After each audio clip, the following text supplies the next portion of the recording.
It is match 18 of the DP World ILT20. Tonight we're in Dubai International Cricket Stadium. The Dubai Capitals taking on my Emirates.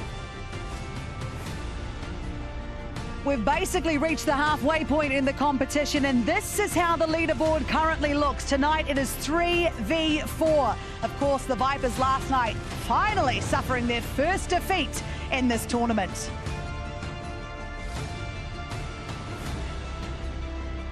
Thank you so much for joining us here at Dubai International Stadium. It's a really interesting night weather-wise, but we're in for a great matchup. 3v4, two former champions going at it tonight. Both teams eager to get a win on the board. Right, let us head out to the middle now with the fabulous Uruj Mumtaz Khan and the two captains for the toss.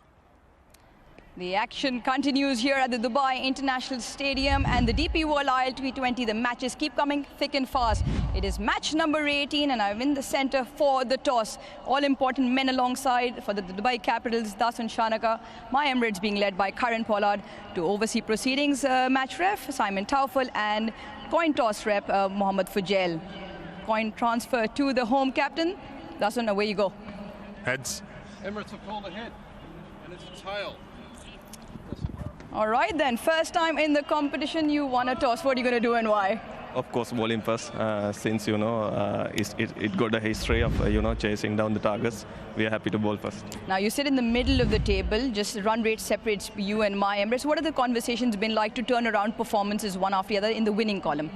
Yeah, see, still a lot of cricket to be played, but at the same time, you need to nail the basics. At the same time, we haven't been doing good with the power plays, bowling and batting, so need to correct those areas. Some areas that have been spot on have been, for instance, like wicket taker, 11 wickets right up there. Waqar Salam Khail, Powell has got runs, Jordan Cox as well, yourself in the middle. So plenty of positives throughout the games. Yeah, a lot of positives, but at the same time, that consistency is the key. If you need to win a T20 game, there must be some consistency. So, of course, we need to, from this match onwards, we need to do that.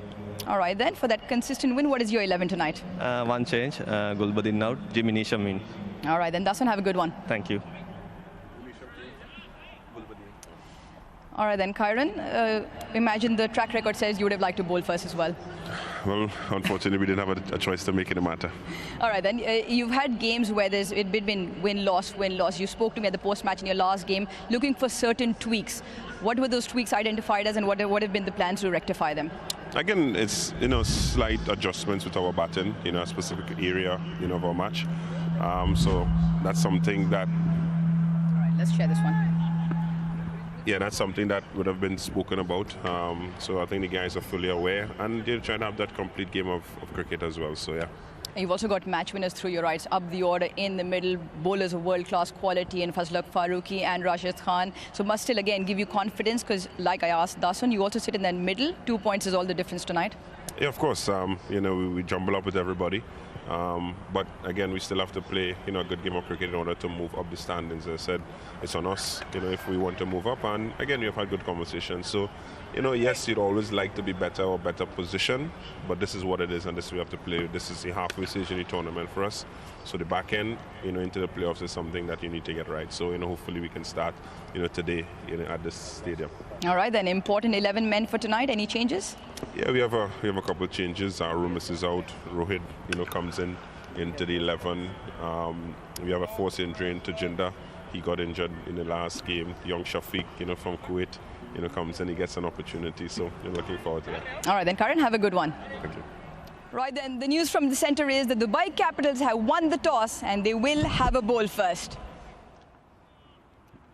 Important is the pitch. It is pitch number 6, where Khuzaima Tanveer wreaked havoc in that power play. Dooley, you know everything about the service. It's over to you for the pitch report. I'm going to try and tell everybody, Aruj. Thank you very much. We're just on pitch 6, and we are a little bit closer to the western side of the ground tonight. So just 63 metres out that way, and 69 out to the eastern side. Down the ground, we're 75 metres both ways if you're batting at either end. So pretty even most of the way around. We are talking about Khuzaima Tanveer. Last time this surface was used was Friday night. He bowled beautifully in the first 3-4 overs. And inside that power play, his lengths were key to me. He got got the ball nice and full, and he swung the ball around. That was one of the things. He uses that surprise short ball really well, picked up a wicket with that, a wicket with a good length ball, and a wicket with a very full ball. We're going to roll into that full ball because it was the wicket of James Vince, and it's all about the swing tonight. It's quite close here in the Dubai Stadium tonight, and with the weather patterns that are around a little bit, there might be a little bit of rain in the next couple of days, so that assists swing bowling.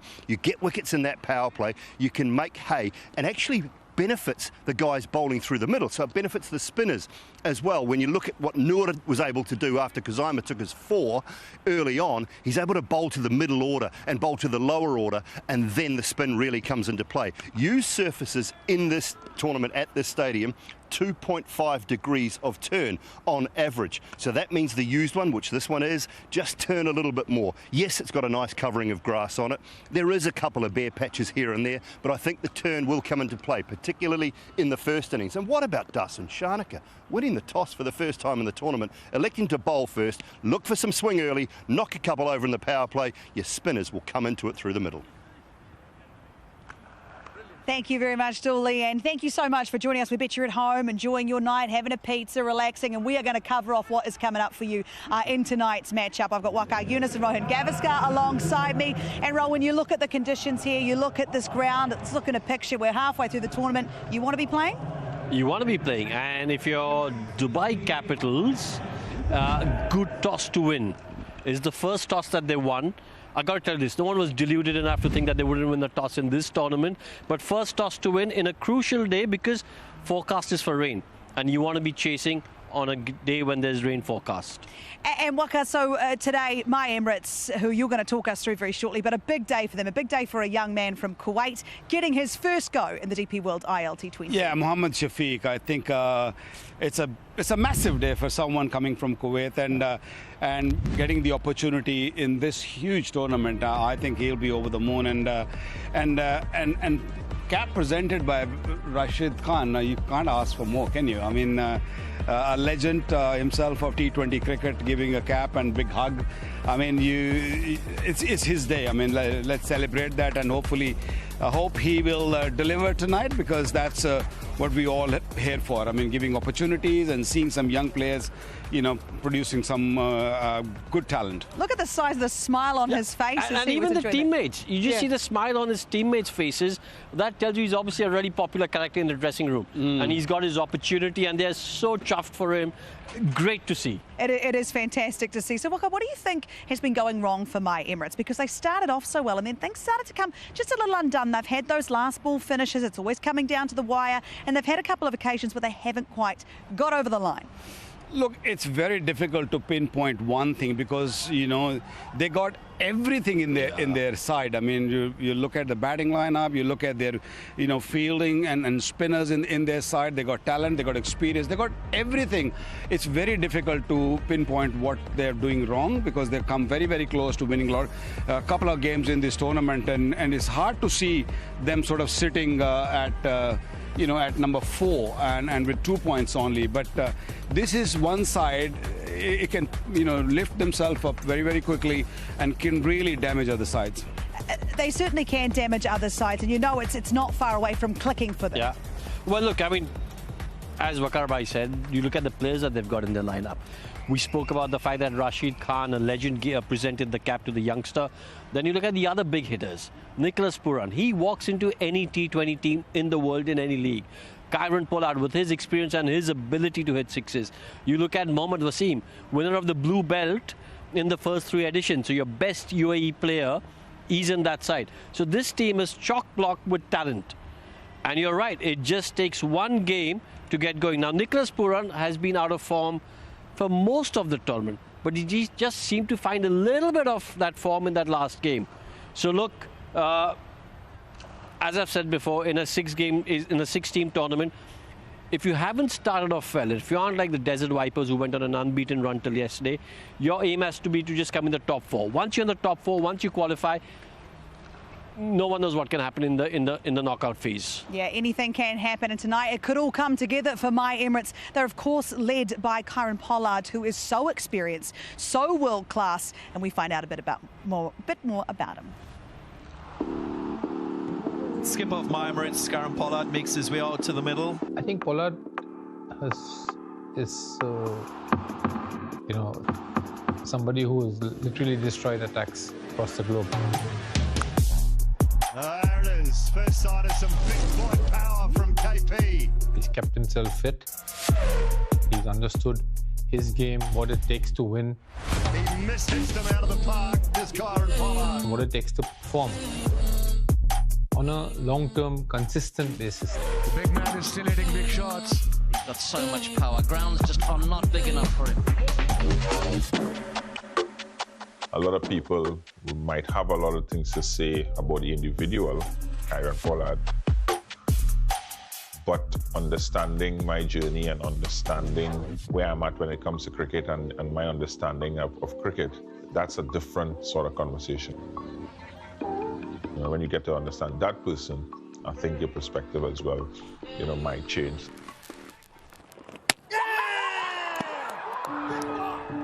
My journey right now is sort of, we look at it as a hybrid model where I'm playing, I'm coaching. I'll continue to learn, continue to evolve, and continue to stay in touch with the younger generation, because you can't go too far out of touch with them, because then you'll be left behind. One of the most important things is giving back. Obviously, I've garnered a lot of knowledge around the world, and it's something that, what I didn't have in life, is that person who has been there, done it, and being able to pass that on. So for me, the coaching aspect of it is just trying to help the next generation be the best versions of themselves, not change them, because they'll come with different skill sets and all of that, but help them to evolve, because it's a very difficult place to maneuver from a mental, emotional, physical, and performance perspective.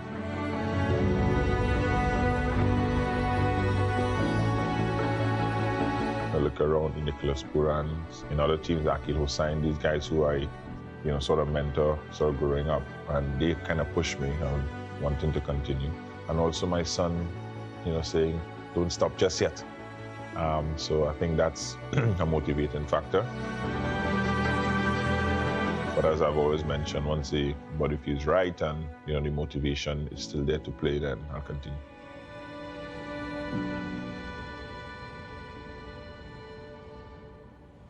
Yes, he still has plenty more to offer this competition and world cricket. We love watching him in action, and he is not far away from getting to it here at Dubai International Stadium. We're going to take a short break, and when we come back, we'll have a look at who he's taking on tonight. And of course, that's the Dubai Capitals. We'll see you soon.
Welcome back to Cricket Safari. It's Dubai International Cricket Stadium for match 18. The Capitals taking on My Emirates. My Emirates are starting off with the bat. Waka Yunus, would you talk us through this team tonight? Full of talent, full of star, full of flair. I mean, you cannot really ask for more of a team. In good nick, Bairstow comes in, Pooran there, Tom Benton, Karen Pollard, Shepherd, Rashid Khan. I mean, there's got so many greats of the game in this team. And then, of course, with the Farooqi also, you know, he'll be taking the new ball, Zahoor Khan, the local lad. So this team is packed with talent and flair. Absolutely, and Shafiq from Kuwait making his debut tonight. Very exciting for him and his family. But Dubai Capitals, who have won the toss, their first this tournament, can they win the game, Rowan Gavaskar? Well, they'll be hoping to, because the only 2 victories they've had so far in this tournament have come against the bottom place side, Abu Dhabi Knight Riders. They've got in Jimmy Neesham. He's coming in place of Gulbadin Naib. But if you have a look at their batting lineup, Shayan Jahangir has been impressive. Duploy, Jordan Cox, Mohammad Nabi Shanaka, there are explosive batters. And then you've got someone like Mustafizur, who's outstanding. Waqar Salam Khel has been excellent. So they'll be looking, having won the toss, got that advantage to get another 2 points on the board. We've talked a bit about the Capitals and how some of their big name players who we've seen in previous seasons really step up, just have missed the mark a little bit. But if you look at the positives so far for them this season, would one of those be Jordan Cox for you and his performance with the bat? Yeah, he's been good. I mean, previous year we saw Gulbadin Naib was the one who did a fantastic job at number 3, and he's not really performing well. That is why they just put him on the bench and brought Neesham in. But yeah, Cox is a great talent. I mean, he uses his feet well. He plays both sides of the pitch, scoring 49 and then the match number 15 against the Vipers. I mean, he's a fantastic player. If he gets going, it is tough to ball at him because he plays both sides of the pitch. Salam Khel is also one to factor in when I ask you this next question, Rowan Gavaskar. I don't want you to panic, but who are you picking tonight? Ooh, you've got me on the spot, but I'm going to go with the Capitals because they won the toss. There's very little that separates these 2 teams in my opinion, but having won the toss, it's an advantage. I'm going to go with the Capitals. You're going with the Capitals, so Waka, who are you going for tonight? No, I don't believe in toss. No, I don't believe in toss. I think toss is the way to start the game. I feel MI is a stronger side. You reckon MI's got this. So what have they got to do to make sure they get across the line? Because if this does come down to the last over, the last ball, as so many in this tournament have, they've got to make sure they win this time. It's been a couple of times it happened to them so far in the game, and they've got so much power in their batting. They can really put up a total which will be out of DC's reach. So I feel that they have got a team who can really win this game and break the tradition of sort of winning the toss and sort of believing that you ball first and you win the game. So I'm feeling that. Okay, all right. So if we look at the Capitals, right, so they're getting ready. They're bowling to some boys with big power. Yeah. They like to hit the ball out of the stadium. They're starting to find a little bit of form. I'm thinking about Pooran. How do you bowl to them out here right now? Well, how do you bowl to Pooran? You bowl wide outside the off. Some of those wide Yorkers don't give him that sort of length to play with or the ability to try and get elevation. So you try and nail those wide Yorkers. That's the target you've got to go with. Do you chirp him a bit? Just remind him things haven't been going that well so far in this tournament. Well, or not safe. No, I don't think so. I think you just let him play. You don't chop the big players. Okay, all right. Well, Ro is backing the Capitals. Waka is going for My Emirates. Who are you going for? We're going to take a short break here at Dubai International Stadium. And when we get back, we have got match 18 ready to go. It's the Dubai Capitals taking on My Emirates. The Capitals have won the toss. They're going to bowl first.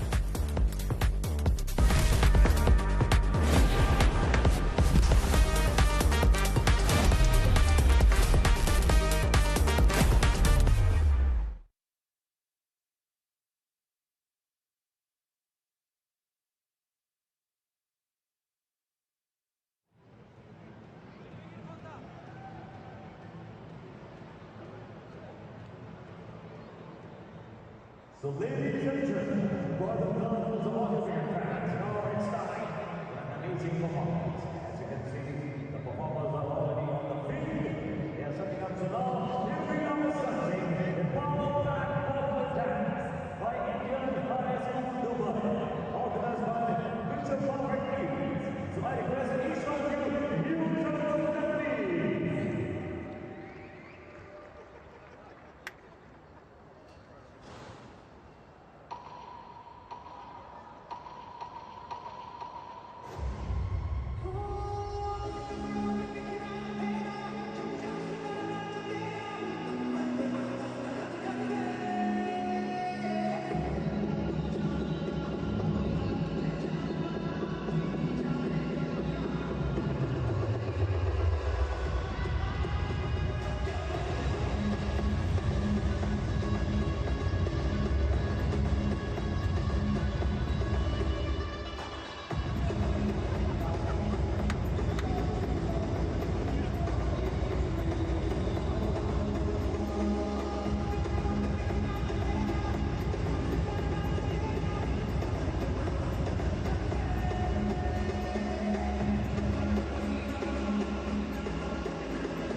ILT20 action coming to you from the Dubai International Stadium this evening. Match number 18 sees the Dubai Capitals up against My Emirates.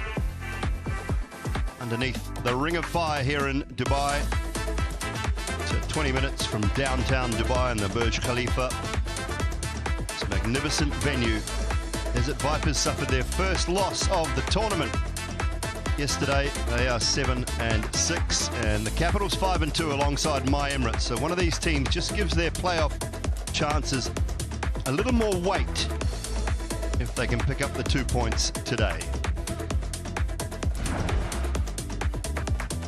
Toss just about 25 minutes ago in the hands of Rouge Mumtaz Khan, and came down in favour for the first time this season of Dasun Shanaka and the Dubai Capitals.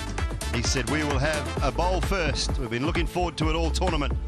So it's these gentlemen here who need to put a score on the board. Mohamed Wasim, Johnny Bairstow, Nicholas Puran, Banton, Pollard, Shepherd, Rashid Khan in his last game for this season before he heads down to South Africa, Safiq Ghazanfar Rohid and Naveen Ul Haq. The Capitals, well, it'll be about the bowling group to start things off. The Fizz, Mustafizur Rahman, Mohamed Jawadullah, Waka Salam Keel will have a part to play through the middle, I'm sure. David Willey with the new ball. They've brought Jimmy Neesham into their side. They've got Shanaka, Nabi and Haider Ali as well, who can all bowl. So plenty of bowling options for the Capitals.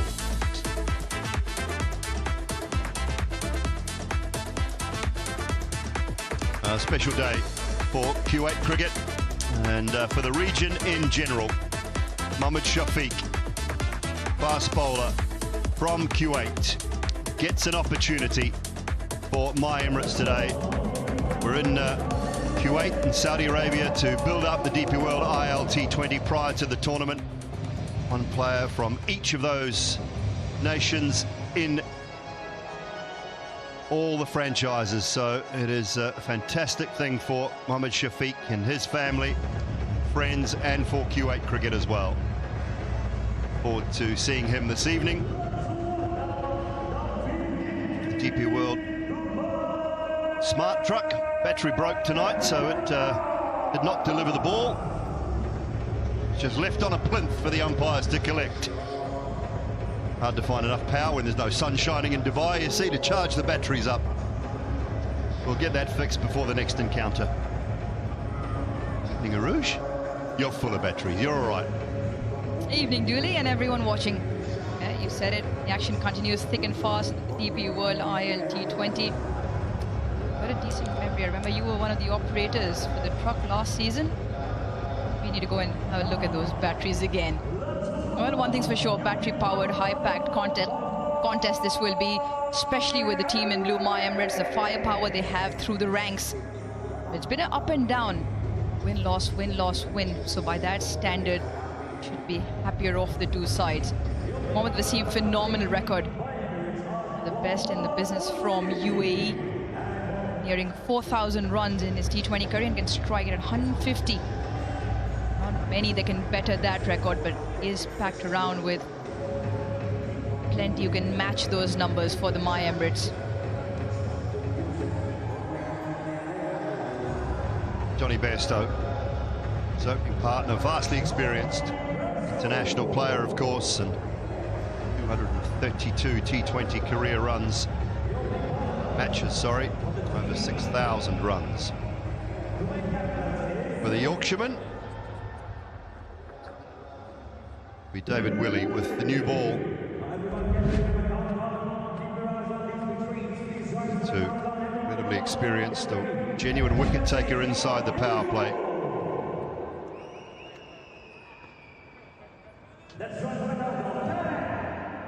The World countdown is on, not far away from the first ball.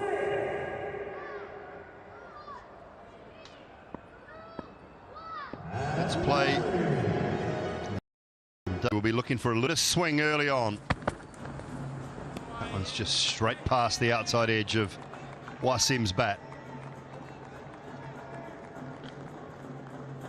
Middle of the table clash tonight. My Emirates fourth, Dubai Capitals just ahead on run rate. wicket-taking ability for David Willey right up there, especially in the power play in the first over. First delivery just angles it away from the right-hander. Slip in place to start.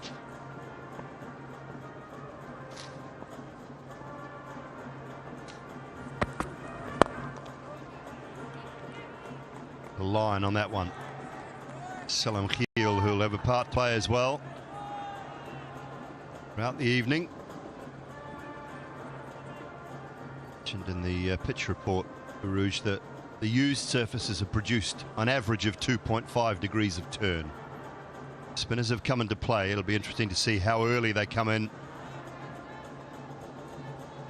before any dew takes effect.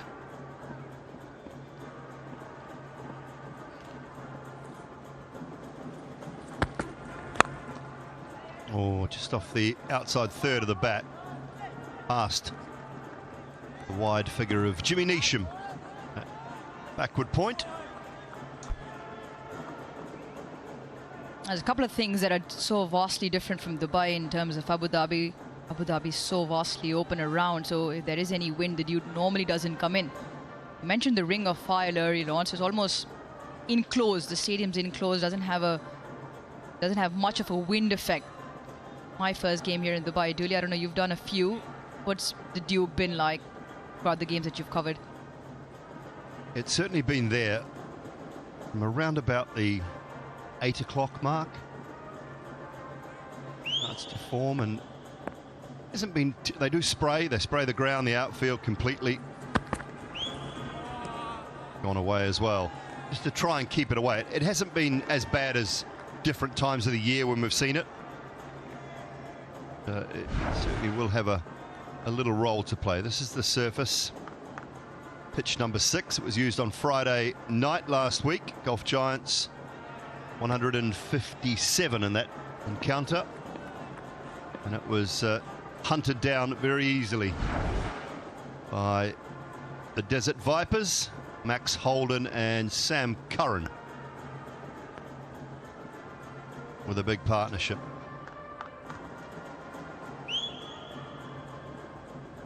Saw some seam movement and definitely some swing early on in that game, particularly from one of the local heroes of the tournament so far. Past the edge again.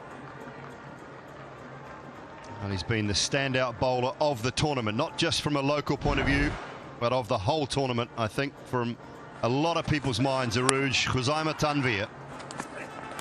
Yeah, 11 wickets right up there with Waqar Salam Khail, but this was a phenomenal spell. The only player in the DP World ILT20 to pick up 4 wickets. And the channels that he bowled, got the ball to seam and nip around off the surface and hits at hard length. Bowls with certain amount of pace as well. Saw a bit of a VT of his where he spoke about, remember the last over was bowled by him last year's final. A lot that he's learned since then. Great start from Willey. Just the one off it. Emirates 1 for naught.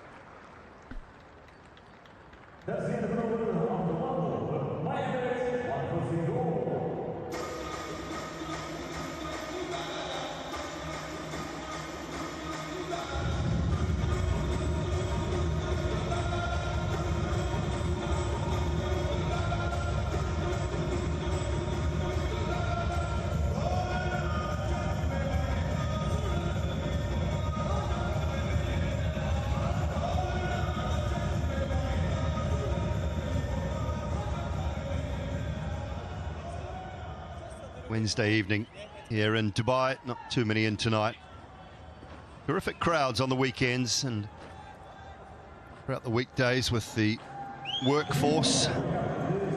Generally a little bit more difficult to get into the ground in time.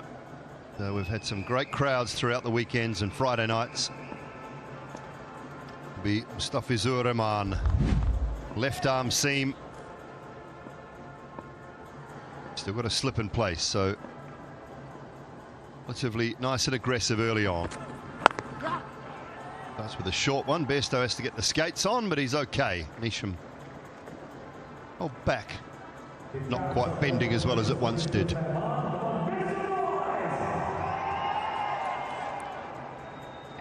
It's a really good bowling lineup that the Capitals have. Mentioned Waqar Salamkhail, who I'm sure we'll see in action very quickly, but Fizz right up there. Their second highest wicket taker. Angle, left arm angle, quick through the air as well.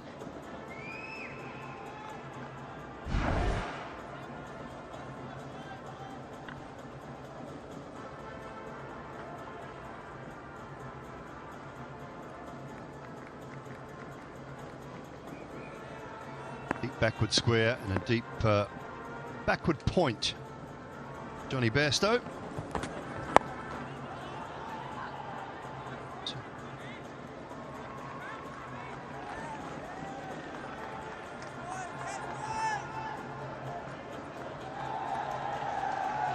Shakib Al Hassan.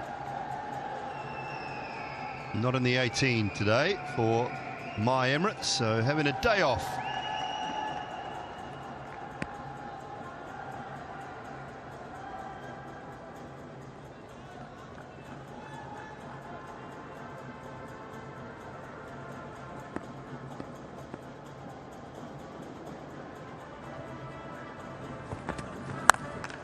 Balls this time in front of square, powerfully for 4. And that is the 400th big ticket 4 of the tournament. Play big, dream bigger off the bat of Johnny Bairstow. Yeah, picks up length very quickly. A couple of times he just looked over his left shoulder, knowing the fielder was very square on the boundary, and he hits this in front of square. That's a really good strike. A good one to get off the mark as well for Bairstow.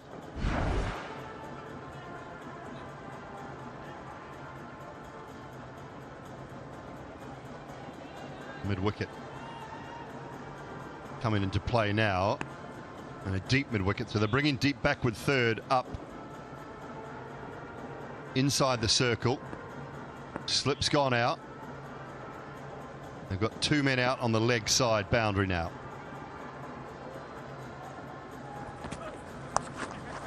It's at fine. Oh, good hand, excellent hand.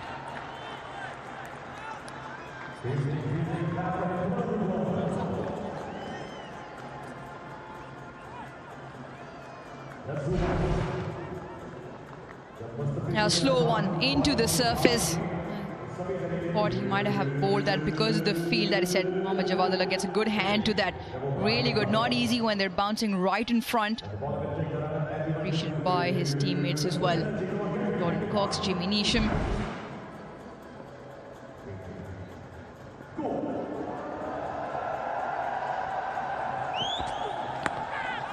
Pace off. It's pitched outside. They're going to pinch one.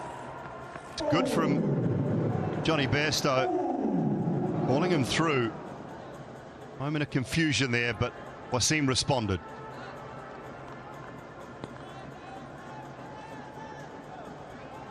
The overcorrection is Mustafizur Rahman going fuller. Bit of a half-hearted appeal because it's pitched outside, but they sneak through very quickly. Maybe could have had a shy at the bowler's end. But quick to respond. Yeah, just signaling Dasun Shanaka pitching outside leg stump.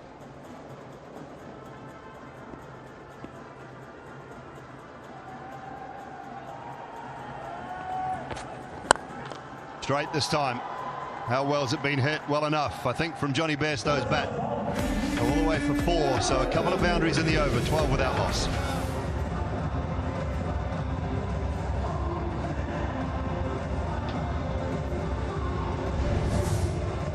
A short one belted into the leg side. This one just rolls his fingers over and he's played it on the up. Always looking to hit straight. Johnny Bairstow. Gleefully accept this. Back-to-back boundaries for him in the over.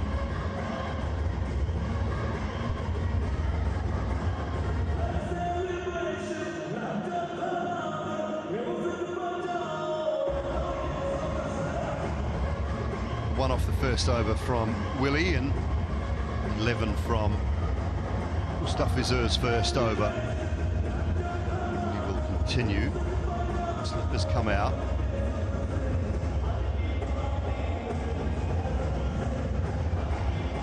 Wasim, deep backward square and a deep backward point. Changing things up. I think they might keep a slip in for Wasim. He does. He comes back in. Mohamed Nabi.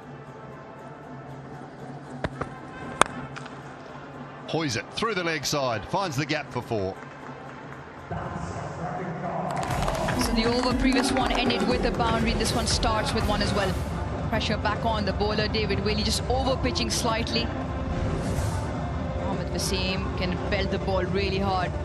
Just flicks it off, just walks across his stumps. It's not anywhere from the near middle of bat. Still pierces that field on the leg side. Very quick across the turf. And pressure on Willey. Now slip is gone and the fielder plugs in into the leg side. Inside edge this time and away for 4 more, but a good fortune for Mohamed Wasim. Very typical of Mohamed Wasim. Always looking to press on. At the moment, he's going to swing at everything, it seems like. David Willey just pulls the length back slightly. This could have very easily crashed back onto the stumps. Not the case. The French cut for 4. So now back-to-back boundaries, in fact. 3 boundaries in the last 3 deliveries. Only UAE player with over 1,000 runs in the DP World ILT20, so it's been prolific.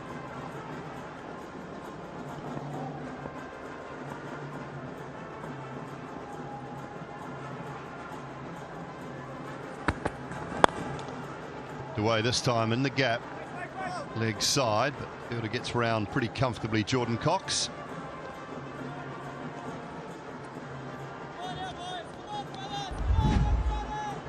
Jalwa Dikau Inam Pao contest, who was the capital's most expensive buy at the DP World ILT20 auction.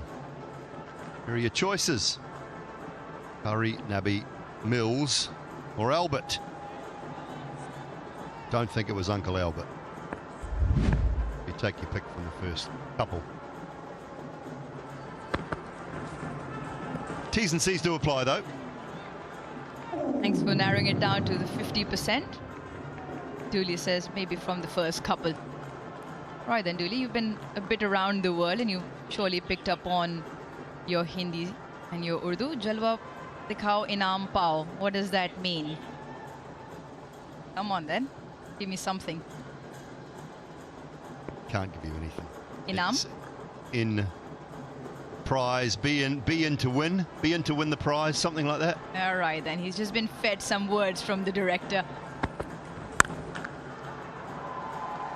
Been fed out to deep mid-wicket.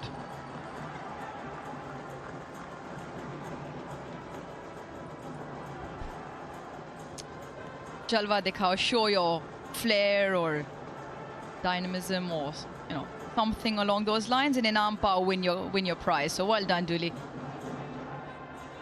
To win it, easier one. Be in to win. Anyway, answer A and get in. Try and get some prizes.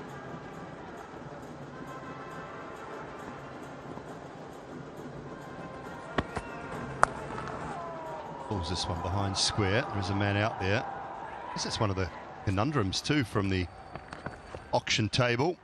Scott Curry's not getting a go. Not even playing. Just giving you the answer. 24 without loss.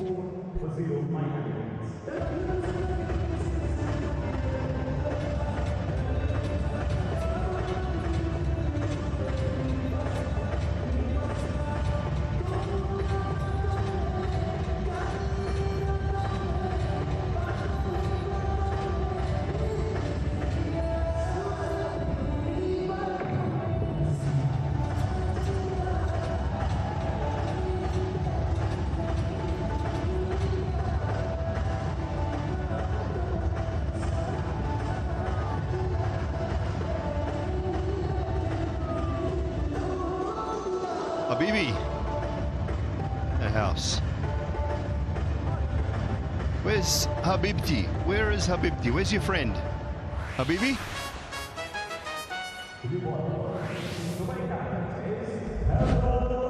Early sign of some spin from Haider Ali. Left arm orthodox.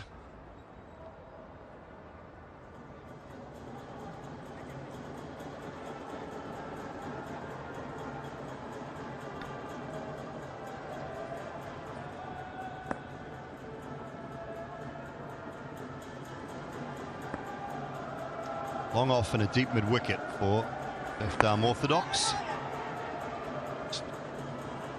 Hold a touch already, early signs. Best venue for spinners as well amongst the three. They're all going to use the DP World ILT20. Dubai has the best numbers. Churned out the most wickets, 32 of them in the 8 games previous to this one. How many as well? 7.25. So the spinners have had a good outing here. Not long before we see Waqar Salam Khail as well. A deep mid-wicket falls to deep backward square on the boundary. Mid-wicket moves from square leg inside the circle. Gone high and straight to Mohammad Nabi. Oh, no. When he had to move, I won't say straight to him, it might be a bit harsh. Had to move a little bit to his left, but got there very comfortably. Yeah, a little bit was right, because the vertical miles on the ball had enough time for Nabi to get under. He's moved, all he matches the top edge. It has gone straight up in the air. He does get to it, maybe a touch too close. Doesn't allow for any give or cushion to the ball, and the ball just punches out from those hard hands. That's very tight indeed. I'm not sure that's sliding down. I think that's hitting leg stump, that. And they have gone for it. Time will tell.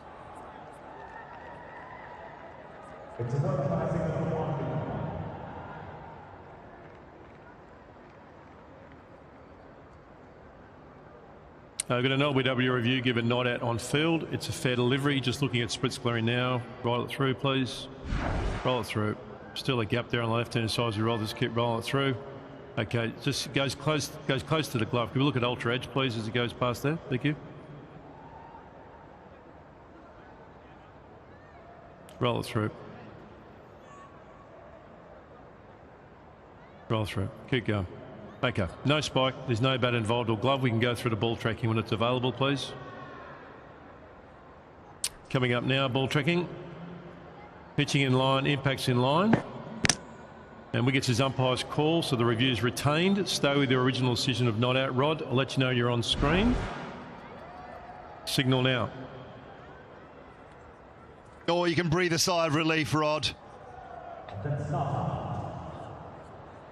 Haider Ali, he thought, oh no, come on, ump. It looked good. It's a very good referral.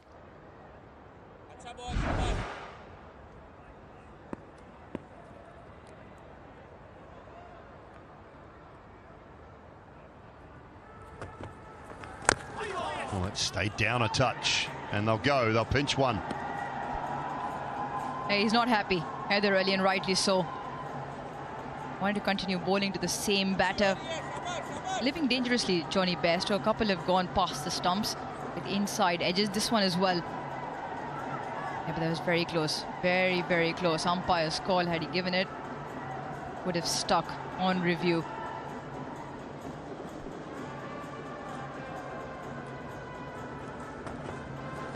Oh, yeah! Just enough bat on that as well. Wasim. Great start, Haider Ali. Seemed like with the angle might have not just come back enough. Yeah, expressions tell you. Very good this over, just a 3 off it. Mohammad Wasim trying to slog everything into the leg side. Just might want to watch out for the faster one. Carries on with the angle.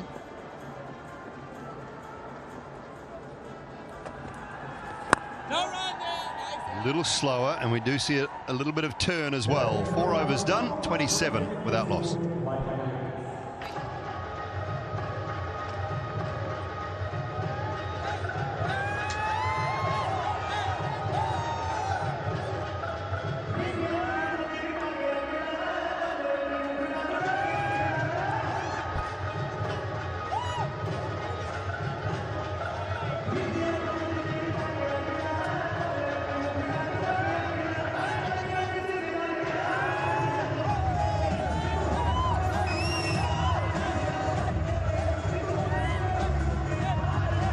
27 without loss, 4 overs done.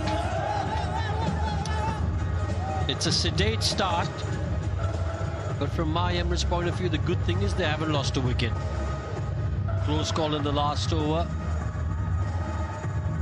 Good use of the DRS.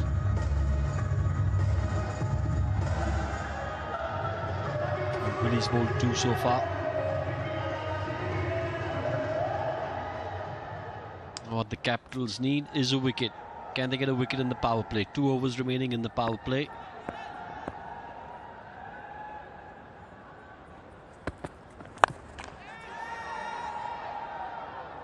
Just on the bounce to Jimmy Neesham. In the commentary box with me, Waqar Yunus. Hello, Rohan. Hello, viewers. Okay, prediction for from the commentators. Me and Wasim Bhai gone to Emirates, and then, of course, Simon Dool right at the bottom. I'm a little late, but yeah, he's there. 2 for Capitals. So it's a tight one, isn't it?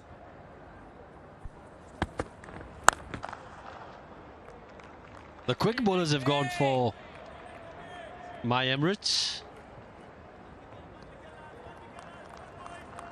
Yeah, we believe that this team has got that power who can challenge any side. And the leaderboard, Wasim is up there. He's been away, and I'm not sure how he got there. But yeah, it's a tight match.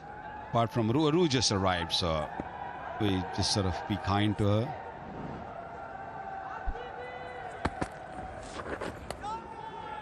And that had a little bit more zip in it.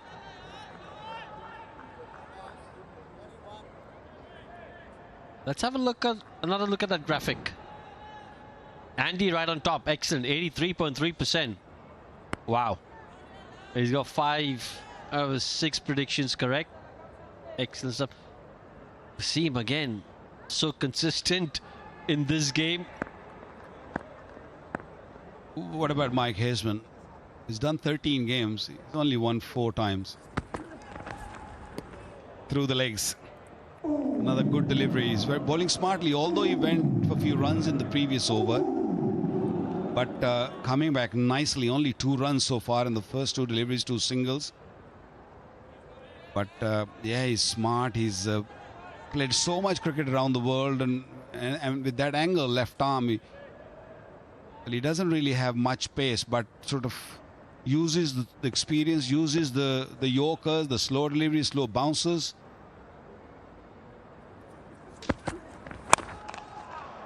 Well, this one, just over the fielder. Jordan Cox was the man there. He was kind of 5-7 yards inside the boundary row. He had to run back to his left and then jumped. If he would have been on the boundary, things might have been a little different. Yeah, long side of the ground, so it's a long part of the boundary, and I think that's probably why he was inside, just trying to save 2s when the ball's hit in that direction. But you're absolutely right. If he was on the fence, easy catch. Oh, good delivery once again. He's gone for 6 in this over. It's been a good one. 5 done, 33 for no loss.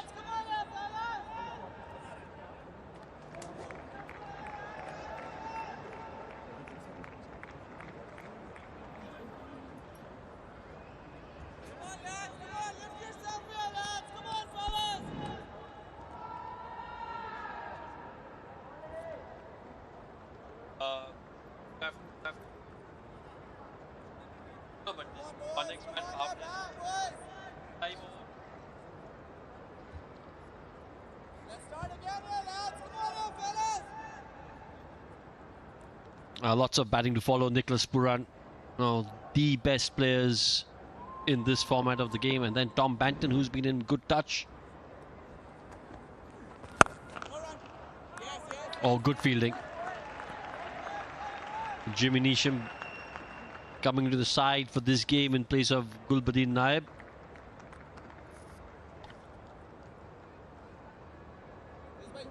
Well, fast bowlers at Dubai Cricket Stadium have really left a big mark. They had more impact than the spinners. Yes, spinners come in the middle and controls the game well, but when you talk of the wickets, I think the pacers have taken a lot more wickets than the spinners.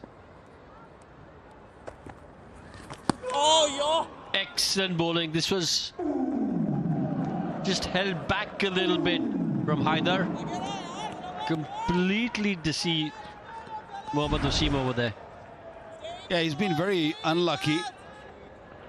He's came very close to picking up a wicket, a drop catch of his bowling, an LBW shout, just clipping leg stump. He's bowling really well. His pace is really good, and also getting a bit of purchase. This surface has been used before, so you expect the ball to spin a bit. And in that, he also sort of pushes it and uses the pace and make sure the batsmen keep guessing what pace the ball's coming. So far, I think the Capitals they've done well. They've controlled the game. Yes, they haven't picked up a wicket. They could have. They haven't picked up a wicket yet. But game is not gone out of their hand in the first 5 overs. Yeah, you're absolutely right, because I think at this point they'll be thinking, wow, we've done 6 overs. My Emirates at 34, going at a run rate of about 6 and over. And if you're going at a run rate of 6 and over without having lost a wicket, I'll go to the fence. That'll be a boundary. Johnny Bairstow again using his quality and experience over there. Yeah, using his experience for sure, because that ball wasn't short. He just sort of sat back, and because he has seen the gap, he knew where he was hitting. So that's why he could control the shot. He didn't hit it hard. He didn't try to just smoke it for 6. He made sure that he puts it in the gap.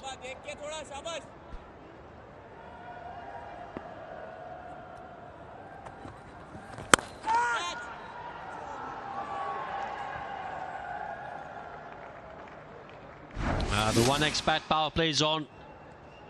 In case you're just joining us, Johnny Bairstow's batted well for his 22. My Emirates haven't lost a wicket, and that's a positive. They could have lost a wicket. Mohammad Nabi dropping a catch. I mean, some good shots, but at the moment, not having lost a wicket, they've laid a nice platform for the remaining 14 overs. Good bowling. End of the power play, 6 done, 40 without loss, and this is the first time this season Capitals haven't taken a wicket in the power play.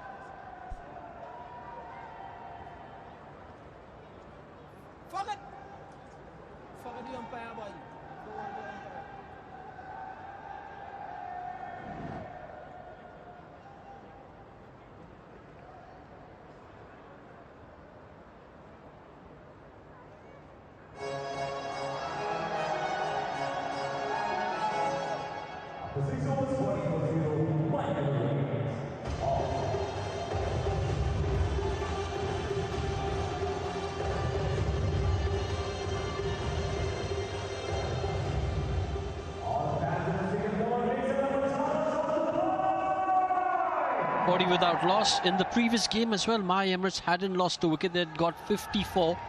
So a better power play in the previous game in terms of runs scored. But they ended up losing that game.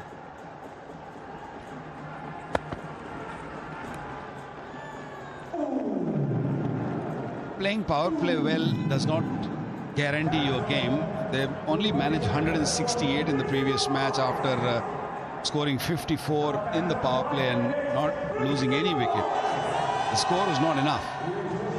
Even here at Dubai, we've seen 165-70 is not enough. You need those extra 10 runs. Get to 180, 180 plus, then you probably feel that, okay, that's a comfortable score.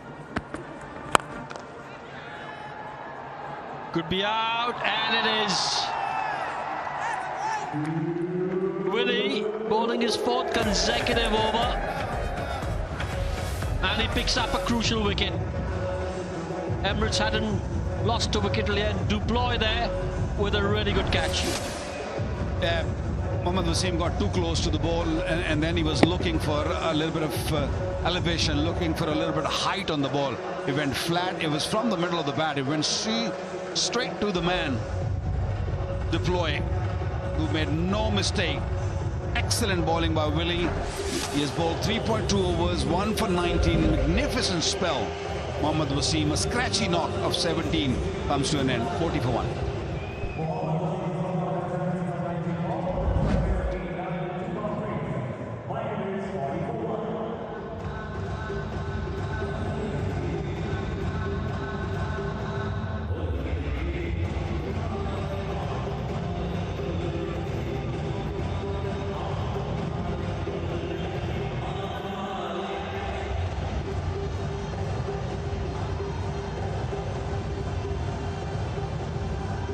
Little Simon Dool.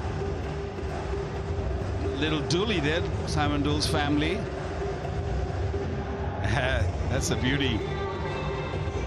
He's feeling good now, isn't he? He was not well and looks good, looks healthy. That's great. Young Axel there. As you said, looking good. Slightly under the weather earlier on. Nicholas Pooran.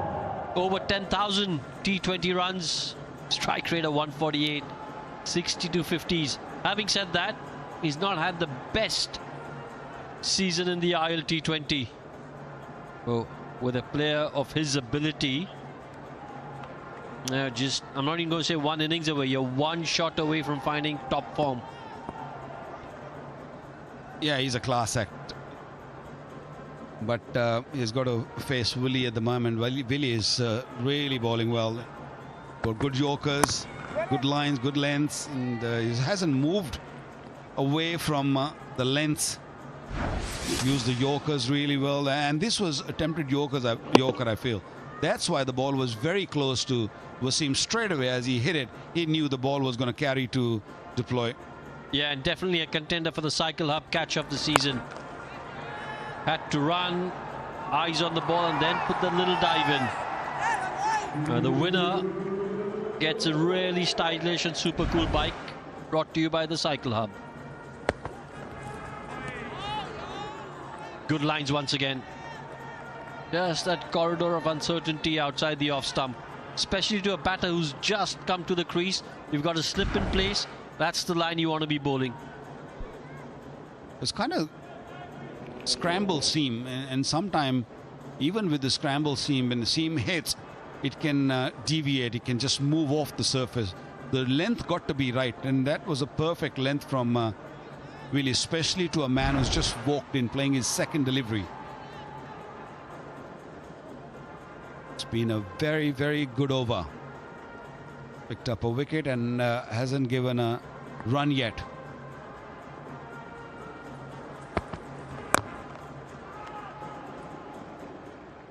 You can understand Nicholas Pooran being a little watchful.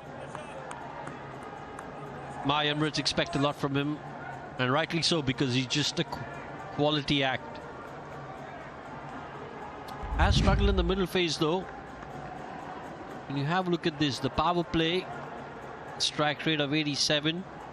In the middle phase, so he's faced 79 deliveries, so that's a lot, and his strike rate is less than 100.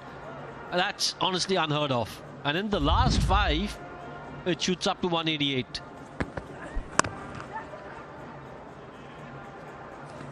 Oh, direct hit. And could have been trouble. Overdone. 41 for 1.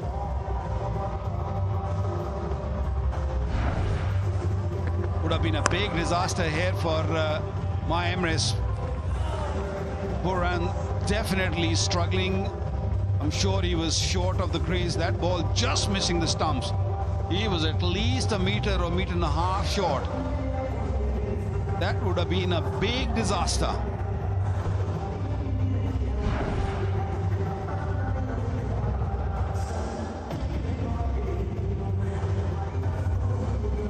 A risky run of the last ball of the last over from Nicky P.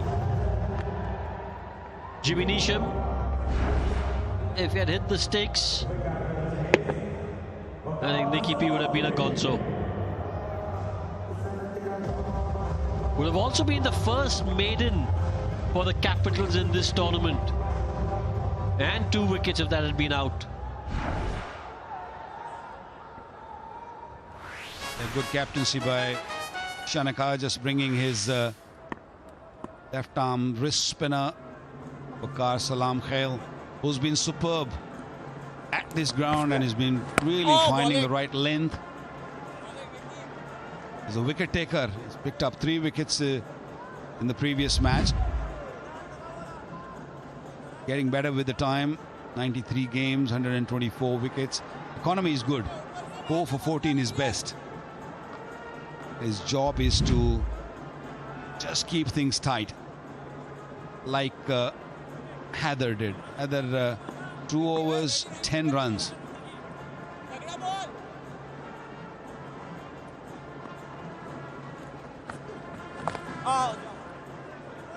Running the first one hard, and they'll get 2 comfortably. Well, that's what he needs to do, isn't it? When you're struggling with the bat, you're not really finding the middle of the bat. What you need to do is just make sure you don't put pressure on your partner and also on the dugout. Just by rotating the strike, you will get the deliveries you're looking for. But till the time you're not getting it right, just make sure that you hit in the gap and run hard.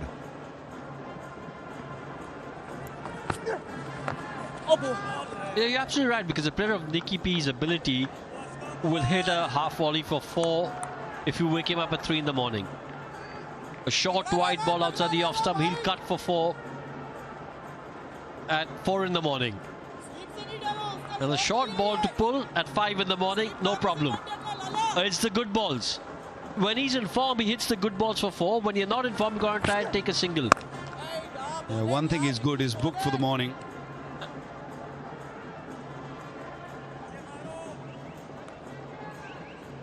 We have seen so many ups and downs in the lead to picking up these belts. Best batter, best bowler, most valuable local player.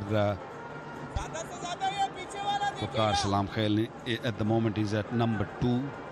So there's his opportunity to pick up a couple of wickets here and jump at one place. Number 1.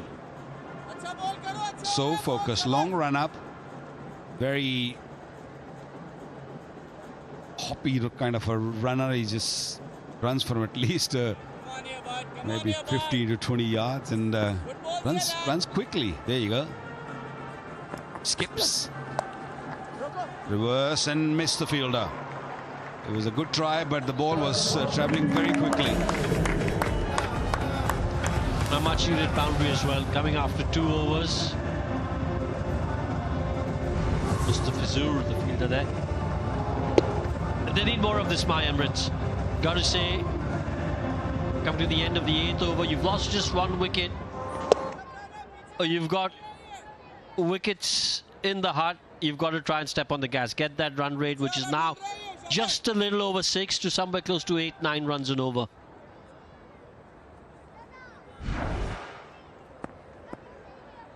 Last ball. Excellent delivery. Quicker. And it was just came at very quickly to Bairstow. 48 for 1 after 8.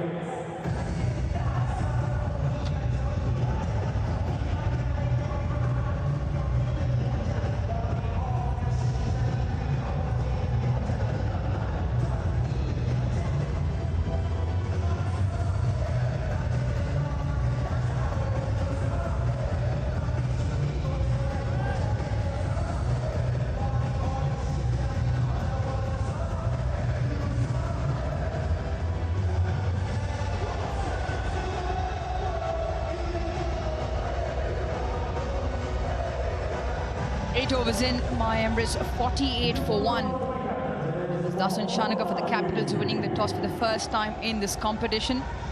Picked up 1 wicket, 17 for 19 Wasim, and then now Bairstow and Nicholas Puran trying to get things back up. Mohammad Nabi to start his spell. Simon Dool alongside. You said we'd see spin early. We saw that with Heather Ali well within the power play, and this spin trio very good from the Capitals. Yeah, and I think if my Emirates go about their work through the middle stages, 140, 150 might not be a bad number. It'll play a role, and the Capitals will be hoping that it does get a little damp and a little dewy and the ball just slides on a bit better when it comes to their turn to bat. At the moment, the Capitals have a good hold on proceedings. The run rate under 6. At this rate, the projected score 117. They definitely want more than that with 9 wickets in hand. Bairstow, their top scorer so far in the tournament. They've had trouble with conversions. Only 150 from the My Emirates. That also Kieran Pollard in that middle. One needs to go on and bat big. Heaved away into the leg side. Just the one bounce to the fizz. Couple of runs will bring up the 50 for My Emirates.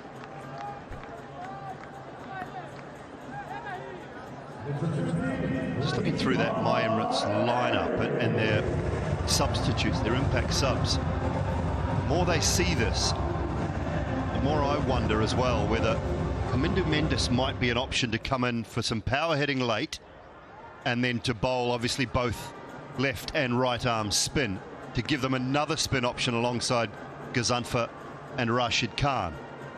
You'd look at it and you'd think, well, Fazalak Farooqi, but they've got enough seam bowling if they want. That's straight up in the air. Is it over? Fine. Tracks back. Mohammad Javadullah. Bairstow just got enough. Yeah, so they've got some bases covered. When you look at the starting lineup, Naveen ul Haq, Mohammad Rohid and Mohammad Shafiq. So they've got 3 seam bowling options there, plus Romario Shepherd as a 4th seam bowling option, and then Rashid and Ghazanfar. So Mendes maybe from the right-hand side. You would think Farooqi or Wokes in normal circumstances, but I wonder whether Mendes is becoming an option and more of an option.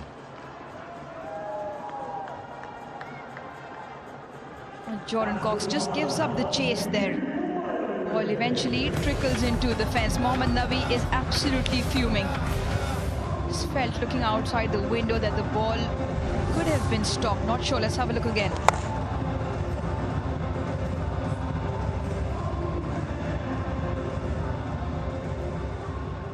Yeah. I think the effort could have been better.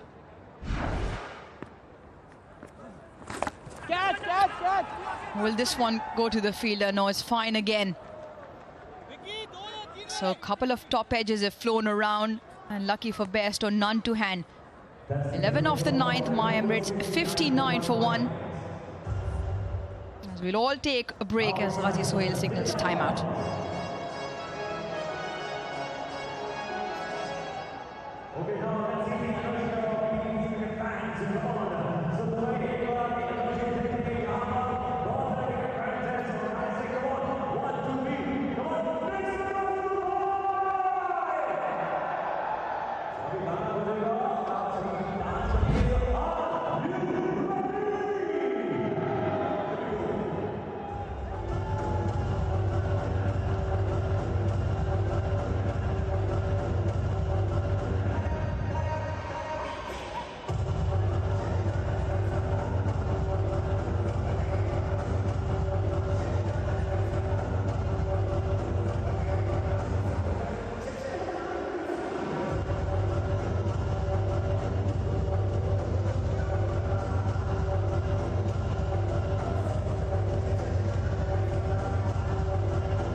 Nine overs in, my Emirates 59 for 1. Nicholas Pooran and Johnny Bairstow put 19 off 16. The spin will continue. Left arm wrist spin from Waqar Salam Khail, right up there with the wickets. 11 apiece for him and Khuzaima Tanveer, just behind, slightly a touch on economy. You want to be a spinner, you want to be playing at Dubai. Plenty of purchase.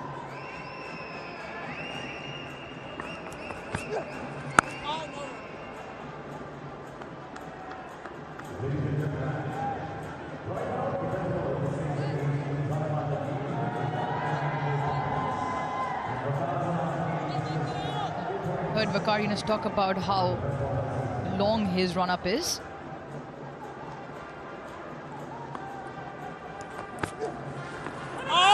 Big sweep attempted. The question would be the impact just outside. Waqar Salam Khail says no, and he is looking for his captain for support. He's not even looking at Waqar Salam Khail, but he's taken it. Raw Tucker reckons it was impact outside. Let's have a look upstairs.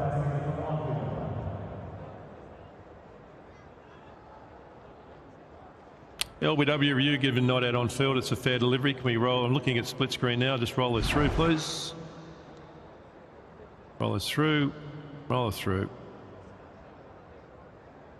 Okay, it goes close to the glove and bat. Can we go through to ultra edge when it's available, please?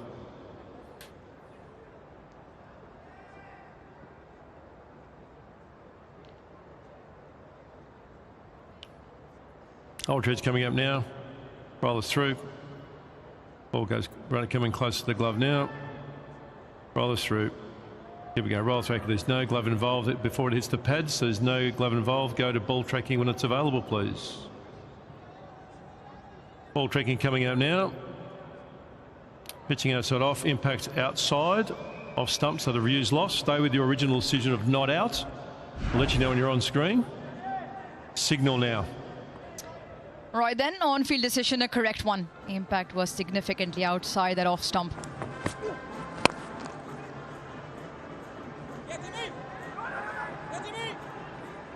Just picked up on stump Mike Shayan Jahangir from behind the stumps, telling Waqar Salam Khail not to get deterred by when Nicky P is trying to sweep you. He says he reckons it's more of a wicket-taking option for him trying to sweep. Yeah, I'm with him. Johnny seems to think that was well outside off, so he was correct along with Rod Tucker. Yeah, when Nicholas Pooran's hitting down the ground, he's going to hurt you more than when he's sweeping. Well, it doesn't matter for Johnny Bairstow. He's striking them clean and he picks up his first maximum of tonight. Grade 6, especially that to Waqar Salam Khail. DP World Dispatch of the Day candidate from Johnny Bairstow. Adaptable against all bowling options is Johnny Bairstow. First 6 of the innings.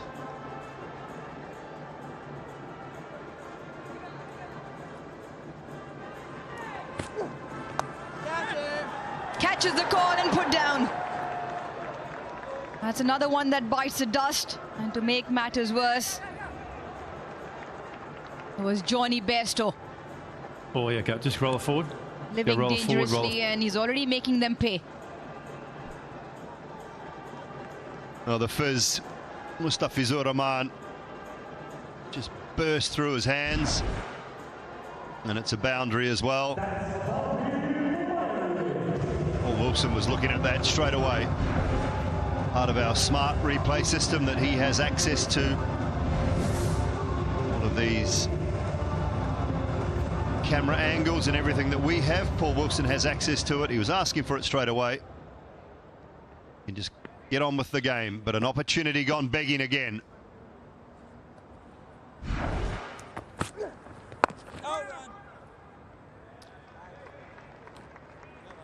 Eleven off the 10th. My Emirates 70 for 1.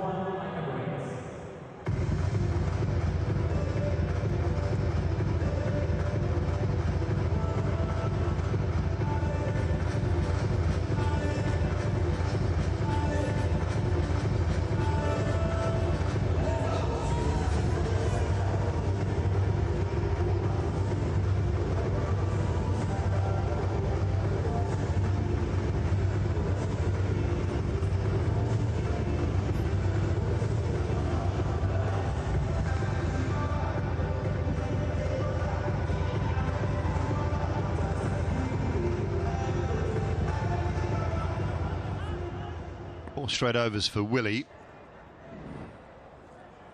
Nabi will continue.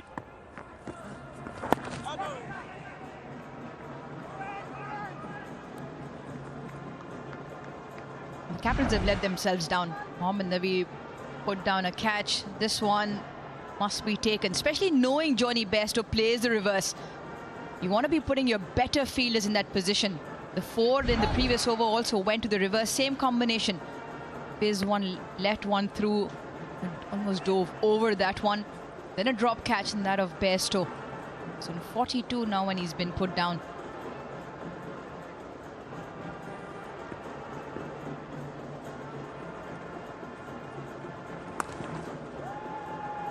That's very smart, very effective, and he brings up his half century.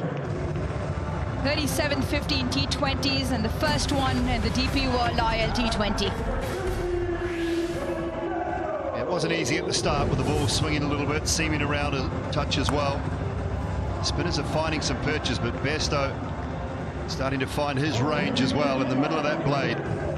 50 off just 29 balls. But Wasim struggled to 17 from 19. Nicholas Puran 7 off 14. The batting is not easy. Shows you the quality of this Bairstow innings so far.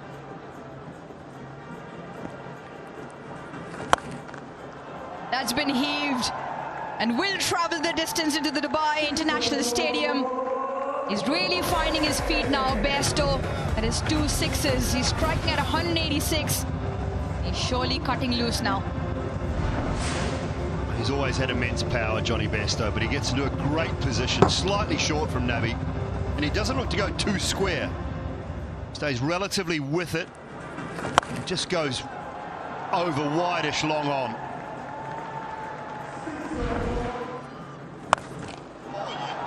Is that another one?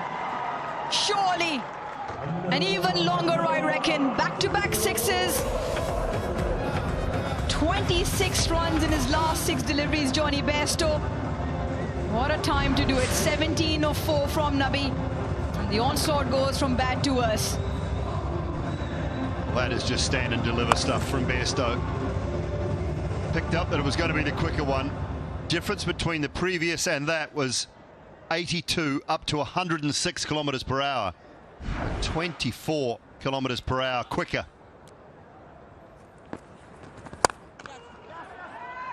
Slap through the offside. Jordan Cox does well and gets a good hand. Johnny Bairstow would have felt he missed out. There's a rank long hop with some width on offer as well. What an over. Highest so far, 18 off it. Partnership has just picked up rapid pace, 48 of 27. It's good to see a few big blows from Bairstow.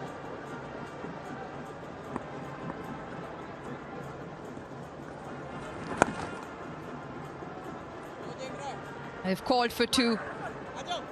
Sends Bairstow back, and rightly so. 19 of Nabi's second. My Emirates 89 for 1.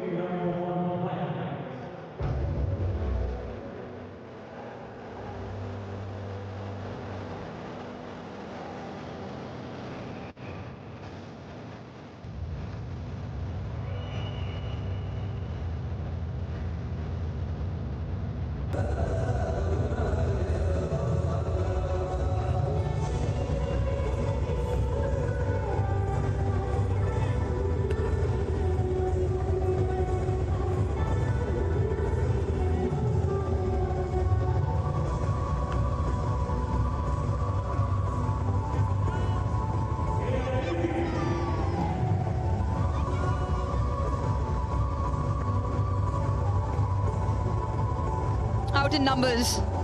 Great to see young fans of the game involved in multiple activities. It's an absolutely brilliant atmosphere to be a part of. They're just picking up pace, the My Emirates, at the current rate 161. Just looking at the way the surface is playing, it's a good score. But with 9 wickets in hand, if Bairstow continues to be out there, you never know. Puran 8 of 15 so far. Edged and taken. Mohammad Javadullah strikes with his very first ball. Nicholas Pooran, well, he's got to go. Well, it's been a rough old time for Nicholas Pooran. Just has not found his range in this tournament yet. And 8 of 16 does not represent great value again tonight, but good from Jawadula. Good line and length. First up, just toe end of the bat through to Jahangir. And he takes the catch comfortably. So my Emirates lose their second, 89 for 2, as Pooran goes for 8.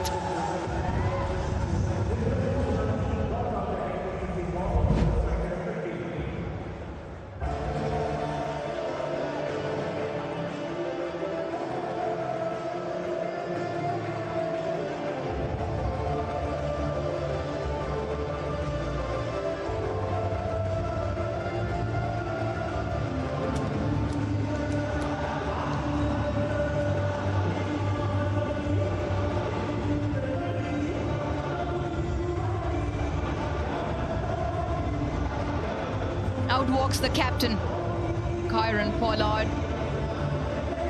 And now there are 2 batters most prolific of this particular side. The My Emirates Bairstow with his first 50.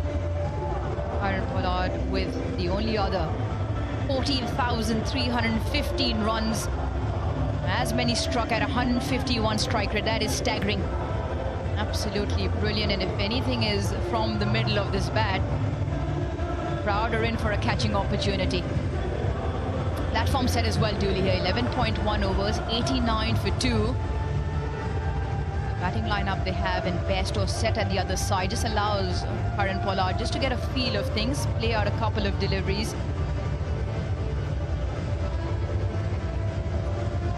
Yeah, it's a good time for him to come in just to get 5, 6, 7 balls under his belt.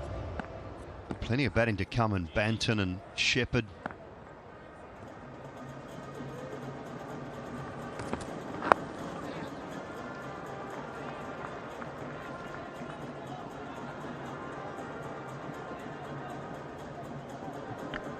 And he struggled again, Nicholas Pooran. Jawadula's first ball, slightly cross seam, right off the toe end of the bat. Little bit late on it, Nicholas Pooran. And a good catch as it was falling away from Shahan Jahangir.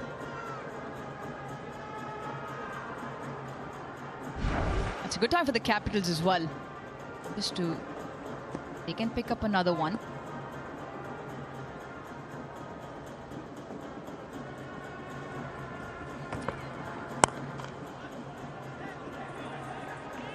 Oh, he's called him through very quickly. And the back flick. Jawadula would have liked to stop it cleanly on the first attempt. Yeah, Jordan Cox, I've just been looking out the window a little bit, wondering whether there might be something amiss slightly with him. That was the one that he didn't really chase, and it's very unlike him. He's a brilliant fielder. And then you found him just inside the circle, which is also unlike where he would normally be fielding. He's normally a boundary rider, but again, he gets up. It just doesn't quite look right to me, so I hope everything is okay. Whether there's just a little niggle, and watching him go back to long on before the start of this over, now being changed and up into mid-off.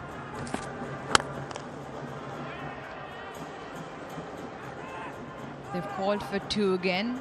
Fielder from long on in very quickly. Oh, he's been a star performer for the Capitals with the bat. Yes, he's a gun in the field as well, so the fact that he's still out there, maybe it's not too serious, something that's manageable, but you haven't really seen him put in that sprint in. Great start here for Mohammad Jawadula and Nicholas Pooran with that under-edge first delivery to pick up the wicket. Couple of 3 singles, in fact, since then.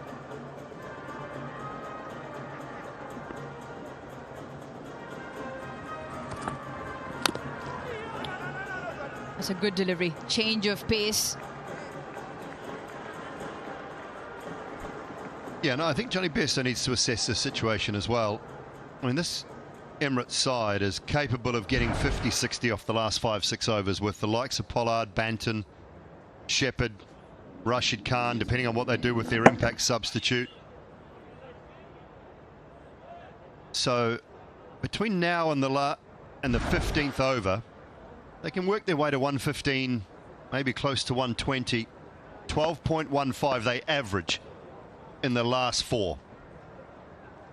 five. So that's 60. This is a really good piece of bowling from Mohammad Jawadullah. Wicket and just the 3 singles, and he's having a bit of a word with Bairstow out there as well.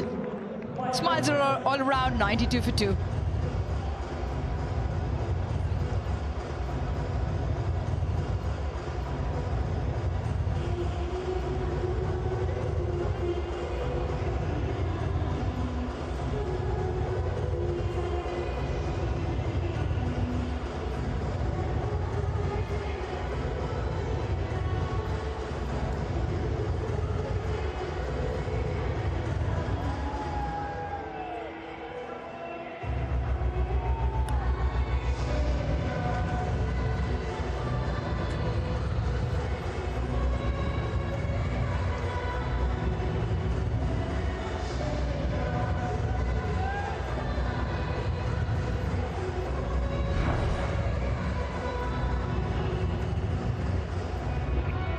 Quick shot, well directed. Hey, good to see a bit of a nod on the head saying, listen mate, I can get it zipped through.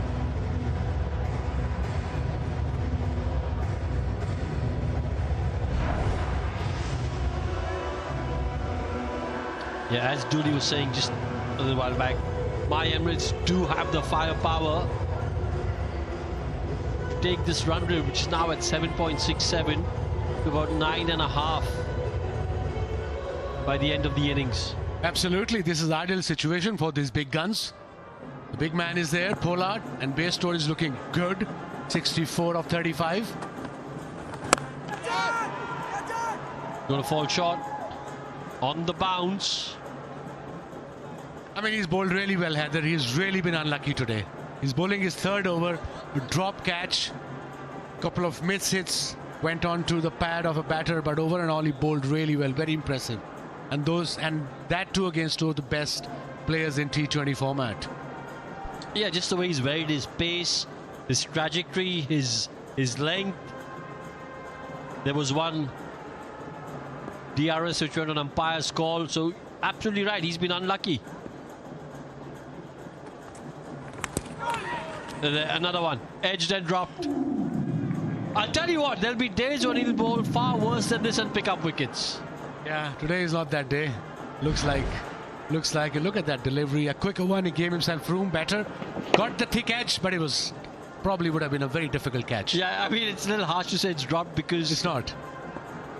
It'll have taken something spectacular to catch that.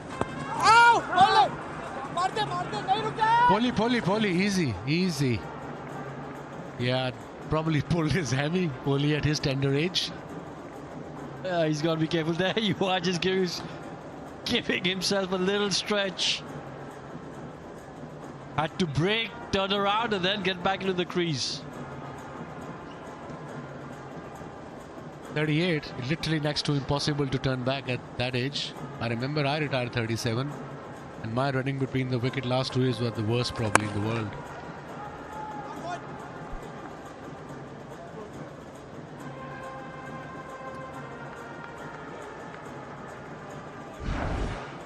One of the spinners done against Johnny B tonight. As you can see, the line's been pretty good around that off-stump area, and generally it's been a good length, nothing over pitch, nothing full. I would really like to know who bowled that delivery behind 8 meters. That is very, very short. Well, it was short and way outside the off-stump as well, so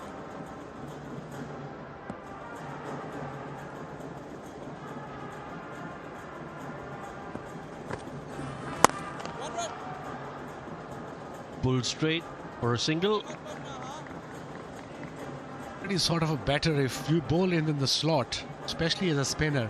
He will hit you straight every time outside the ground. Hence, Heather is bowling quicker and slightly shorter. This is really good bowling by Heather. 3 runs from the over so far, 2 dot balls, 1 ball to go. Important delivery this, really important. for him and for his team. Pollard is having a chat with his senior pro, maybe telling him, I don't know, rotate a strike, who don't risk it. Yeah, I think that's probably it. Because Haider has been bowling so well, it's probably don't take a risk now. Just a single and we'll be good with this.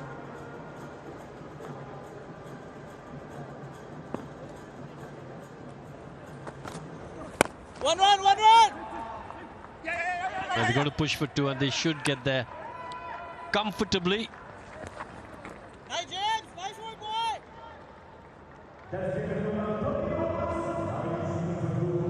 2 to end that 13th over, 97 for 2.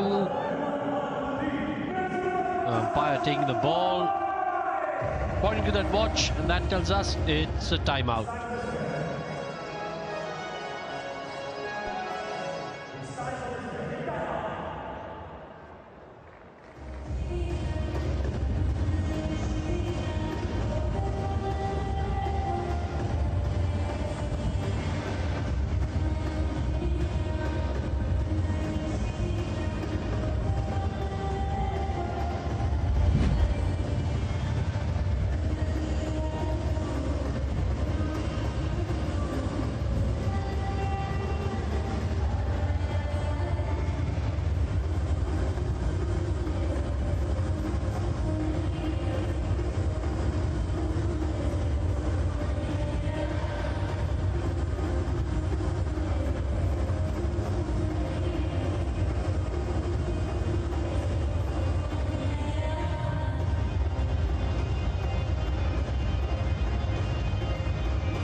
Fun times here at the Dubai International Stadium.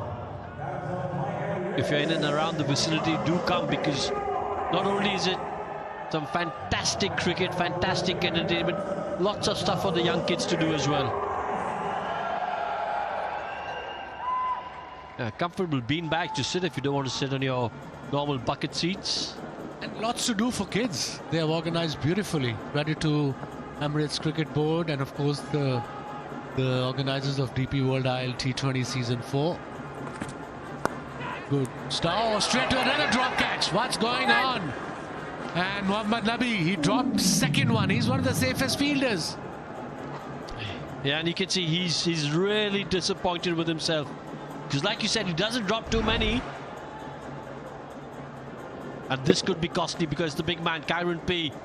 I'll tell you what, as easy as they come at the point region. Yeah, it wasn't firmly hit. I think he just got off balance there, Nabi. And look at him. He's really disappointed by himself. And like I said, he is one of the safest fielders in world cricket. Absolutely. can happen to anybody. But like you said, Rohan, this can be really costly of Pollard. Slow ball bouncer. Wide ball has been called. Another run. 98 now. We're into 14th over. They have 8 wickets in hand there. And they have some firepower. Yeah, I'll tell you what though.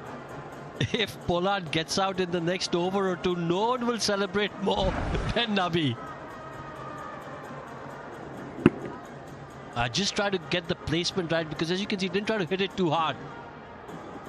Got away there, Kyron P.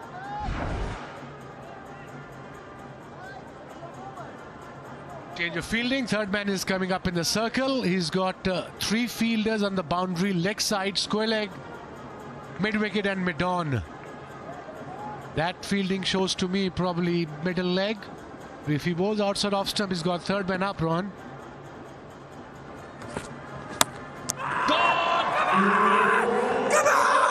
And he's happy. It's a big wicket. They needed it. It's that stump to stump line. The advantages of bowling that stump to stump line. If the batter misses, you hit, you get a wicket. Brilliant. Second wicket for Jawadullah. And that too of set batter Bairstow. Look at that delivery. Scramble seam, but quick one. Missed it completely. Playing across the line. Off stump gone. And look at the excitement. They know the importance of this particular wicket, especially at this stage. Johnny B, he's got to go for 67. It's 99 for 3.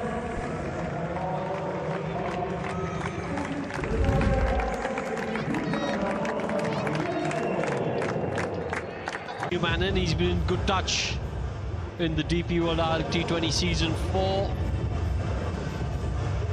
Closing in on 5,000 career runs in T20s. Jawadullah though has been excellent. 2 for 5 so far in his second over. Pick of the bowlers, definitely today for Dubai Capitals. Oh, bit of zip over there. It looks like he's enjoying himself. He's got a smile on his face. He's relishing the contest. 2 wickets, and he's running in. That is Johnny Bairstow's wicket. Not a great shot. Crossed the line. Ball was going cross. Good length. Thank you very much. He's pumped up.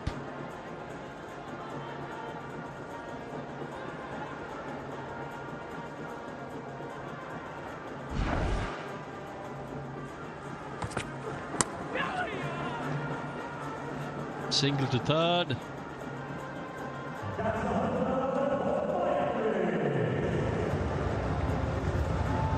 $100 on the board for my Emirates. There she is. The DP World Smart Truck Buggy Cam. Using the latest cutting edge camera work to give us a unique vantage point on the game. A different perspective. And just like in cricket, DP World using technology to keep trade flowing across the world.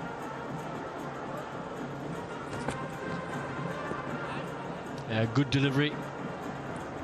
Again, just tells you Kyron Pollard realizing that they can't lose a wicket. So just, you don't see that too often, him leaving deliveries in the back end of the innings. Yeah, I think he's just waiting for this over to go. Emirates, the big man, is here. He's just hanging, chilling, the big man. Good player he was. That's why they're coaches, because they love the game. And successful coaches. Because I'll tell you what, Wasim, you won't see me over here in the ground if I'm not working on it. That's why we are sitting here, buddy. It's hard work. It's extremely hard work. It's pressure all the time. And this big man has been coaching all over the world.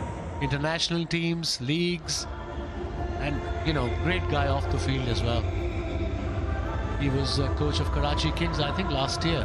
Or year before, maybe. Apparently, he was sick most of the time. Maybe he ate something. Or not so food. He's a big man.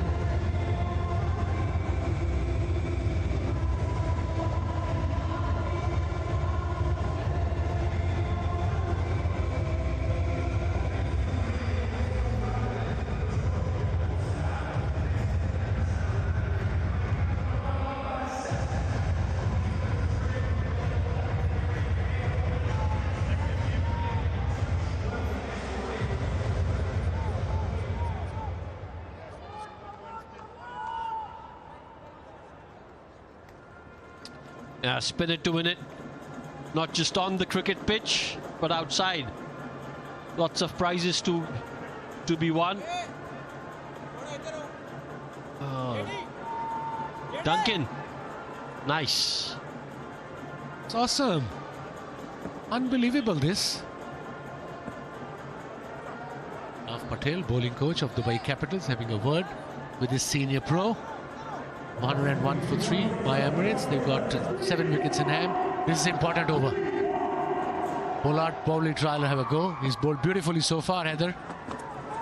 Edge done gone. Waqar Salam Khair. Hey, when you look at Haidar's reaction, he knows it's not been his day. He's bowled really well, but he's picked up a wicket and a massive one. Khairul Pollard got to walk back. Very important wicket for Dubai Capitals. Finally, Haider Ali got a wicket outside edge, straight to the fielder. At short third man, Salam Khair took that catch easily. And he is thankful to Almighty. Got his first wicket finally, and what a spell. 3.1 overs, 15 for 1. Pollard departs for 6 of 8 deliveries. My Emirates, 101 for 4.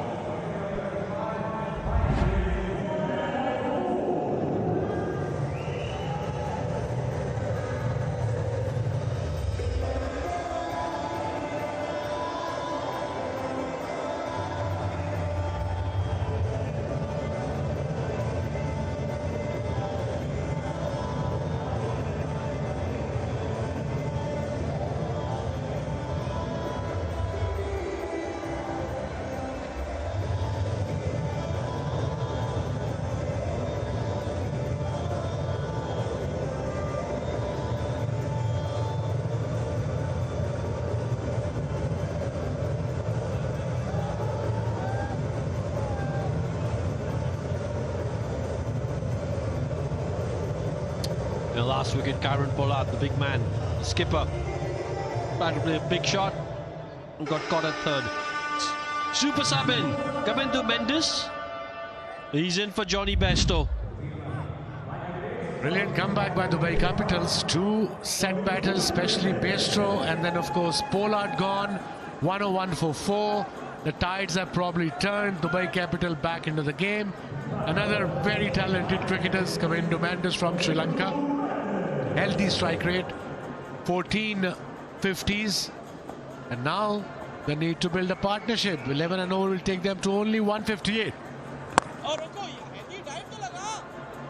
It's also such a tricky situation to come in as a batter because 6 overs remaining. You've come in when your skipper's been dismissed. You're the super sub, and this is the way Khairul Pollard was dismissed.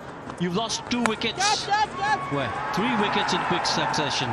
89 for 2, 99 for 3, 101 for 4.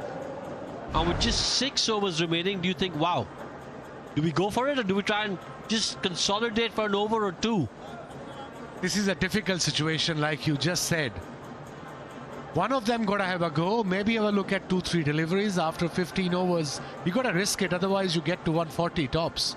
11 and over will take them to 164. 9 and over will take them to 153. Right on your screens.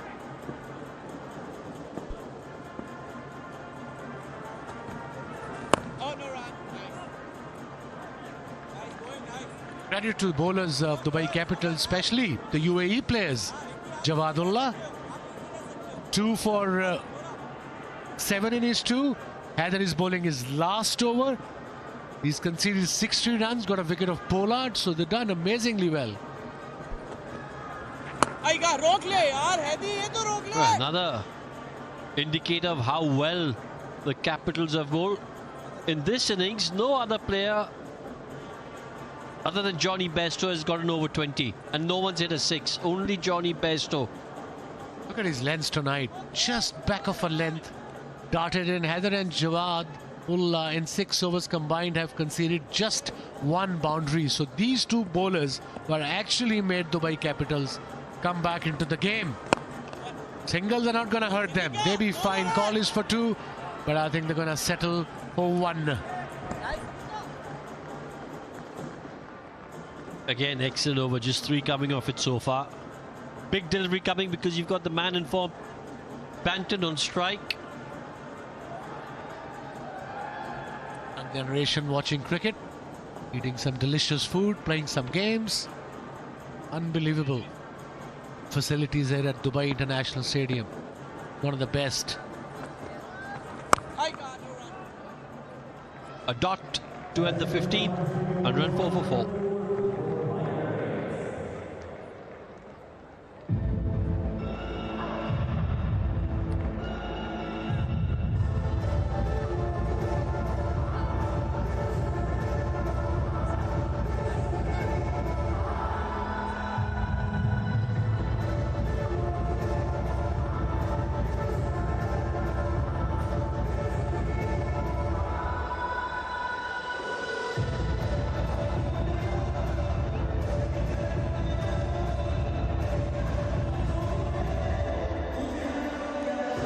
White belt points table. Waqar Salamkhin number 2 at the moment, just 1 point. When Khuzaima Tanveer, who has been outstanding. Neck to neck between him and Khuzaima Tanveer. He's from Afghanistan. Khuzaima Tanveer is a local boy, UAE cricketer. Ajay Kumar is also a UAE cricketer, 9 wickets. That's incredible. And Azmatullah Noor from Afghanistan.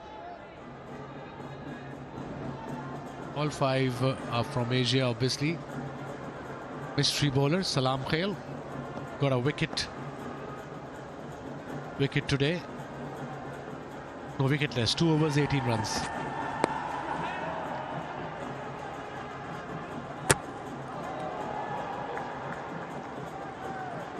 A single.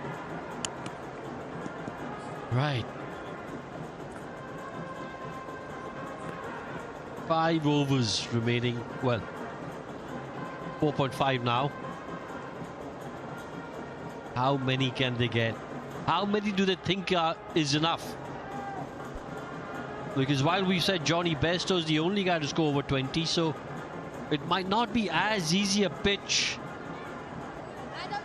as it looks. At least get to 150 if you want to put pressure on the another good delivery, variations.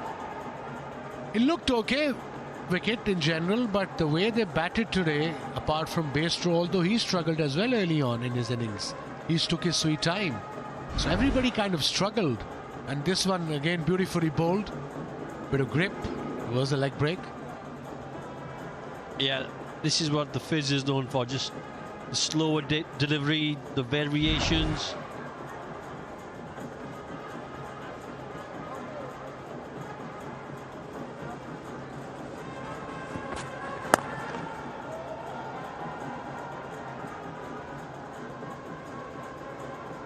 Such a fabulous tournament this is. Entertainment non-stop. Tomorrow, what have we got lined up for you? The Abu Dhabi Knight Riders will take on the Gulf Giants. We'll be live from the Zayed Cricket Stadium in Abu Dhabi from 6 p.m. local time.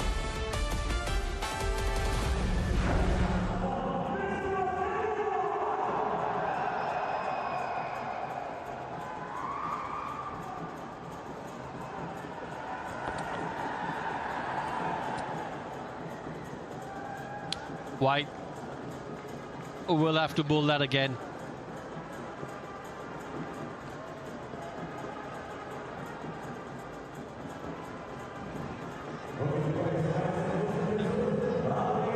Padum Nisanka, top of the table on the green belt chart.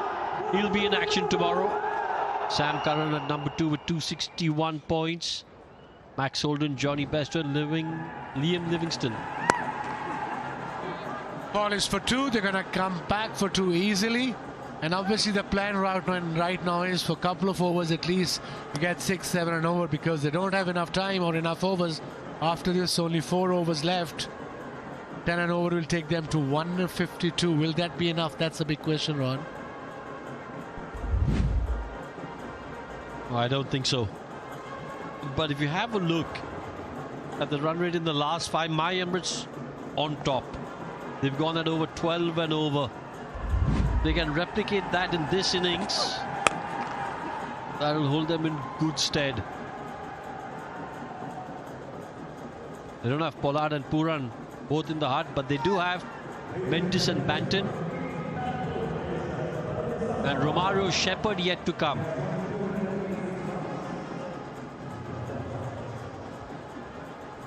A good over. Like I said, what a comeback by Dubai Capitals. Got 2 wickets in quick succession of set batter Johnny Bairstow, then the skipper Pollard, and now brilliant over from Mustafizur. Only 6 unconceded. 1 ball to go. Up in the air. They're gonna settle for 1. 7 runs from the over. 16 gone. 111 for 4.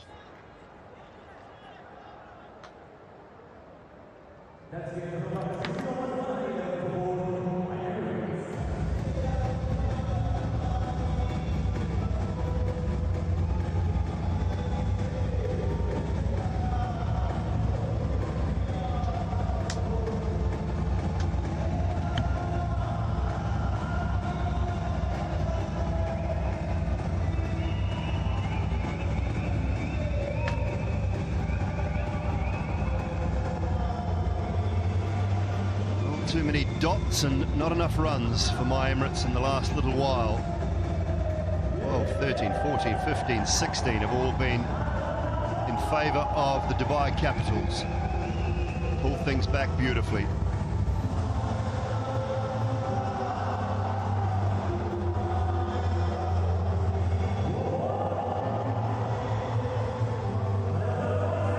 Salam Kheel has bowled 2 overs for 18.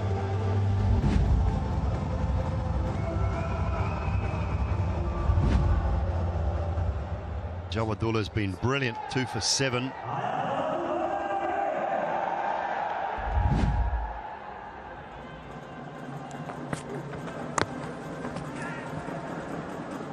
Edge for 1. It's all fallen away a little bit, Waka. Evening to you.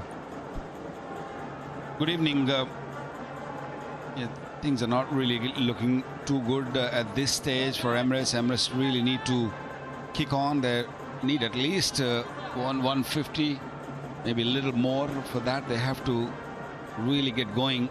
These singles aren't gonna help them. Last 30 deliveries, 23 runs, and they've lost 2 wickets. They couldn't really get going. It's not coming onto the bat. Swings that, that'll be another wicket, I would think. He hasn't got enough of it. Oh no, oh wow. And that's gone for 4 as well. Is that Willie? Oh, slipped straight through the hands. They're their own worst enemies tonight. First boundary in, 34 balls. Goodness me. Yeah, it's been a struggle, serious struggle for the batters there. This was hit hard. It was in the air for a long period.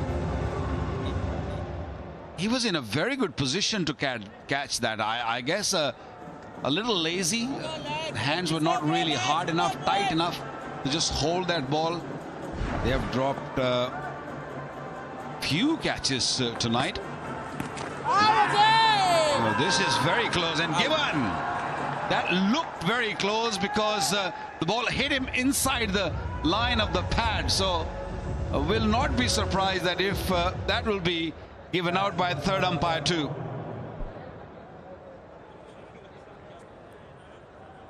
We have an LBW review given out on field. It's a fair delivery. Just looking at split screen now. Just roll this forward, please.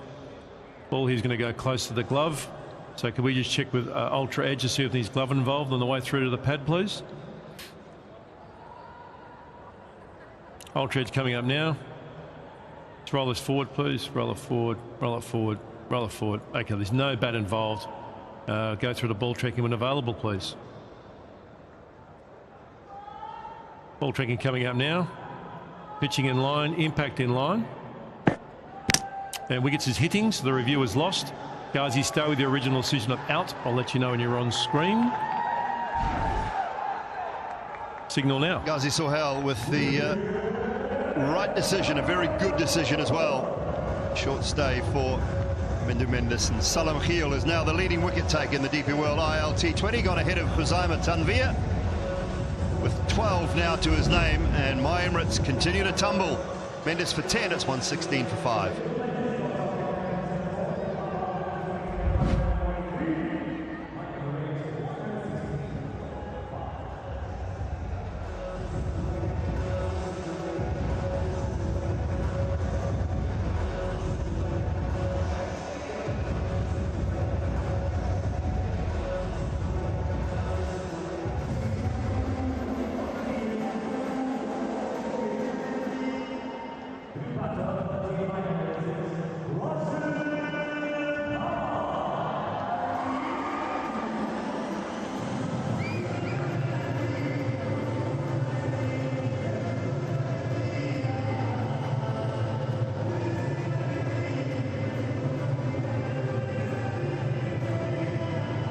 Well, 5 down now, my Emirates. Things are falling apart really quickly at the back end, courtesy of very good bowling. Rashid Khan is the new man at the crease.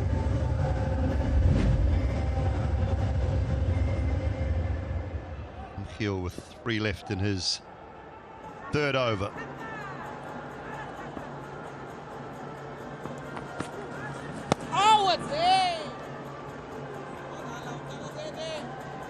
Normally you see bowlers get disappointed and heads go down when they see the fielders dropping catches, but not this.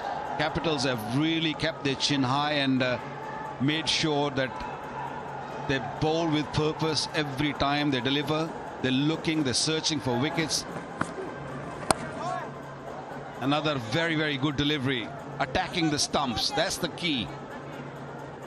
This is a pitch where you might avoid playing that shot. This is a sweep shot. The few times you've seen a very close calls, but this one was heading straight to the stumps. Good call by umpire, the on-field umpire. Ghazi Suhail was the man. Not an easy decision to make when you're on field. Again, looking to sweep, not there.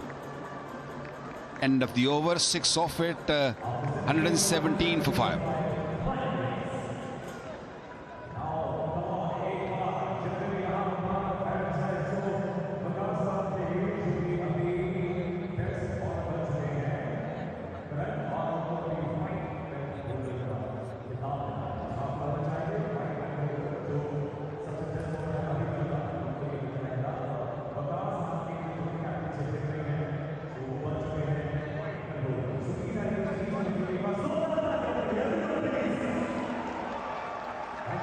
Well, he's gone past Khuzaima Tanvir, now has Waqar Salam Khil.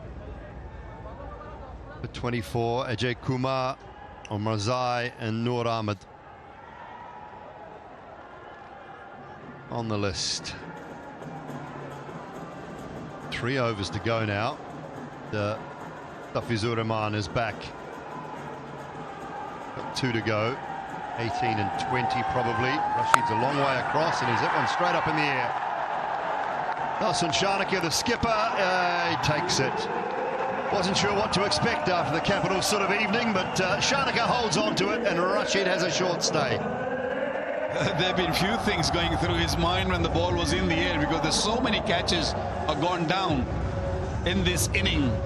He made sure that he kept his hand right high, see it in front of him.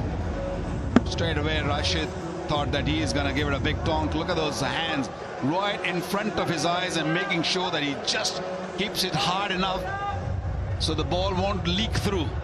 Good catch, very, very good catch taken by the skipper Shanaka. Rashid Khan gone for 1. It's 117 for 6.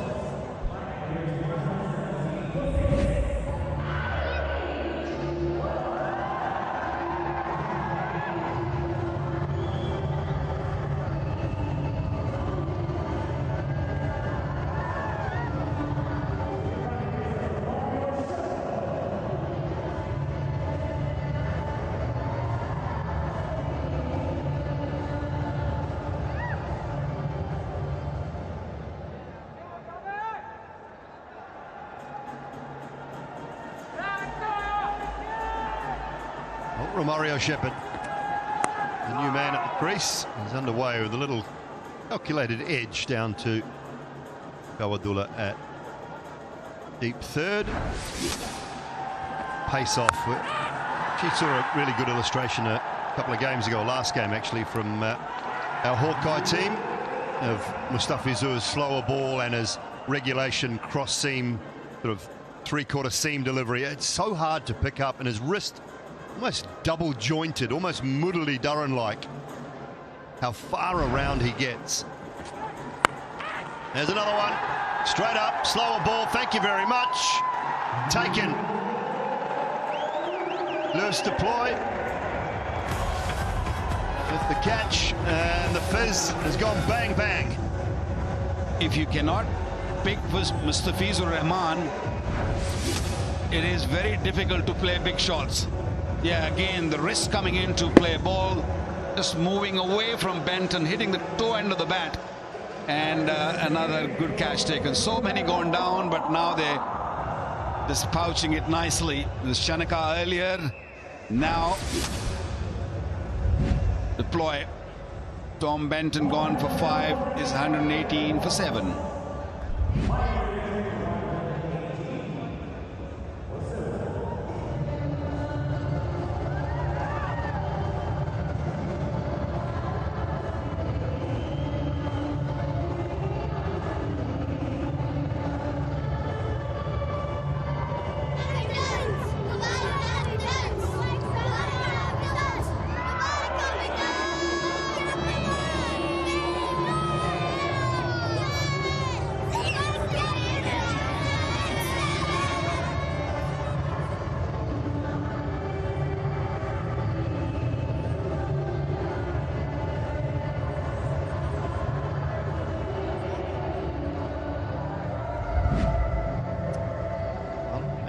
Gazanfa in at number 9. Emirates in all sorts of trouble. 6 for 29. Last 30 balls, 25 for 5. Things have just fallen apart. Good from Mustafizur. 2 for 18, both in this over. Mixing it up beautifully, is reading the batter's mind. He knows exactly what the batters are looking for, and then he's just using his strength. His strength is to bowl those cutters outside the off stump. Batters have to really fetch it from outside the off stump, and he kept his mid-on up inside the circle. If you're good enough, hit me over the top, but they're not good enough. Edge score, brilliant. It's all coming back to them now. That's loose to play again. That is a screamer. The Fez has got 3 in the over.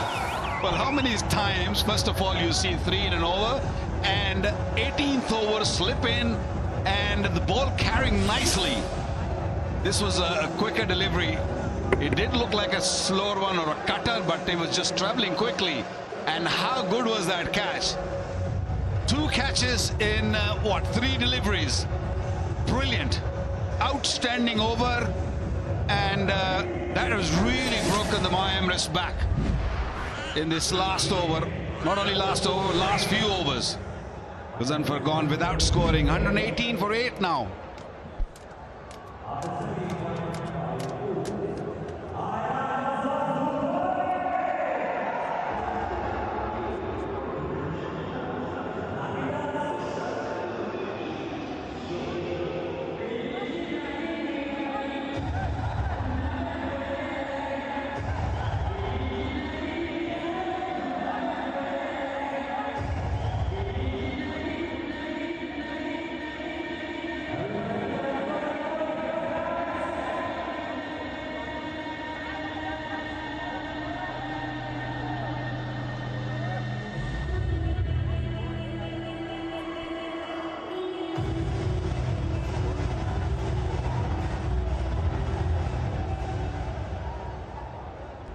Four wickets in 9 balls. Naveen-ul-Haq at the crease, and those numbers wouldn't necessarily frighten a man the quality of Mustafizur. Loose deploy remains in its slip. Leg side off the thigh pad, and Shepherd says, no, I will take strike. 118 for 8.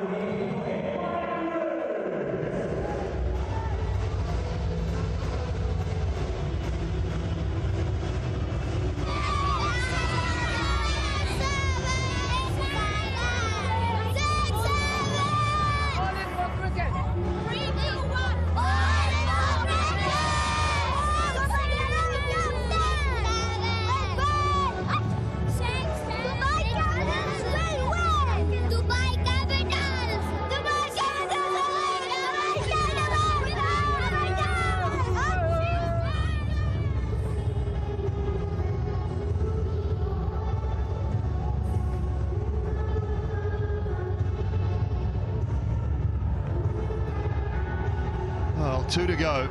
118 for 8. Outside of Johnny Bairstow with 67. The next highest was 17. That was Mohammed Wasim. No one apart from the openers has scored more than 10. And Romario Shepherd is just going to try and find some boundaries. Great catch, Waka. Very good catch. You don't expect that in the slips in the 18th over, and watch that. It traveled quickly and had to dive to his left. Although when the keeper is on your left, you don't go for that. You normally look for on the right. But that's brilliantly taken. He's refused the strike again. That's not gonna help them. Watch that. Went for it, and look, he actually caught it behind him. I guess he picked it up a touch late and then had no choice to dive. Great hands. Well, 2 dots. Shepherd looking for boundaries. And he'll find the fielder. Oh, put down. Put down. The man we've just been waxing lyrical about has put one down. It was a tough one. It was low. Just hit the base of the hands. He's got to stay focused. He's not focused enough. Ball's following him. I think he misjudged it. It totally misjudged. He thought the ball was a little bit higher, and then dive at the end. It didn't work.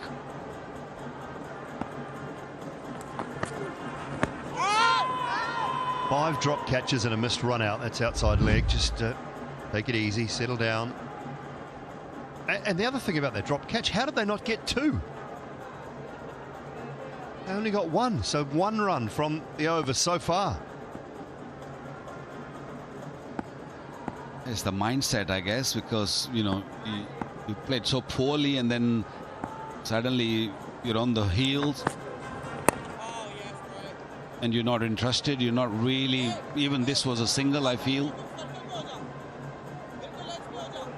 They've lost 8 wickets in no time. They had a good partnership, the good opening partnership of 40. Second wicket fell at 89. Then 99, 101, 116, 117, 118, 118. I mean, it just fell like anything.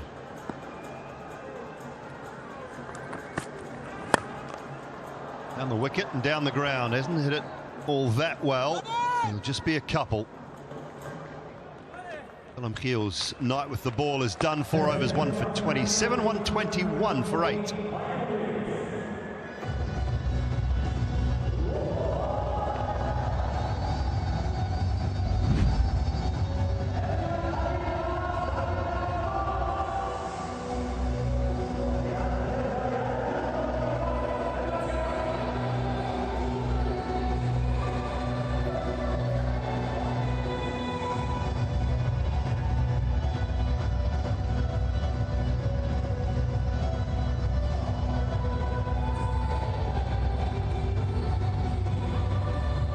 Just looking back through the scorecard, Waka, and after the 11th over, when Johnny Bairstow took to Mohammed Nabi, the 11th over had finished. They were 89 for 1. Quite an incredible collapse post that. Hard over backward point, so Shepherd will find the boundary. 17 balls since the last one. Can he find another 15 off this over? 140. Sounds silly, but my Emirates might be in the game with that sort of score. Yeah, looking at what happened in this game and looking at the surface, it's a little tacky. It's not really coming onto the bat that well. Yeah, 140, 142, something around that number. And also they'll kind of go with the momentum if they can get a couple of boundaries here. First ball gone for 4, so 5 more deliveries. There's third man there, point, and mid-off right on the boundary. Just about swings himself off his feet there, Shepherd. I think that Shepherd's doing the right thing now. Last over, he's the one that can clear the boundary. If he can hit 2 out of the park, 2 over the ropes, you know, 136, 137 around that mark. It's a lot better than what they looked like an over and a half ago.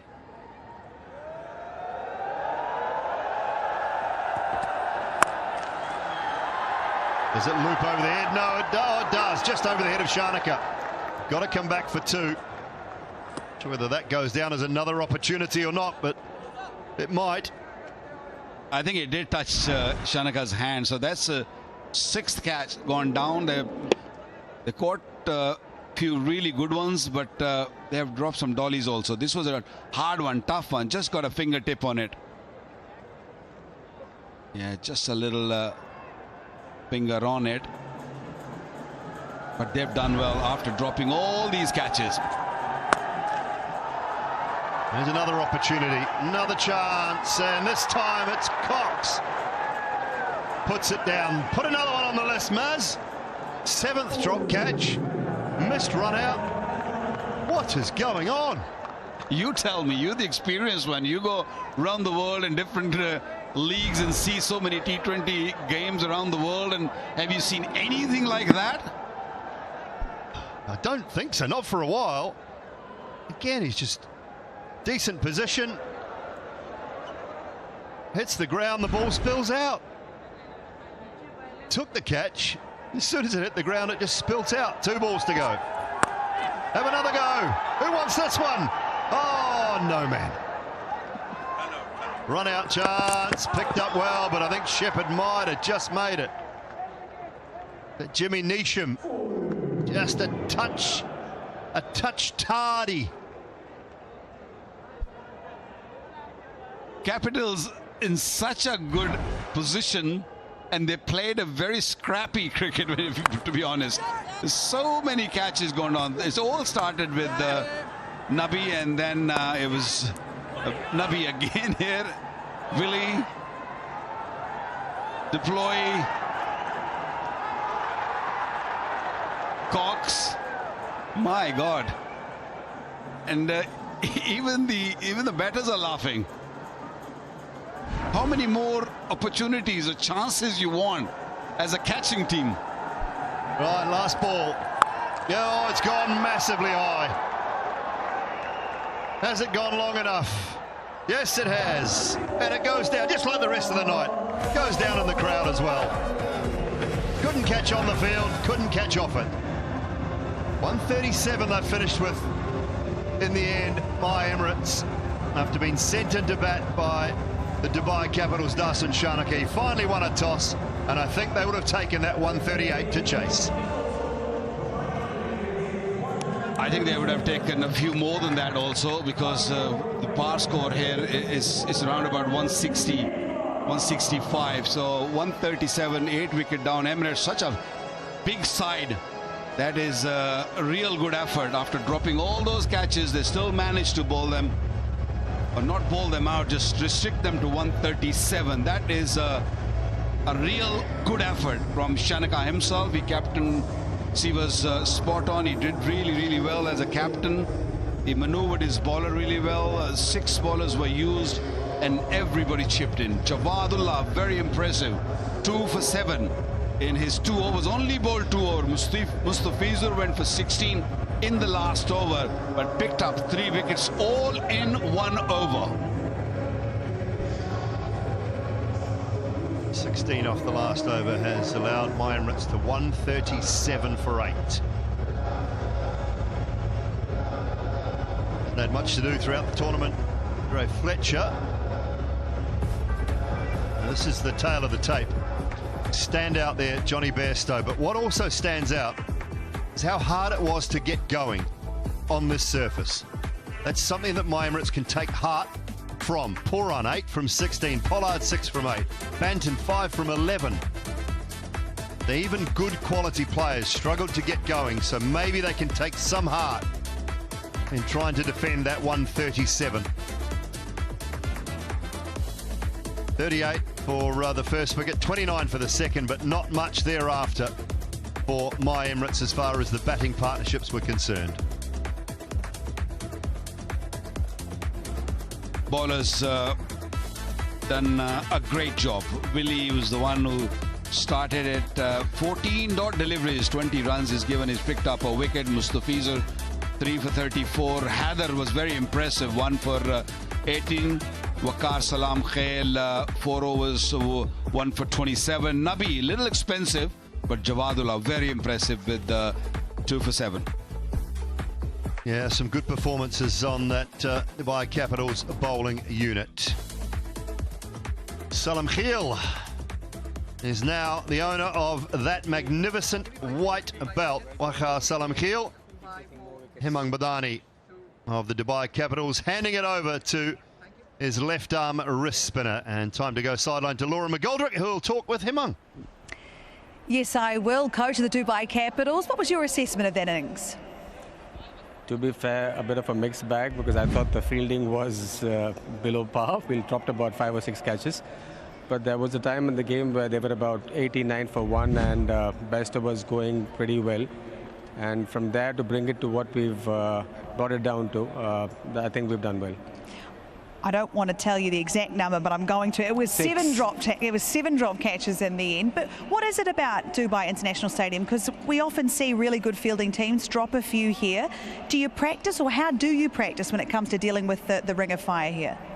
I think most of these guys who play the IL are lads who've played at the highest level. They've been under lights, they've played under floodlights, and I would have been okay if some of the younger boys or maybe the local boys would have dropped those ones, because they feel a little daunted with the occasion and stuff like that.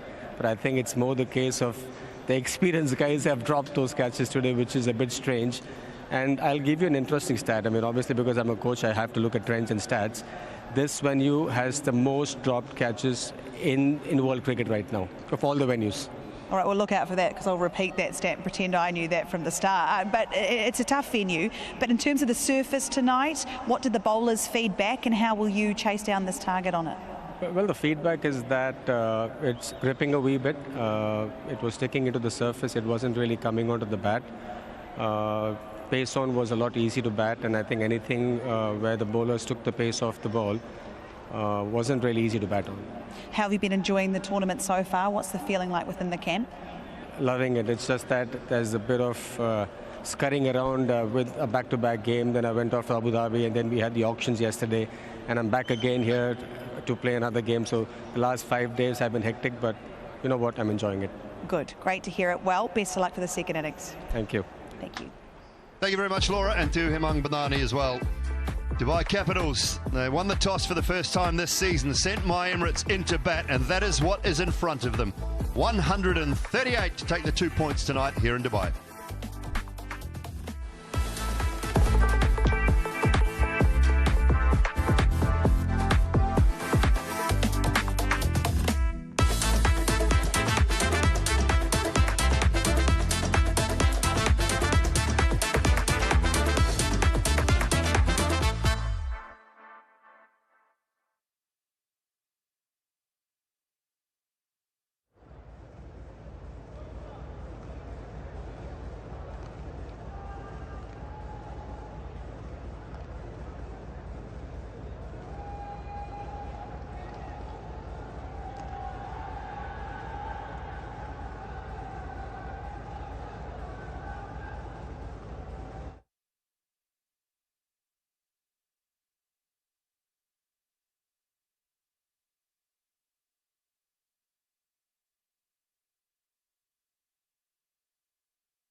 Welcome back to match 18 at the Dubai International Stadium. My Emirates have put into bat 67 high scored from Bairstow. Nothing else to take home, and they end in their 20 overs at 137 for 8. Bowling was a classy show, that by Fiz. Mustafizur Rahman bested the pick of the bowlers. 3 wickets to him in his 4 overs. A couple to Jawadullah and 1 apiece Willie, Haider Ali and Waqar Salam Khail. Best time to revisit the first half of the game. I thought they started off really well, especially Bairstow, but in the end, he played some exceptional shots. Mohammad Wasim was all over the place. Of course, there were about 7 dropped catches from Dubai Capitals, but they bowled really well in the end, especially the spinners. And of course, Mustafizur. After Johnny Bairstow departing, they struggled against spin bowling and of course the fast bowling. Like I said, 7 drop catches. But Johnny Bairstow looked the best out of the lot, 60 plus. That's his second 50.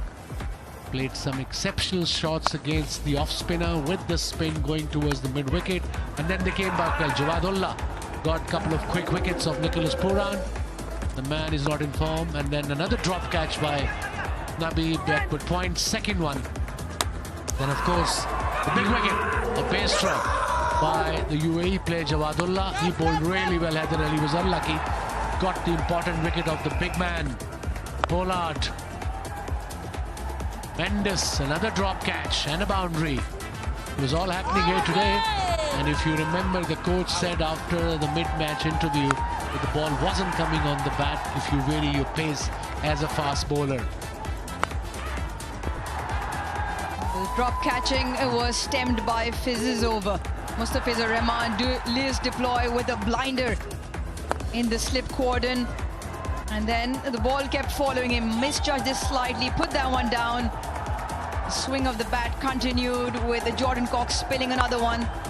That was the 7th one to go down off the evening. The innings ended with Mustafizur Rahman with phenomenal figures tonight. 3 wickets for him. That means the home team, the Dubai Capitals, need to get 138 at a required rate of 6.9. Well, it's been a phenomenal tournament so far, and the dispatches of the season are going to be up on your screen. The 6s have flown around. Let's start with Liam Livingston, a one-handed swipe into the leg side. This is one that qualifies at number 5. Rahmanullah Gurbaz with all that brute force and power in there at 4 as well. Rovman Powell with all the power that he can pouch over long off. That is a number 3 on that list. The few more that go around, how's that for a strike? Jordan Cox behind the stumps, over fine for 6. And Patham Nisanka, highest run scorer in the tournament, 350s to his name. A reverse hit for 6. That is phenomenal ball striking. Absolutely. Dispatches of the season. Number 1, Patham Nishanka. Absolutely. Reverse lap for 6 towards backward point. Shot of the season so far.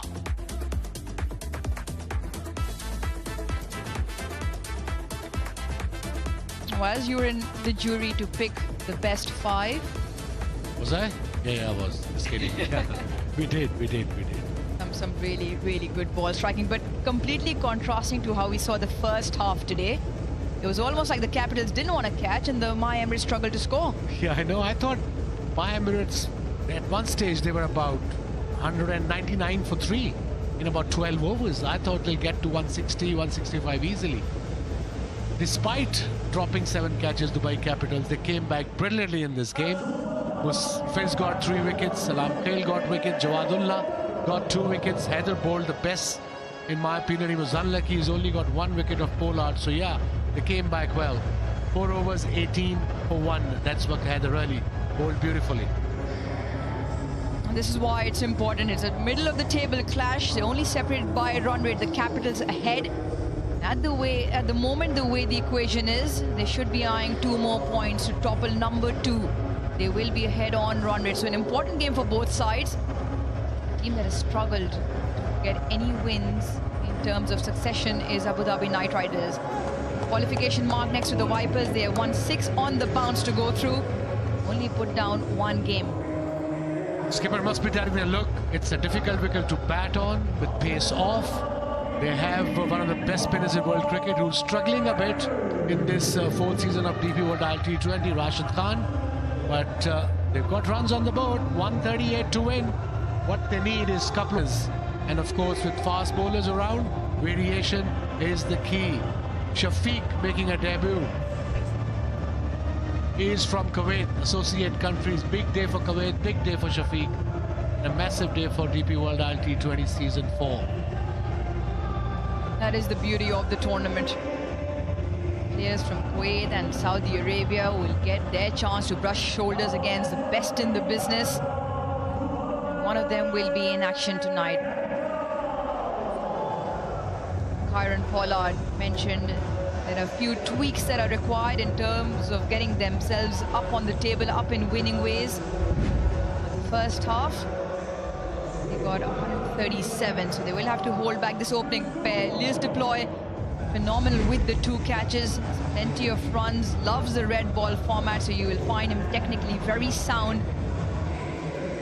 Probably need a player who technically sound when you're chasing a low total, especially on a pitch that's not a batting friendly. The ball is stopping a bit. Shayan Jahangir from USA, that's his T20 career, 350s already, 99 is best. Just bat 20 overs if you want to win. Doesn't matter if you don't get runs in first 6 overs.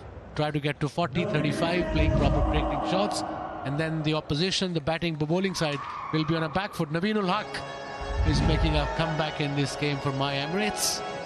Came out of injury, probably shoulder, I think it was. Right then, the chase is on. Capitals require 138. Naveen ul Haq to Shayan Jahangir.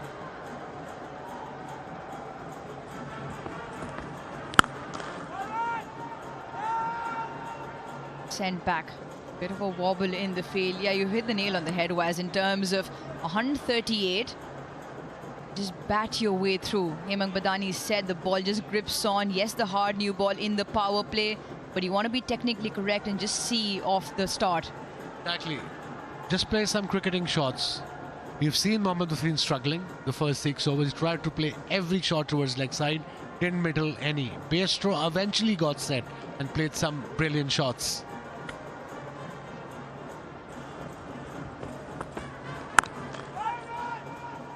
That's what we saw with the My Emirates batters, one after the other. They found it difficult to score. And because they were setting a score, not knowing how much was enough on a tricky surface, that's why it almost was a massive collapse. 99 for 2 to 118. That's where the innings ended. And mind you, it's overcast, clouds all around in UAE, especially in Dubai, and windy, so there might not be any dew factor. Good for bowling side. They need everything to go in their favor, the My Emirates bowlers. They'll hope the dew just stays away tonight.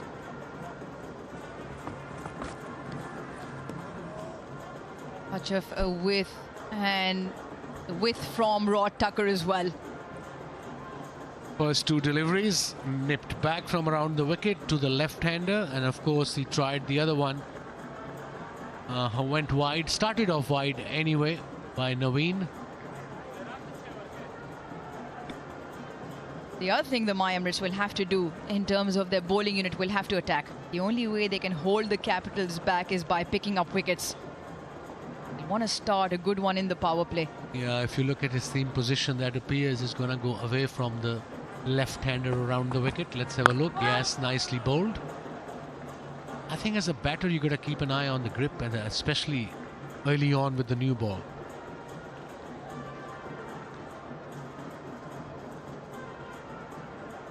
Well, the catching, well, it was anything but par, but there were a few that were absolutely brilliant. Man with the bat on screen, he is deployed, took an absolute specky behind. Not easy. Normally expect to the right, the keeper normally goes. He took a horizontal grab behind himself. Shining glory in moments of madness earlier on. Just waits on that, opens the bat face. First runs on the board for the Capitals. Look at deploys catch. Pace up delivery, outside edge, and look at that. Went like a trace of bullet. Brilliant effort this. This is slip catching at its best. Cycle Hub catch of the season contender, absolutely yes. Yeah, there's a super cool stylish bag going around for the winner of the Cycle Hub catch of the season. That definitely qualifies.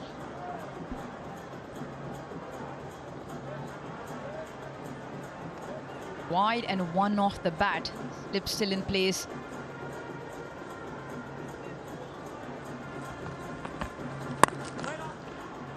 Wait on is the call. Not a bad start by my Emirates. 1 ball to go of the first over. 2 runs conceded. They got slip in place. And every fielder in the circle, they are attacking obviously to save 1. Because you don't want to give unnecessary singles away. 2 fielders on the boundary, 1 leg side, square leg, 1 back foot point on the offside. Against Cheyenne. Slip is just kind of between first and second slip. Pollard is there. Very good over. Naveen ul Haq.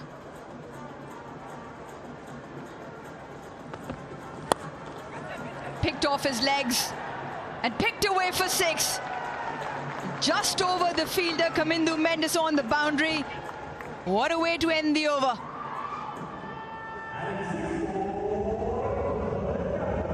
Eight for none. Let's have a look. Yeah, not the best delivery, picked up beautifully by Cheyenne. I thought it went straight in his throat at square leg Mendes, but he was 5 yards inside. There, look at this. But obviously, the first over, he was trying to save 2. Not his fault, but good shot. Not very happy, Naveen.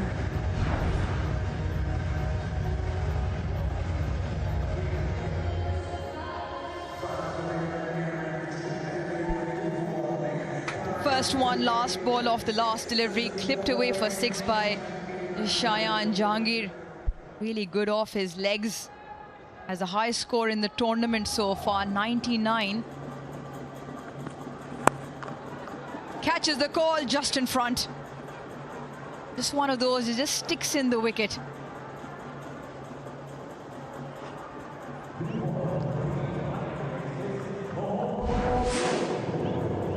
That's a 6 obviously now. I thought it went straight to Mendes. Just over him, just. Not very happy, Nicholas Pooran. He said why he was 5 yards inside the boundary rope. There's a reason. It's the first over, I think, and he was probably thinking to save 2. Well, there's been a few teapots and a few hands been flying around all throughout the game. Courtesy. Plenty of catches being spilled. Mohammad Rohit Bangash now into the attack. Gets a game and has the ability. Impressive, Rohit. The left arm medium pacer got this swing, brings the ball back into the right-hander, away from the left-hander. 7 drop catches in the first innings by Dubai Capitals. Unbelievable. Yet they got Emirates, my Emirates under control. 137 for 8 in 20. Look at his record. Very good average. Economy little high, but early days in his career. 39 wickets, 3 for 21 career best.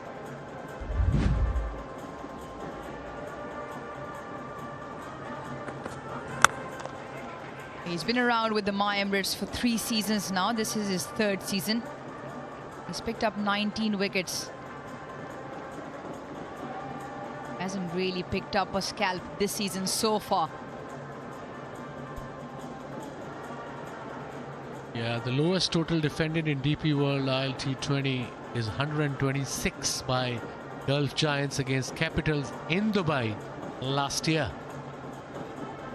Capitals are batting. So let's see what happens today. They have 10 wickets in hand. Put away, just over will be. Tom Banton in pursuit. Come back for a couple of runs. DP World behind none. That's a smart view box. Best seats in the house if you want to come up. It is the smartest view of all the action on the field. Nice place to be, Waz. Absolutely, really is the best place to be. The food, the drinks, the best spot.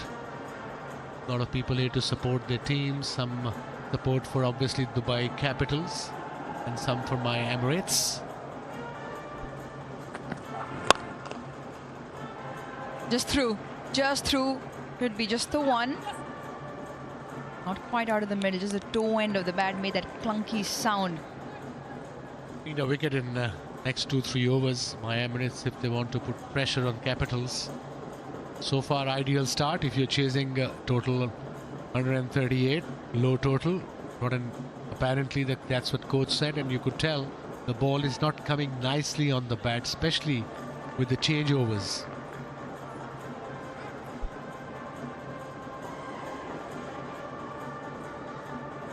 Brings loose deploy on strike. It's 2 of 6.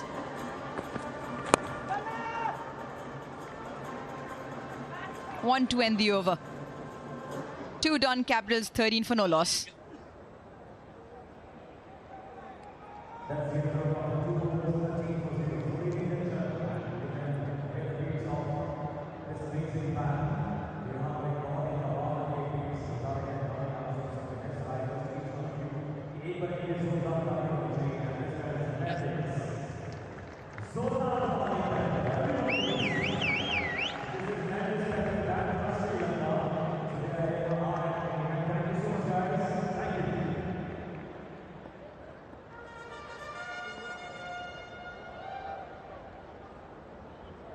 Capitals 13 for no loss. Really haven't been able to get the timing of the bat so far. 1s and 2s predominantly, except for that 1-6 from Cheyenne. If I'm the captain, Capitals, I should be happy with this kind of start. Yeah, you don't need any dramas. You don't need to lose 2-3 wickets in first 6 overs, and then pressure will be on you. If you get to 40 in 6 overs and without losing 1 wicket, or ideally not losing any wicket, the opposition, the batting side, obviously will be low on their confidence after that.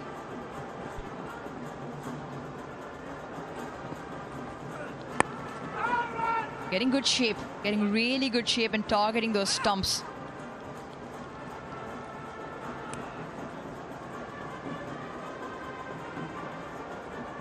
Look at the average swing. Far more exaggerated for the My Emirates. The previous delivery a sign of a 2.5 degrees. Actually very interesting to know that they are trying to swing the ball because they need to get wickets. Because they're defending a low total, slip in place, third man, fine leg up in the circle. This is a very important over now for my Emirates. This is really good. Every time just loose deploy, just gives himself a tad bit of room by just moving across to the leg stump, giving himself room on the offside. Naveen Ulak has followed. Now you look at the Dubai Capitals, they've had a couple of issues at that opening stand. They've got the worst average for the opening stand. And they've changed around 4 different combinations in the 6 games, including this one that they've played. The average opening stands for the Capitals, no 50s in there. There's 14.6. It is significantly down there, right at the bottom. And to complement that issue for them, they also have the worst run rate in the first 6 overs. So an amalgamation of issues. But what works for them tonight is they're not chasing too many. So they can actually allow for this opening pair to just bat themselves in. Picked up and dispatched. What a strike from Cheyenne. He's only dealing in 6s so far. What a shot by Cheyenne. Came out of nowhere. Just back of a length. Not very quick. Slow ball. 110k. Picked up beautifully from the middle of the bat. Dispatch of the day. DP World dispatch of the day. Here we go. Excellent.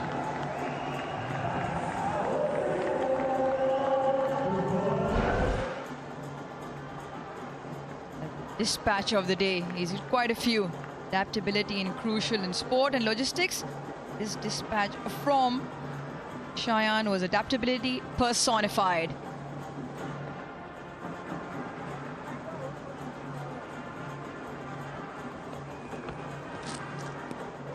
A bit of a wild swing. Remember, he has the highest score in the competition.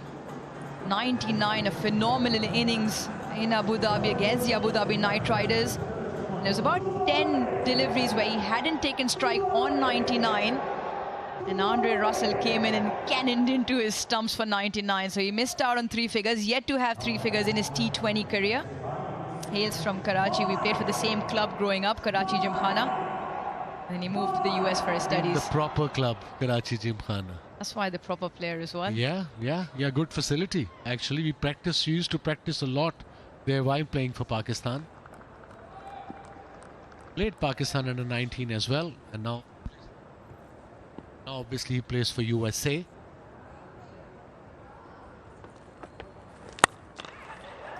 Not quite at the middle of the bat, and will just plug in front of third. But Wasim does the cleanup job. 3 done, 21 for no loss.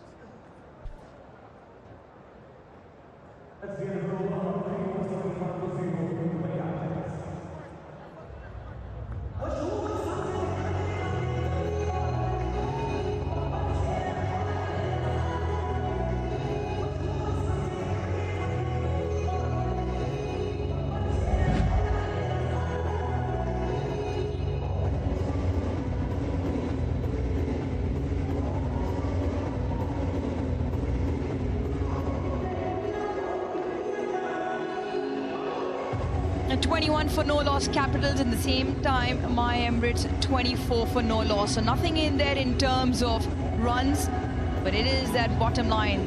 Only 117 more from 17 overs. The asking rate is also under 7, so the home side should be fairly happy with the way the day is gone, especially in this chase. Allah Ghazanfar now to bowl. Uncanny action and difficult to just read off out of the hand. 68 wickets, averages under 20. That's very good at this stage. Intermediate under 7, even better. So yeah, they need a wicket here. Cheyenne to face Ghazanfar. Just holds the line there. It is one thing when you've got a conventional action. Nowadays with modern day cricket, and you look at so many unconventional actions, it's so difficult to pick them out of the hand. And if you can't pick them out of the hand, you're probably most of the times late. Struggling then, obviously. But credit to Afghanistan cricket that they come out with amazing mystery bowlers day in, day out. You know, look at in this tournament, ILTP World ILT20. Another good delivery. There was the carom ball. Nicely played. No need to take risk. It's a good start. If you play this over, 2 over, 3 runs, 4 runs, it's okay. You will cover it up. Yeah, the carom ball. That's going to go away from the right-hander. There's an illustrious list of spinners. Left-arm wrist spinners. Noor Ahmed, Waqar Salam Khail, beg your pardon. Should be just the 2. Rashid Khan, Mohammad Nabi, look at Mujibur Rahman, Qais Ahmed, Allah Ghazanfar in there. Wealth of various spinners available from Afghanistan. Right then, let's get you involved. Jalwa Dikhao Inam Power Contest. Who was the most expensive batter at the DP World ILT20 auction? 4 options: Fletcher, Fakhr, Unmukt and Bruce. Can I answer that? No, sir. Okay. Not allowed to play, sir. Okay. The game we are allowed to play is the commentator's prediction, out of which Michael Hazeman has retired because he is absolutely no good. Yeah, I hope so, because I've seen the scoreboard yesterday. Leaderboard, we'll have a look at it again. Well, you won both baskets last time, Hindi and English. I'm fine without winning the basket. If I win, I'll just give it to you, Aruj, or to Gagan. Yeah, Gagan, our director, marshalling his troops, getting you all the pictures up on your screen. It's maybe worth having a look at that leaderboard, whereas I reckon you're right up there. There you are, number 2. Look at me right at the bottom. Look at Michael Hazeman, he's got 9 of them wrong. What are you doing? 4 overs, 3 wrong. Come on, Aruj. Hazy 13 games, 9 wrong, 30%. And then Waqar Younis is there as well. We all have one job to predict, 90% right. Well, I might be bagging 2 points tonight, so I'm backing the Capitals here. No, what a shot. What a shot. For maximum. Safe shot. Brilliant. Talented Cheyenne.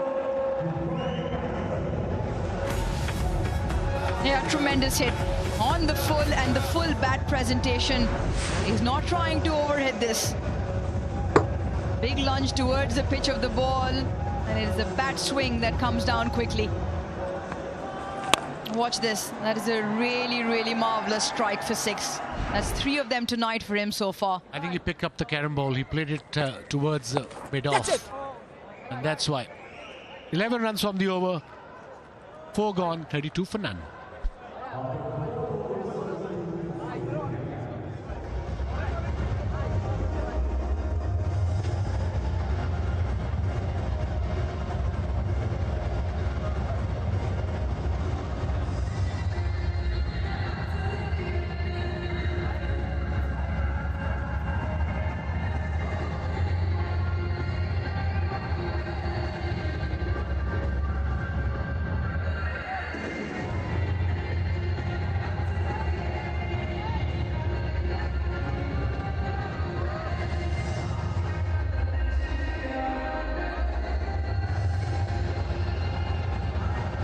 32 without loss after 4. Best opening stand for the Capitals this season.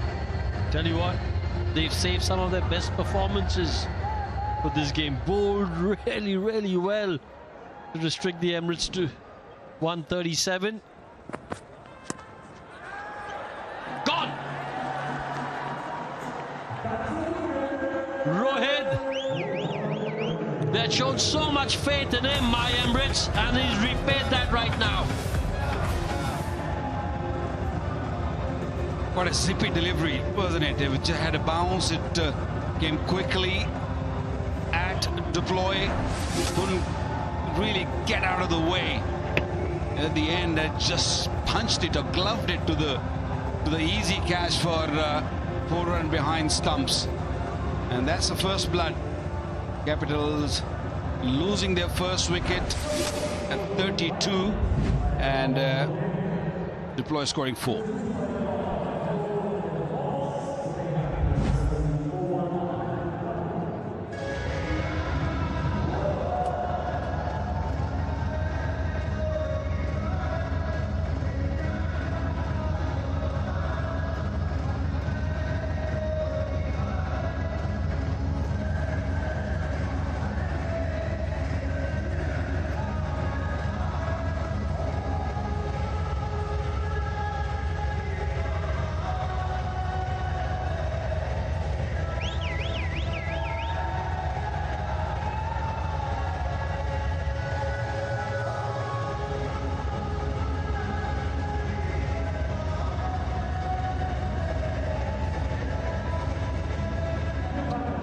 Jordan Cox, quality batter in at number 3.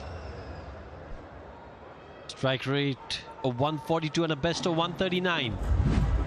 There's a slip in place. Hey, doesn't matter. First ball, he pulls. Won't get to the fence, but they'll get 2.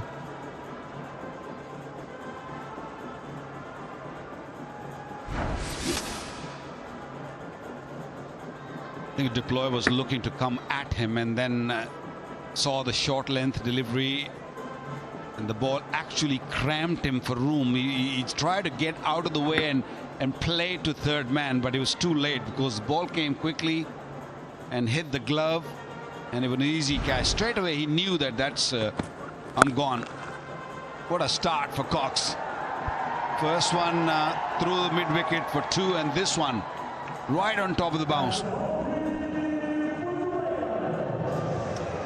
There's the big ticket 412 tournament for. Play big, dream bigger. At the moment, the Capitals dreaming of a big victory. Well, he's come with a purpose, isn't he? He's just looking to attack, and I think that's the right way to go. One of their batter, or maybe two of them in the top 5-6 batters, they have to really come hard, which I don't think the My Emirates batters did. Everyone was trying to get in and looking for sort of time spending on the crease rather than attacking the bowlers. Again, this might go for 4 again. Room there. Rohit, who's picked up a wicket and is being expensive now. They don't have many runs to play with. I'll tell you what, Jordan Cox has come out in an ultra-aggressive mood. This is excellent stuff. Jordan Cox again. He's made a big base for himself. Big stride back. No real foot movement, but just the way he throws his bat, his hands, wonderful. Yeah, 3 ordinary deliveries from Rohit after picking up wickets. Coming around the wicket once again, room again, short again. You cannot just give away easy runs.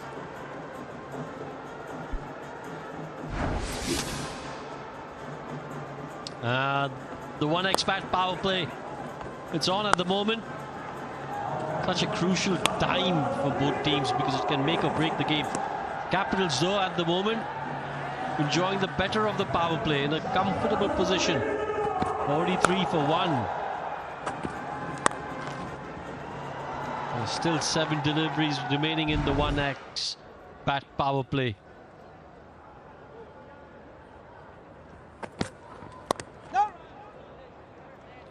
Dot ball to end what has been an eventful over. 43 for 1.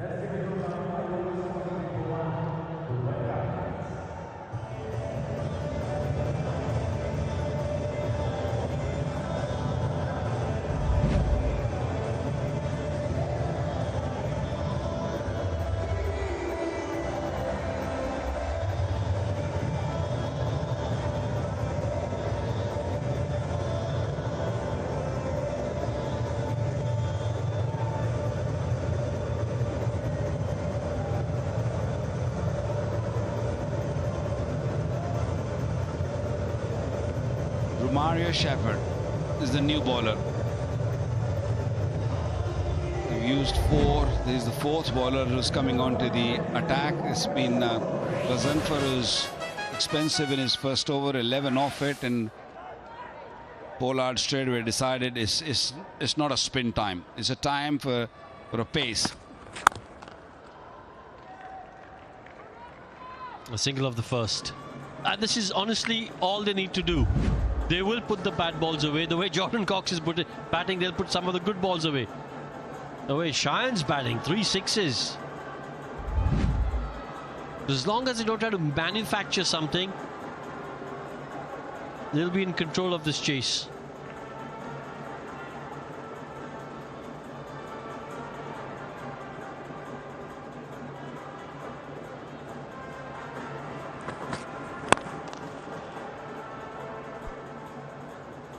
Nicely played.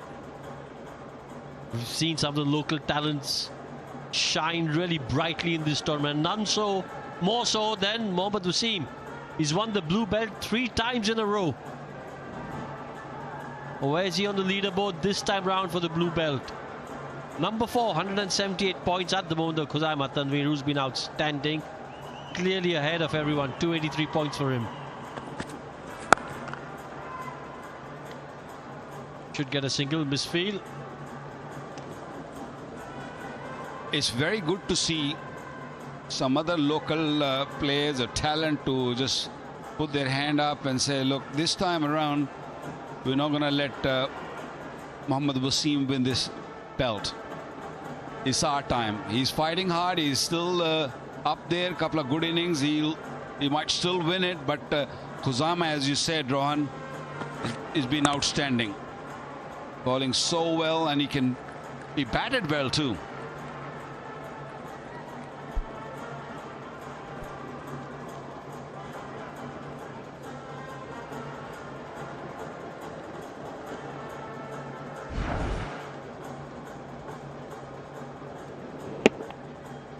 Nice hands there, just guiding it to third.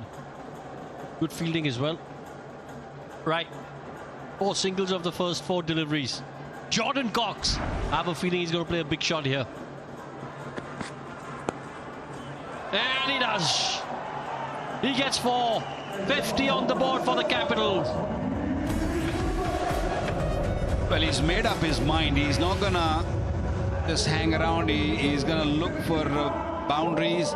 And every time he's been given a width or a room to just play the ball away, he did it. He did it with the control.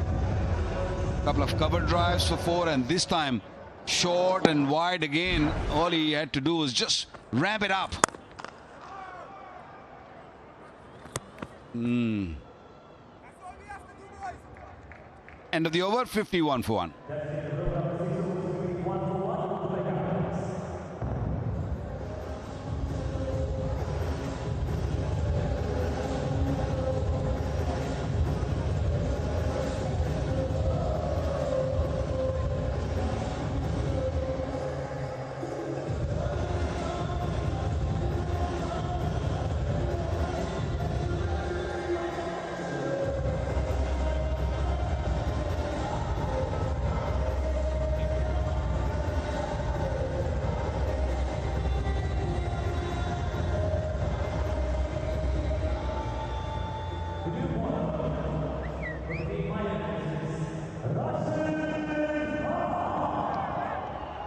87 required in 84.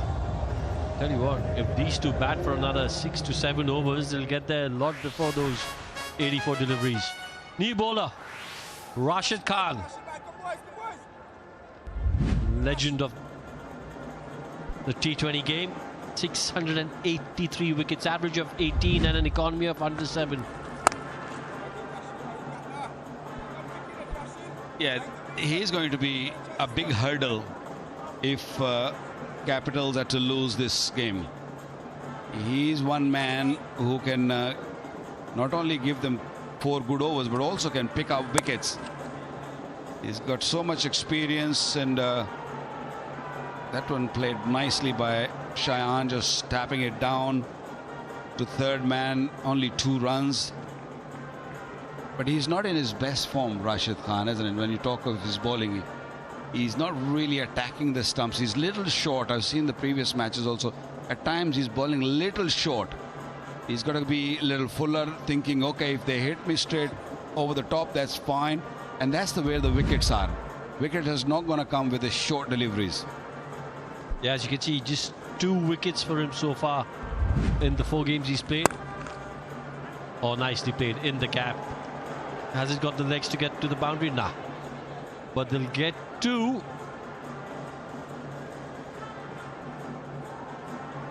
Yeah, again, that last delivery was little short. Given Cheyenne to just rock back. You got to bring the batter on the front foot. He gets LBWs, he gets bowls going. If he allows the batter to go on the back foot, that means he's little short, Rashid Khan. That's better. Now that delivery was fuller. Cheyenne actually went back, and he knows that he made a mistake.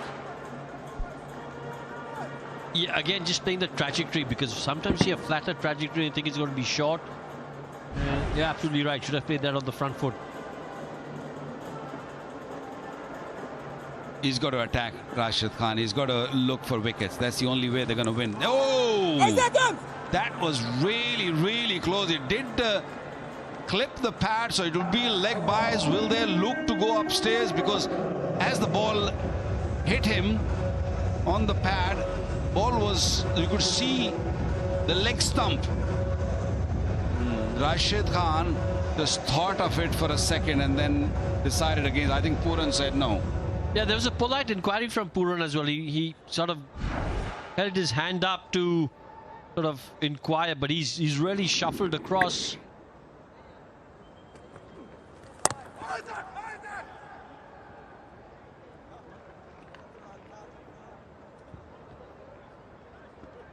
End of the 7th, 59 for 1.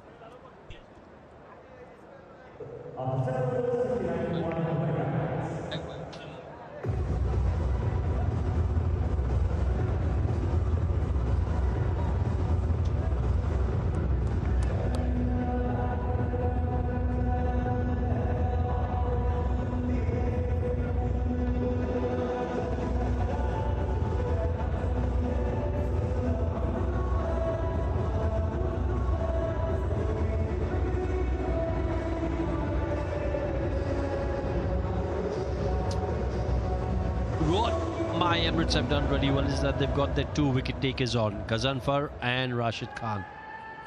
They realize that if they have any chance of winning this game, this is probably a 16-over game for them. If they don't pick up wickets, it's done. So bowl your best bowlers, your wicket-taking bowlers now. Don't keep them for the 19th and 20th over because the game might not get there.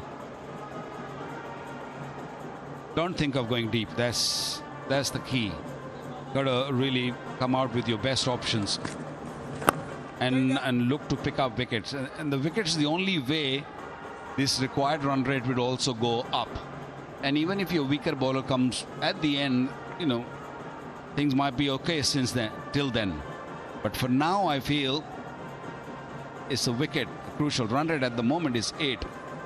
And required run rate is only 6.24. So there's nothing in it for the Capitals. They're just playing sensibly. They're just not really taking much of a risk. They don't need to. Yeah, just have a look at the first 3 deliveries here. What we've seen from Jordan Cox up until now this innings is that he's been aggressive, tried to put pressure on the bowlers. But over here, he realizes he doesn't need to do that against the bowler who probably for my Emirates is the trump card. Misfield. And they also have to be sharp in the field. There will be opportunities coming in there where a couple of times already they have just given easy runs like this. Eyes not on the ball and ball just slipping through the hands.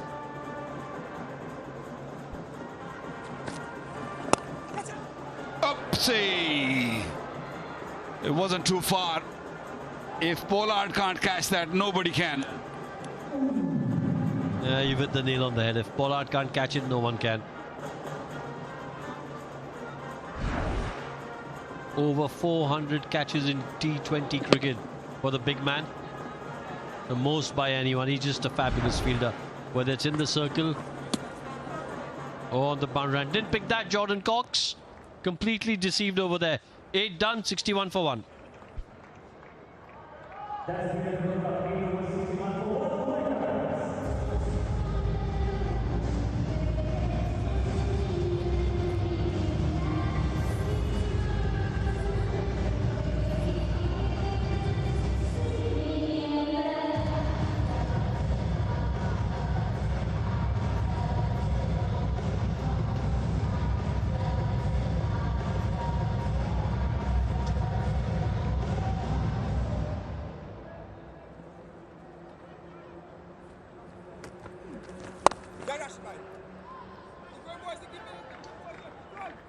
Well, 8 gone. Great position for the Capitals.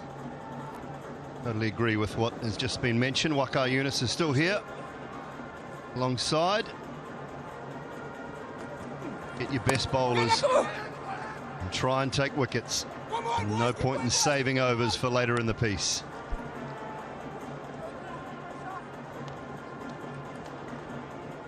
Well, their best chance of picking up a wicket is Rashid Khan, because he's the man with so much experience, a genuine wicket taker. Yeah, I know. But I feel that they're going to play him sensibly. They're not going to really take too much risk against him, not to give him any wicket. Just milk him, just get singles.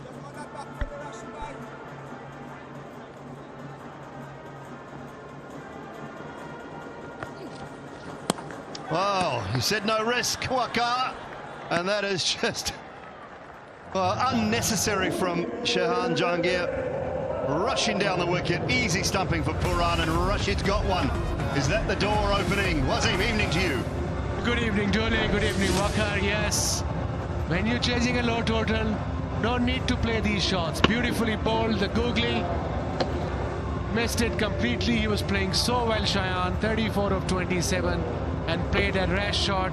They've got an opening, like you said, Dooley, by Emirates. They've got spinners, world-class spinners. The ball is gripping, and it's not easy to patch. Shehan Jahangir departs for 34, 63 for 2 now.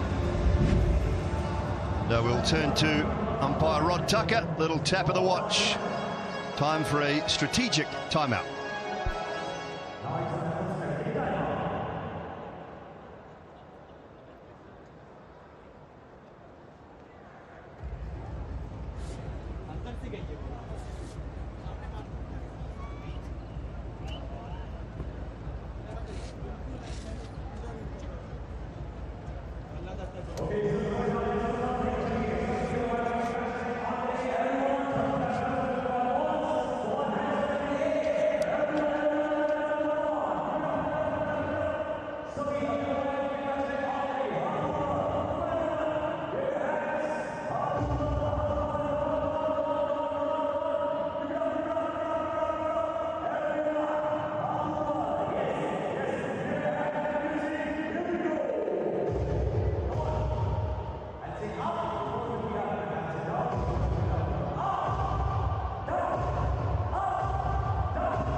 End of the strategic timeout.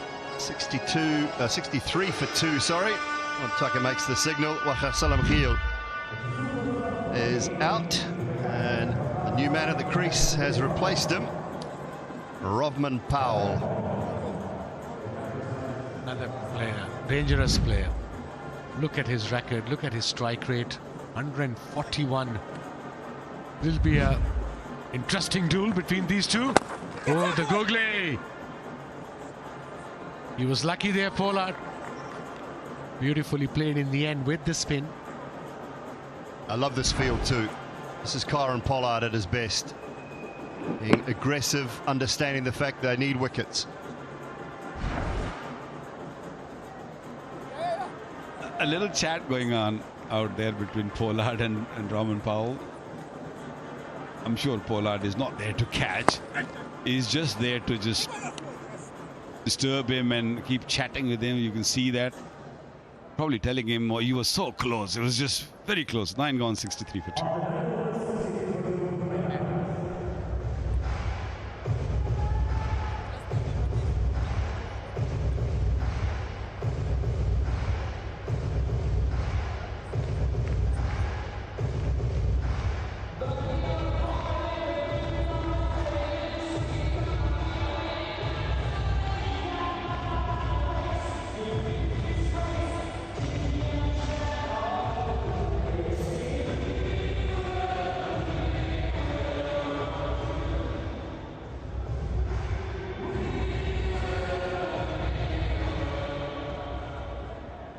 Last 18 balls been good for my Emirates. And just coming back into it, Gazantha to continue. Drifting in, field nice and tight inside the circle. Quad rate just under 7. They can see the opening, my Emirates. They know they need 1 or 2 wickets. Quick succession right now. Back in the game big time then. Another good delivery, nicely played, another dot ball. They're definitely a little nervous. Cox, who came with the aggressive mindset, now is just being a little extra careful against these 2 spinners. Rovman Powell only faced 2 balls and there were excellent deliveries. The problem they have is after these 2 bowlers done, then it's going to be easy, probably. Oh my goodness. Swings that beautifully. Deep over long on. Cox with another boundary. This time it's a maximum. Gazantha got a little greedy, I feel, because bowling from that off-stump channel was perfect, and this time he just bowled a similar delivery, a little too full and more toward leg side, and allowed Cox to just free his arms and hit it over the top. He's hoping for that magic delivery, pitching leg side, clipping off, but it was too full for that, and he played it beautifully. Cox is on 25 now. Kieran Pollard again, just trying to get under his skin a little bit. He knows that he needs Jordan Cox out. That's a better line and a better length. Yeah, from that line, he is getting more out of it. This is the last wicket. Ball landing on the seam. I'm sure Cheyenne picked it, but couldn't really execute his shot well, and easy stumping. There was no need for that shot. He was looking good. 34 of 27. Just have to bat. For 20-18 overs, you probably would have won the game for his team, but that wasn't the case. Now all the pressure is on Cox and Powell. I mean, these two are, of course, very experienced batters. They know how to negate spin. And this will be interesting. He's got slip, he's got short leg. Skipper himself is there.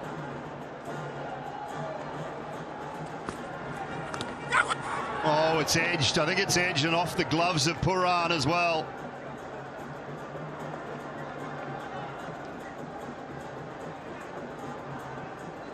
Just a little touch on it.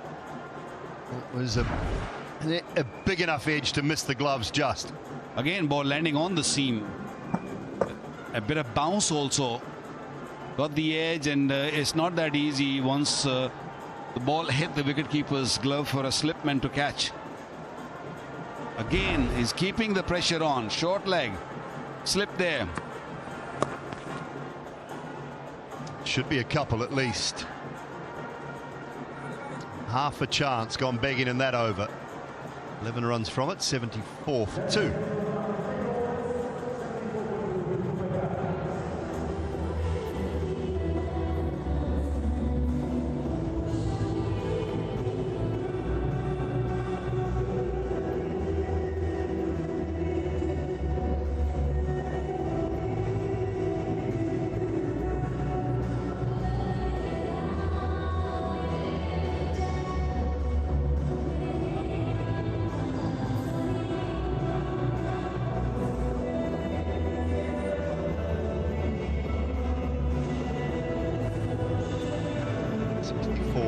From 60. Rate required, very comfortable from a Capitals point of view. Another wrong in, just down on it enough.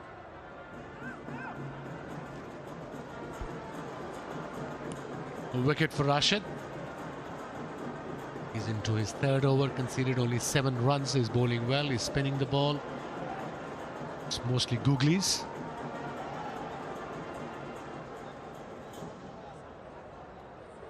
Kieran Grundy, Capitals owner, in presence. His son have a part to play with the Capitals outfit.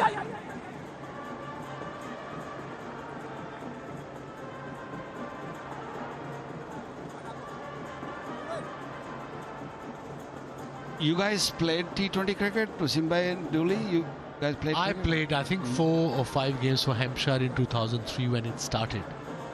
I enjoyed it. 4 overs, 2 with the new ball, then come back for the last 2. But nowadays, when you bowl 2 overs in the new ball, you come back or the 16th over for 1, and then the 19th or the 20th for 1. All the evening league stuff, when I went to England in 1989. First year, all of our midweek evening league was T20 cricket. Every Wednesday night with a Sunkist League, there was other things going on, the Bradford League, it was all T20 cricket. But we just didn't know it was just called evening league then. Well, even in Karachi, probably in the 80s, 90s, we used to play 20 cricket tournament in Karachi, especially during the period of Ramadan. It was big, and we didn't know at the time that 2020 cricket would be so important in this century.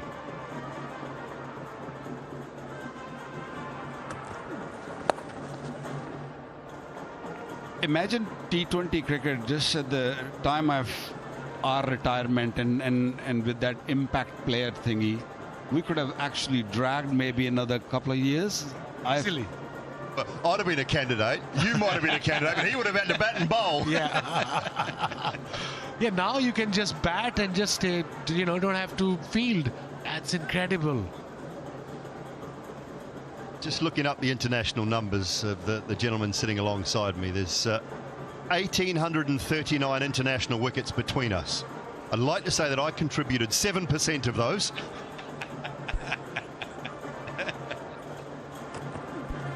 Five 5% probably was against Pakistan in that 93 series where they got 11 for in Pindi, I remember. Yeah, 11 goals, 77 for 2.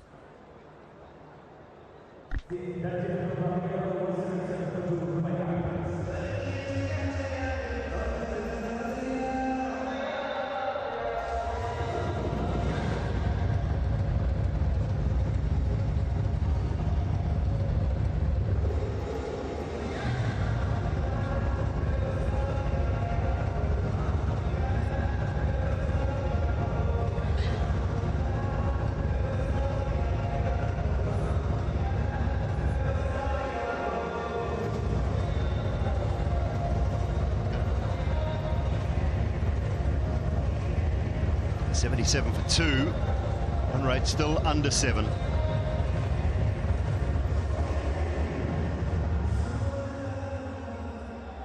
All this fun cricket has come a little late, isn't it? We were always told to just bowl long spells, keep going, long spells. We're also told to bowl quick. And nowadays bowlers are learning the moon delivery that arrives in about 3 hours. Moon delivery? Yeah. Sam Curran. Yeah, that arrives in about 45 minutes late. It's like a Lahore bus. Yeah, poor us. Well, we are poor. I'm not sure about Wasim bhai. I always tell people though, Waqar and Wasim, we very, very fortunate to sit in this position nowadays, having done what we all did, and we get to watch this sort of quality on show and travel the world being able to do exactly what we do. It is a privileged position. Absolutely. And what a shot from this boy.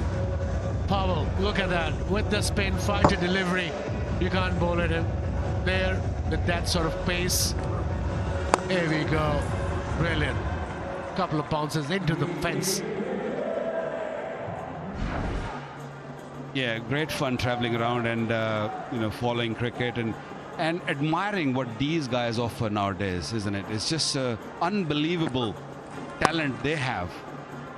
You know, T20 World Cups, we have seen so much talent, and now cricket spreading around the world, and with the DP World ILT20 taking it to Kuwait, Saudi Arabia, and more regions going to get involved. I feel that this is going to really get bigger and bigger, and hopefully, if we're still there, we're going to be around sitting here and having fun.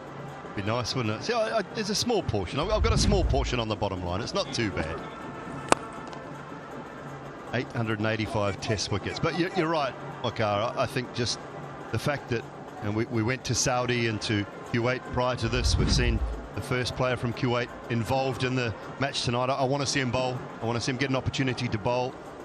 But, the game is spreading not only around the world, but this region and the Emirates Cricket Board and what they're doing for this whole region, I think from a cricketing point of view is to be applauded.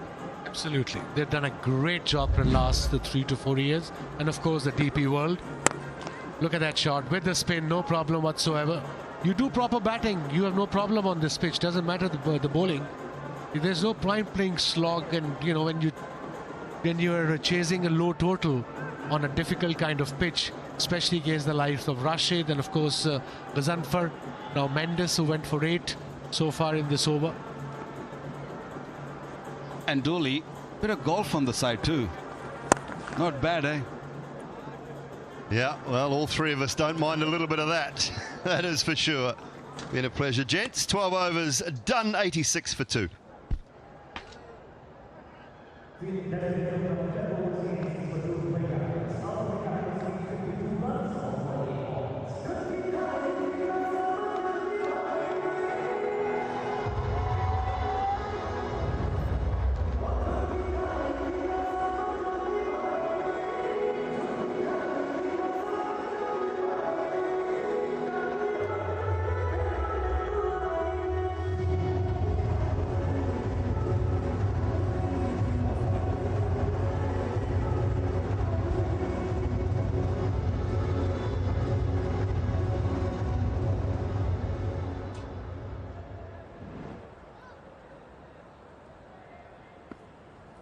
Capitals require 52 from the last 8 overs.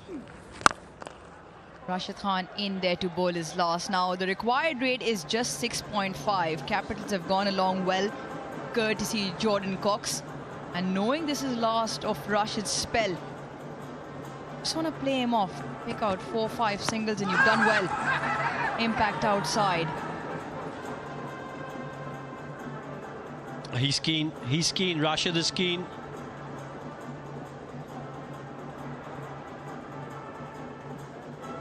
They're not going to take it. But I just wonder if there's a little bit of bat involved as well. As you rightly said, Ruji, impact outside the off stump. But was there a little bit of bat involved as well?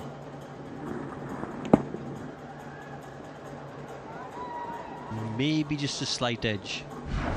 We're both right, bro. They've called for 2. Good work at the boundary. Down for the count for now. Hopefully there's not too much damage done. Rohit Bangash. Bowled well, a couple of overs just for the 16 runs and picked up an important wicket as well. Oh, well done, Ro. Good tag team. Teamwork makes the dream work. Self-applause and appraisal here in the comm box. Since no one else is willing to do it. He'll get a single here. How are you doing on that comms prediction roster?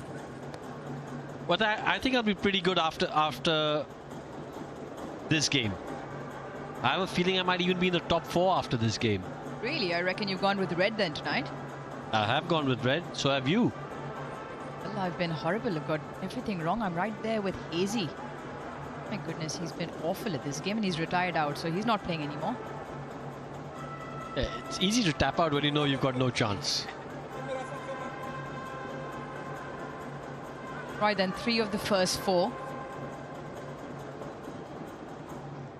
Robin Powell has been prolific for the Capitals. So has Jordan Cox. Only require 49. 44 deliveries, so nothing too dramatic needs to happen from a Capitals point of view. The mid-off is just brought up. Just dangling the carrot.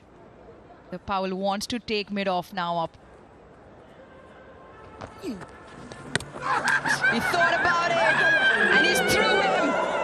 What a tactic, what a delivery, and what a story Rashid Khan is writing. And you can see Pollard's reaction. It was just too tempting for Robin Powell to resist. But I'll tell you what, you can have all the best laid plans, but if you don't execute them properly. Have a look at this delivery. The googly, it comes in, it's pitched right on the spot, hits the top off. Phenomenal bowling from one of the very best that this game has seen in this format. And look at this celebration. He's pumped. Powell, though, he's got to go for 11, 89 for 3.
Out walks the captain to face the music.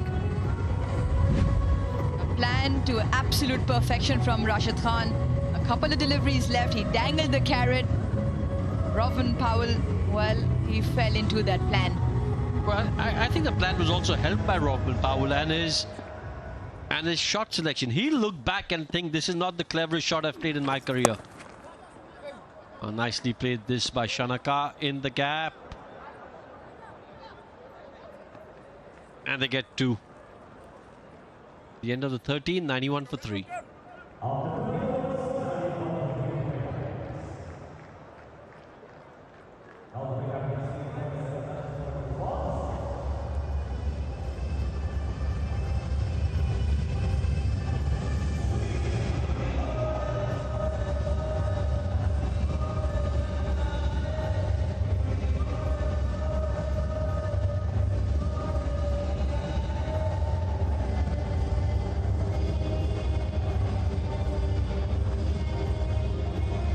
Jordan Cox now joined by his captain, Dasan Shanaka. They only require 47 of the last 7 overs. 91 for 3, the Capitals in pursuit.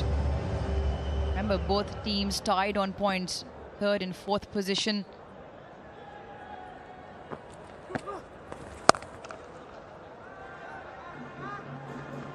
Away just for one. What a setup. Absolutely brilliant from Rashid Khan. This was the ball before. As you can see, someone wasn't ready, and then this was a delivery ball from so far behind. Outstanding stuff. Maybe just impact outside again. Huge, huge shout. I reckon this is outside. I reckon it's outside the off-stump 2 impact.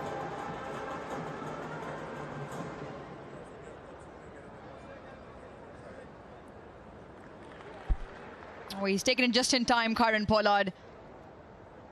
Up to the TV umpire to make a decision. We have an LBW review given not out on field. It's a fair delivery. I'm just looking at split screen now. Just roll this through. Ball's going close to the bat and the glove on the way through to the pad here. Roll it through. Roll it through. Okay, can we go to Ultra Edge to check whether there's a glove or bat involved here, please? Roll this through. Bat on the ground.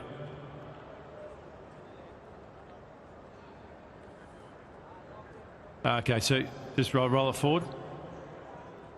Yeah, just roll it. Just go back again, please. Just go back again. Go back if you can. Thank you. So just roll it forward now. So roll it forward. Okay, the bat comes down on top of the ball now, and it'll go back. That's the spike we've got. So we've got bat involved. Go back to the on-foot umpire, Ghazi. So the original decision of not out. The review's lost.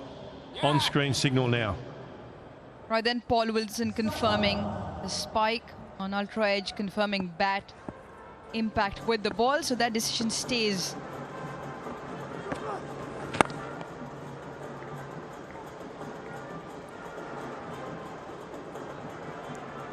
Kamindu Mendes, the ability to bowl with both arms. We saw a couple of nights ago a split screen identical.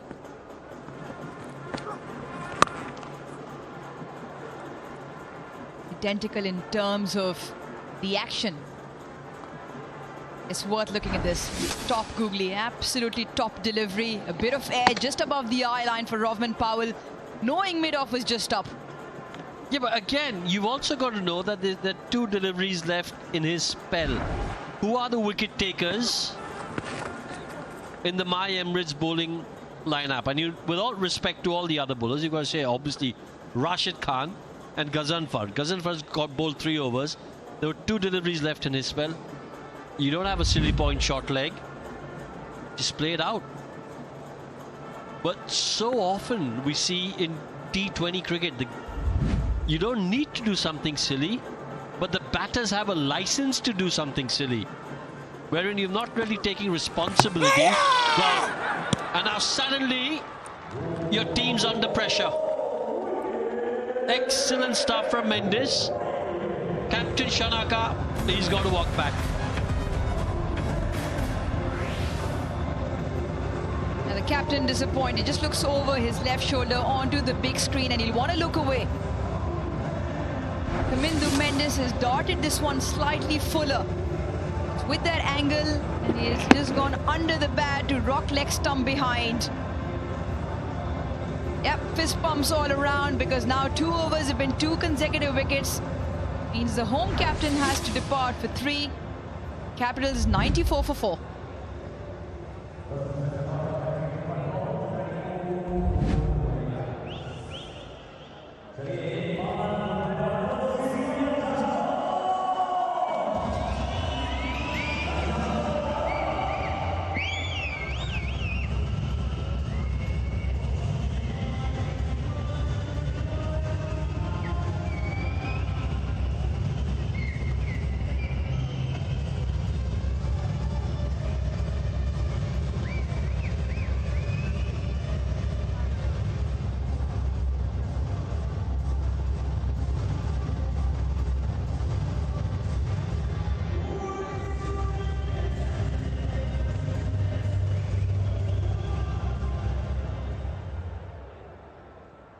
Dubai Capitals 94 for 4 in 14, requiring 44 from the last 6. It's been a couple of wickets in the last couple of overs. Rovman, Powell, and then Dasun Shanaka. 1 to Rashid Khan, 1 to Allah Ghazanfar. Beg your pardon. Kamindu Mendes. Now Ghazanfar in to bowl his last of his spell as well. He's been wicketless tonight so far. Absolute chaos in the middle. Yeah. I can see the thinking behind getting Ghazanfar on because you want to get a wicket, but maybe I'd have just held him back for another over too, because this was the right time to sneak an over from someone else, because having lost 2 wickets in quick succession, beg your pardon, quick succession, don't think my Emirates would have taken a risk in this over. And Jimmy Neesham, 4,512 runs. He's got the ability, 142 that strike rate. Been around for a very, very long time. Look where big Kieron Pollard is. Oh, how close was that? The oohs and ahs, the chirping, it's all getting louder. Watch him. He is so close to Jimmy Neesham. Yeah, I bet he's saying something right over there. Yeah, this is what makes cricket so exciting, so interesting. Yeah, good footwork there from Jimmy Neesham. Want to be a spinner, you want to be here in Dubai. I said it earlier. Most wickets here in the competition to spin. Best averages as well. Couple of wickets to spinners from the Capitals earlier on.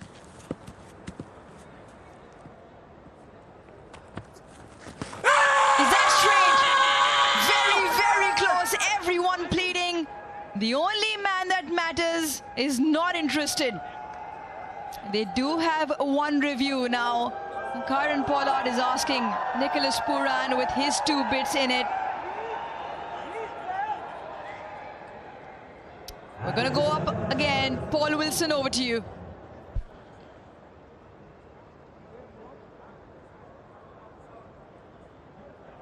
Have an LBW review, given a not out on field. It's a fair delivery. Just looking at split screen now. Roll this through, roll this through, roll it through. I can just go back, yes, go back. Right hand side, there's a gap. Left hand side, okay, there's no bat involved. We can go through to ball tracking when it's available.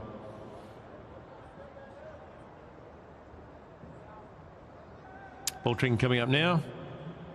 Pitching outside off, impacts in line. Wickets is missing, so the review is lost. Rod, you can stay with your on-field decision of not out. I'll let you know when you're on screen. Signal now. Yeah, that's 2 reviews that they've taken, and they've lost both. This one I can still think, you know, it was worth taking the review, but the earlier one, where there was a spike, but was also impact outside the off stump. It's all getting a bit compact around Jimmy Neesham. Leg slip just under the lid. Then Kieron Pollard, square leg and deep mid wicket, long on. 3 fielders on the leg side boundary. Oh, he should have stopped that himself. Send back. This is going to be chaos, confusion, and a wicket goes down. It is absolute carnage out there in the middle. Another one for the Capitals as bites the dust. Yeah, Jordan Cox looking perplexed. Jimmy Neesham not too happy. He's played that shot. I don't know where he's going, to be honest.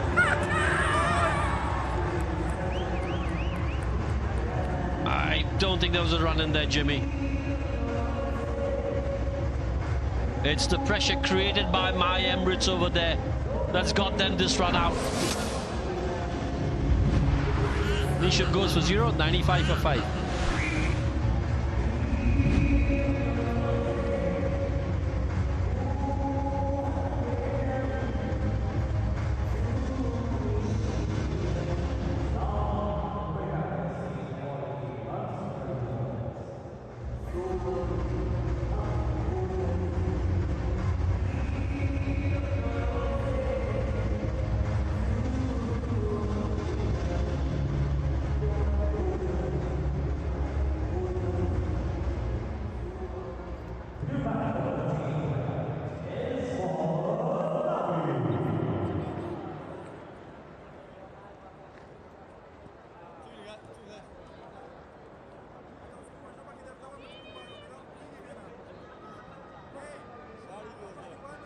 6,605 runs. Mohammad Nabi, they call him the president. Does he have the answers to the crisis in the middle? Azanfar with 2 deliveries in the spell.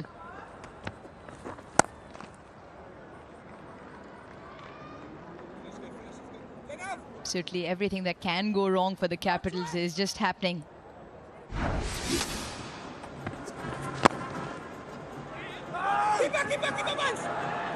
I tell you what, there wasn't a run in it, but then this reaction after he got run out.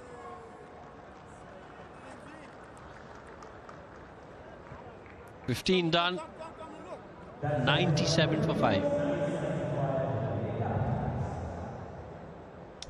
Tap of the watch from Rod Tucker tells us that it's time for a timeout.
Right then, a required rate 8.2. Mendes to bowl his third.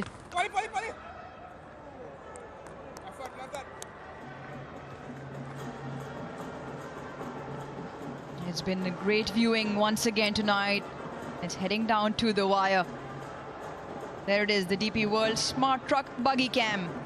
Brilliant views it brings to you. Latest cutting edge camera work. Gives us the vantage point that you can see on the screens. Just like DP World, it uses technology to keep the trade flowing. Like the cricket, it's all been top-notch. What a game. What a game. And is there a further twist? Just feel with the required rate just over 8, with Cox and Nabi out there, it is still Capitals' game. But you gotta give it to Kieron Pollard. The way he's just maneuvered the field with 100 cups up for the Capitals as well, put himself under the lid, a towering Powell getting under his, sort of getting into his thought process, then up close, having a word with Dasun Shanaka has been great to watch. Yeah, he's played some real mind games with a couple of the Capital batters, and he's won.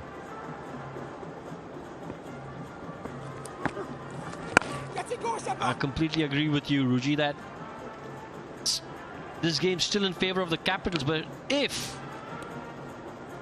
Emirates can pick up a wicket in the next couple of overs, tell you what, it'll be a lot closer than we think.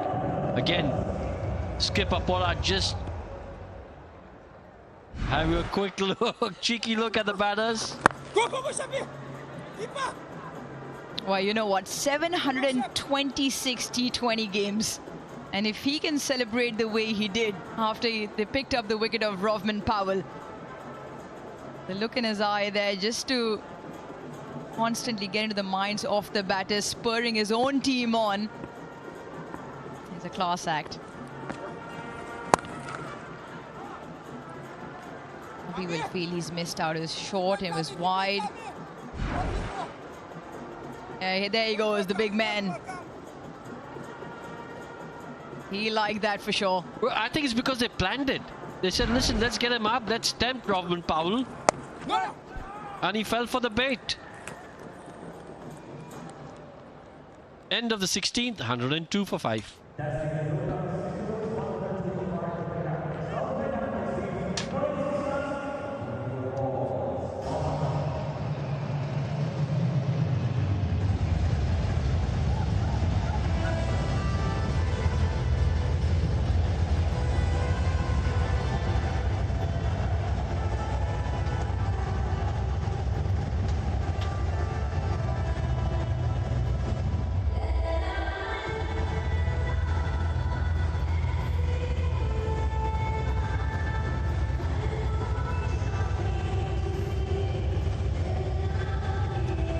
Equation, it's up to 9. We're on 5 overs ago. It was at 6.7. Emirates are trying to make this as difficult as possible for the Capitals. Big game because both sides can move to 6 points on the table, give their chances of a top 4 a little more. Naveen ul Haq.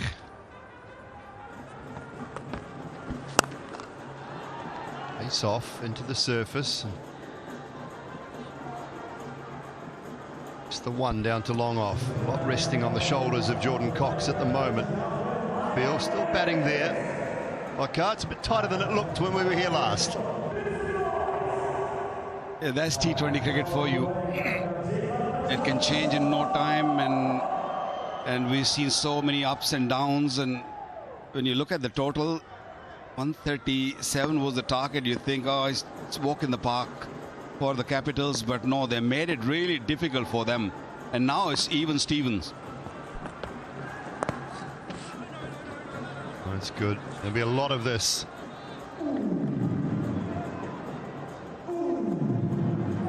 Although they have plenty of experience, Cox and Nabi, but they seem a little nervous. They're not sure at this stage.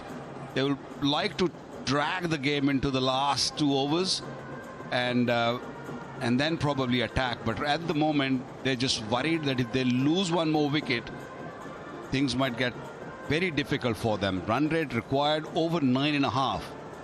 So it's a lot tighter than what we expected.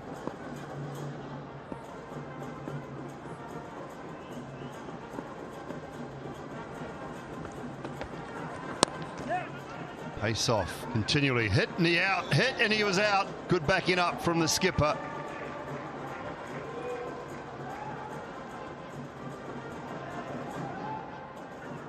They do need a little bit of luck. Maybe another run out. They already had one, but one more run out because they're searching for singles. They're running for everything.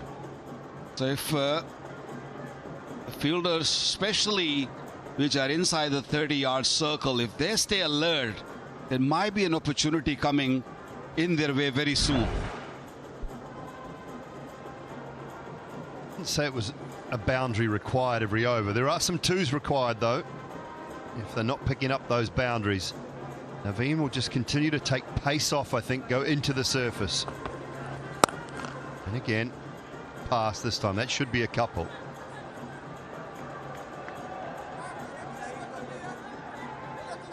So it'll be. As Puran just saying, it's a little too short for the pace-off. Just the significance of this game, and I know it's still a few games away from the business end, but they can jump to 6 points, join the Giants, both having played 6 at the end of tonight. Just gives themselves a little bit more of a buffer. All those teams on 4 points. It's tight. Yeah, it looks much better when you played 3 games and you won 3, or when you played 6 games and you won 3. That's better. Better length. Not giving any pace at all. Naveen ul Haq.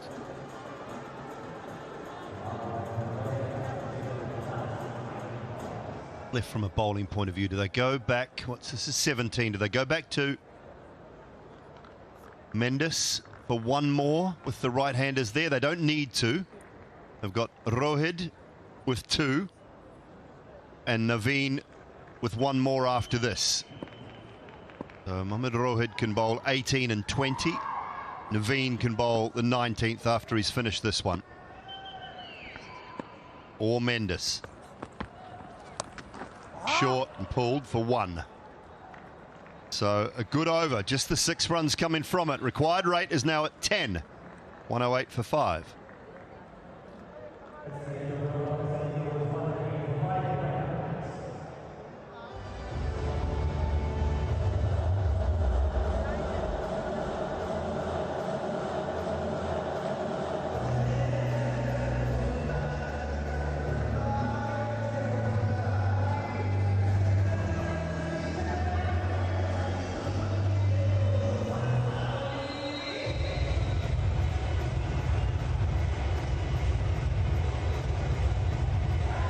Plenty of options, and Corin Pollard has gone for Romario Shepherd here. Now, this will be, Waqar, we're just talking off air, cutters into the surface using the bigger side of the ground, 69 to 70 metres away to the leg side for the 2 right-handers. If this would have been a 16th over, I would have said Mendes, because he's one bowler who can go for runs. He can, Nabi can take him on and hit him a couple of 6s, and game might get over very quickly. But there is a chance that he'll not only pick up 1 wicket, he can easily pick up 2 wickets in that over. But 17th over the top. Very well played. Very smartly played. Use the pace.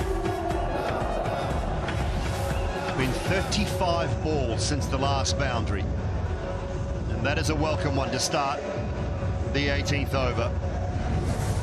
Just smart, cricket smart. It's pace off into the surface, but it's not enough pace off. He's able to get under it easily. And also, Shepherd is tall. He's going to get more bounce. So, very smart of Nabi to sit back in the crease, not really rushing for the shot. Yeah, like that. Stay back in the crease, and now you got a boundary, just look for a single. Don't waste delivery. That's the key here. I wonder whether, no, it's not a risk. Corin Pollard went to Romario Shepherd in the last over of a game in Sharjah,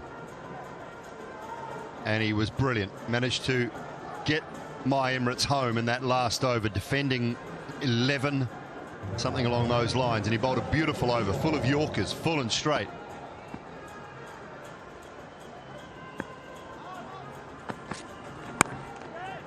Yeah, nicely bowled. Don't know there was any need for that. It's nicely backed up. So looking at the dimensions of the ground, Waqar, maybe Naveen was a better option from our end. The commentary and where Romario Shepherd's bowling now, into the surface with pace off. And Mohammad Rohit bowling his cutters across the right-handers from the 311 end, using the big dimensions. But he's gone with Shepherd in this one. I think he's gone with Shepherd because he's searching for a wicket. He doesn't want the 19th overs to start when these 2 are there, because it's just 1 or 2 big hits and game can be over very quickly. So the idea of bringing Shepherd was to just pick out wicket now. It's good delivery. Just 1. Can't be 2. They're running 2. Comfortable at the end. The pace wasn't there from the throw. No venom in there. Yeah, we mentioned earlier, or I mentioned earlier, I thought Jordan Cox might have been looking like he was just struggling a little bit with a niggle, maybe a little injury, but he seems to be moving a lot freer now, although a little slip there. He got back for the second one very quickly. The terrific delivery, jammed him up. 9 from 4. Oh, got the big size 14 right boot down to it. I'll just take the one.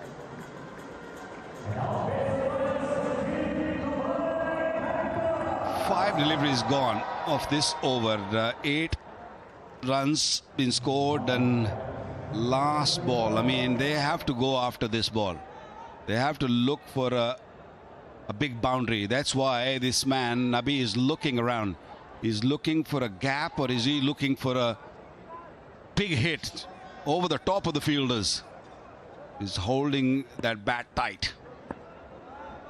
Yeah, first ball of the over, last ball of the over. They're always big in these situations. I think it was there. And he's disappointed because he thinks it was there as well in the slot. Couldn't get a hold of it. 18 gone, 117 for 5.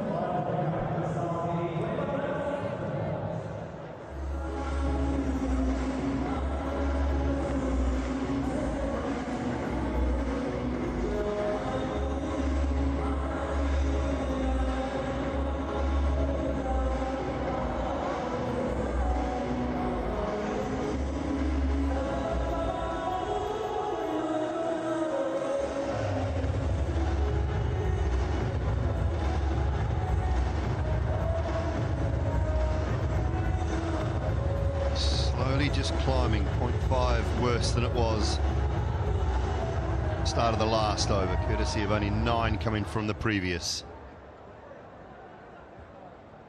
Naveen, 3 overs for 22. Another over that goes for 6, 7, 8 here. He will give them a chance in the last. Can they find a boundary? Can Nabi find a boundary? Oh, it's too wide. It's too wide. Looking to use the extremities, but just a little too much. You have to leave at least 12 for the last over, if not more. Tomorrow, big game.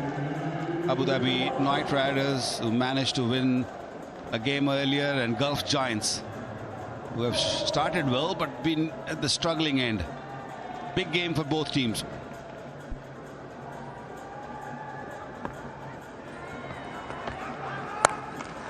Face off, swung out to deep mid-wicket. Chance, taken. Mohammad Wasim with the catch. The breakthrough they were looking for, and it's provided by Naveen ul Haq. Yeah, he was looking for a big shot. Even in the previous match, previous over, he was looking for the big 6. And very, very smartly balled into the pitch, a leg cutter ball, holding in the surface. He had to reach for it. He couldn't clear the infielder. That's beautifully taken under pressure. Mohammad Wasim. This might make a difference. And quietly Pollard knows that. And Nabi departs for 12. Is 118 for 6.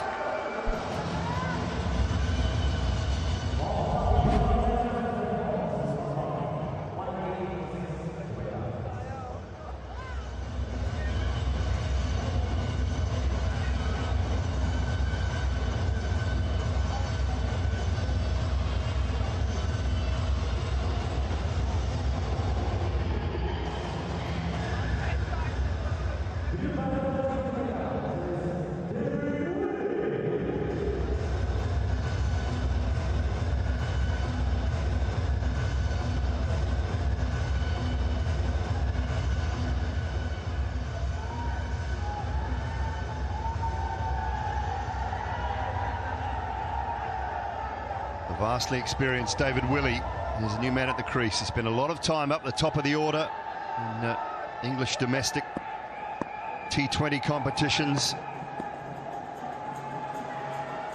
He's got power, got a job to do. Pace off into the surface. Good from Naveen. after the wide first ball, wicket and then a 1.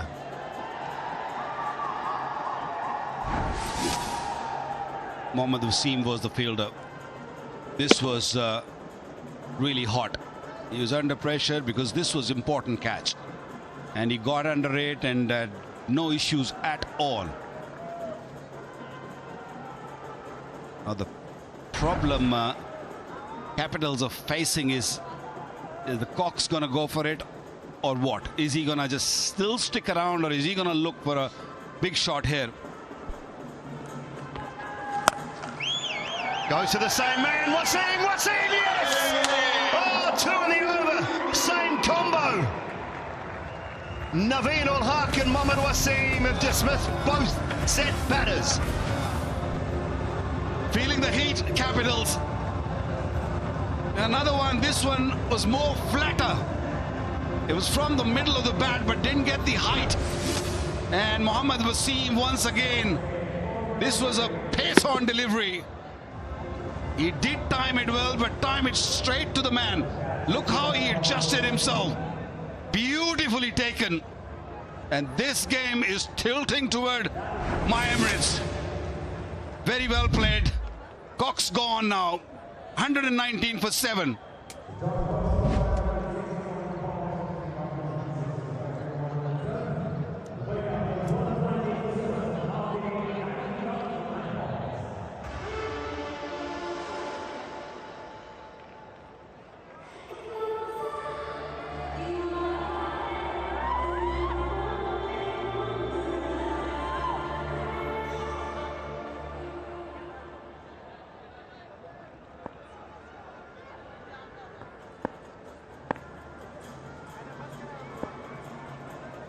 Haider Ali is the new man at the crease. Naveen, pace off, gets it. Oh, brilliant. Outstanding work. Who is that? Mohammad Shafiq. Q80 man. Hasn't been able to bowl an over so far, but that is absolutely superb in the field. What a brilliant time to pull off a save like this. This was going for 4 for all money for mine. This might make a difference, I tell you. That is full-length dive, trying to save a boundary for his team. Well, he didn't get an opportunity to bowl or bat or been involved with the batting bowling, but he's done his job. Special time and a special effort. 18 of 8 now. Well, this is the wicket of Jordan Cox. What a moment, what an over. Pick up both set batters. He just looks so comfortable. I've seen Mohammad Wasim over the years. If it goes anywhere near him, he is such a good catcher. He has got the most catches in the history of the DP World ILT20. 22nd catch now. All right, David Willey, what have you got? Brilliant from Naveen again. Just pace off, giving him nothing to work with.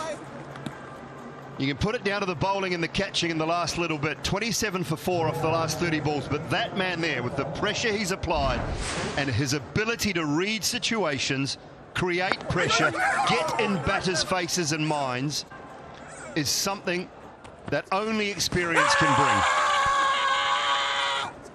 Yeah, the situation they're in, I think it's mainly because of Karen Pollard. He was so involved in the game and he was so encouraging to the youngsters, being in their faces and just feeling it, just searching it all the time throughout the innings when he's been on the field. Down to long on. Willie might try and push for 2, but it's not on. That is a superb spell from Naveen ul Haq. 4 overs, 2 for 27. The Capitals, with 1 to go, need 16.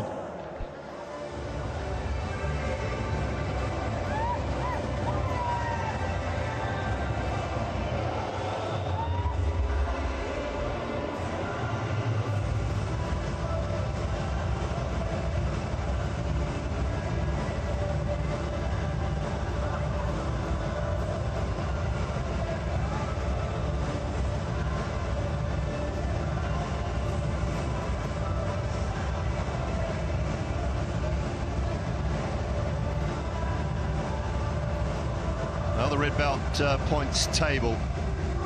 Sam Curran right at the top. He's the most valuable player of the season, receives the red belt. Asmatullah Omarzai, Batum Nasanka's there, Khuzaima Tanvir. What a season he's having so far. Let's hope that continues. He's been brilliant. Jordan Cox on the list as well. Right, 1 to go. 16 required. It's gone to Romario Shepherd again here. Bakar not sure about this option of going around the wicket with the shorter side leg side. Yeah, he's got to go wide of off, but I think it's easier to go wide of off from over the wicket, or how do you, where are you at on that with the left-handers? Look, I think he's going to, of course, bowl short of a length, and he's going to bowl the cutters, and I'm feeling that he's going to keep it outside the off stump. There's a little bit of risk involved with third man not there on the boundary. Like that. Was that a catch? No. Is it a catch taken? Well, I thought he just stopped the ball the way he did. Third umpire might have a little look at it, because I honestly thought that it's not carried. I thought he just tried to stop it, and if he has grabbed it, it's one of the best catch we have seen. It was so nonchalant. I think it's carried. And I believe Paul Wilson, next door to us, is happy. Away to his left. Oh, yeah. Yes, sir, Naveen, you've just bowled an unbelievably good over and a spell. Yeah. Drop the mic. Thank you very much. Naveen with a great catch. And the Capitals plummet further as Hyder Ali goes. 122 for 8.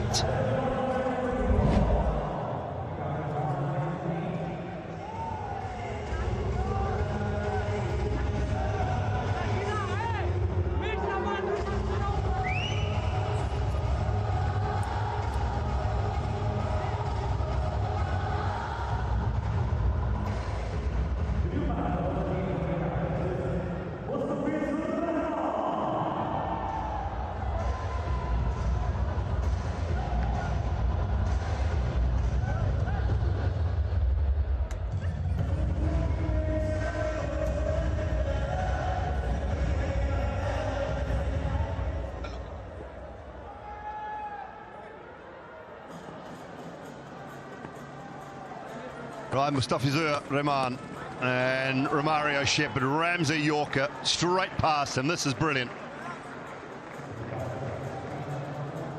A catch this was, Wakar. Wow. I thought he tried to stop that ball, because he did change his hand positions. First he went a normal, which you teach a little kid, but then he had to sort of go reverse, and then he dropped the ball. He said, yeah, I've caught it. And that is a brilliant catch, one of the best ones. I think they should just take one. I really do. David Willey has the power. I know it's a long way off, needing 15 off 3. But David Willey does have the power to hit sixes. The last time Mustafizur hit a 6 in a T20 match was 1.5 years ago. So we'll leave it to you, David Willey. I think that's a smart move. Look, all Romario Shepherd need is one dot ball, and make sure you don't cross the line. Don't bowl a no ball. Hit really hard. He will look for 2. He's got no chance, no chance. Yeah, gone. Gone. You don't need to go upstairs. That's the 9th wicket. Capitals are all over the place. Benton was the man who threw that ball. Oh, brilliant work. It was just hit too hard, hit too well by David Willey. And the Fizz couldn't get up and down quick enough. Clean pickup, great bounce throw. And excellent work from Romario Shepherd to get back to the stumps and run him out by a mile. Yes, spicy. Yes, you know it. Mustafizur Rahman gone for 1. 124 for 9.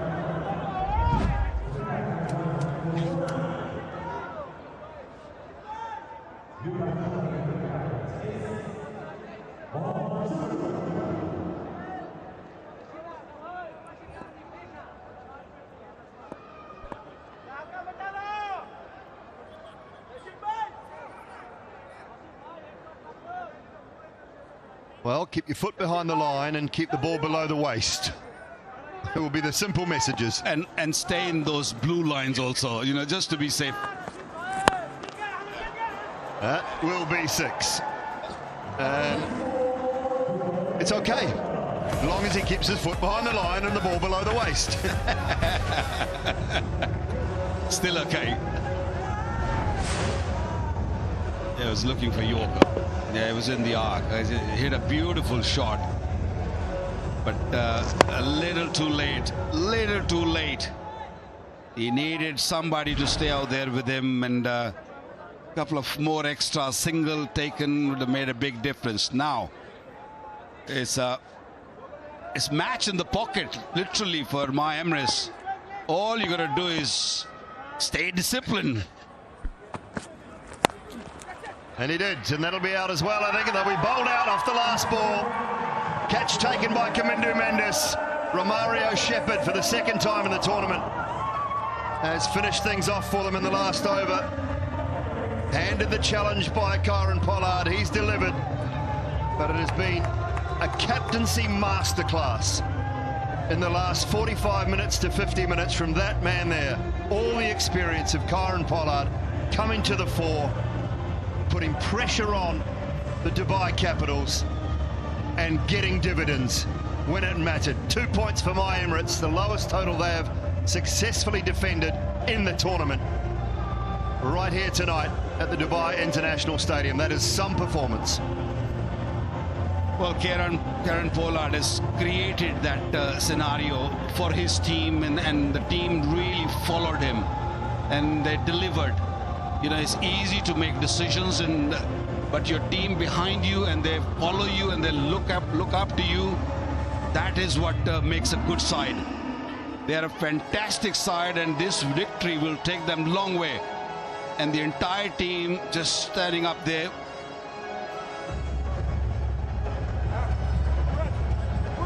The team just making Pollard just walk in front of. Normally you see a bowler or who's done well, or a catcher or a wicket keeper, but no, it's that man, Pollard, who created this scenario and made this for his team, and job done, very well done, because it was never their game.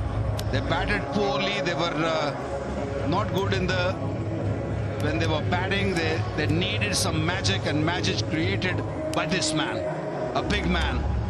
All the experience come into play. His captaincy was extraordinary. The Capitals needed 49 off 44 balls. Rashid Khan dismissed Rodman Powell. That triggered the collapse.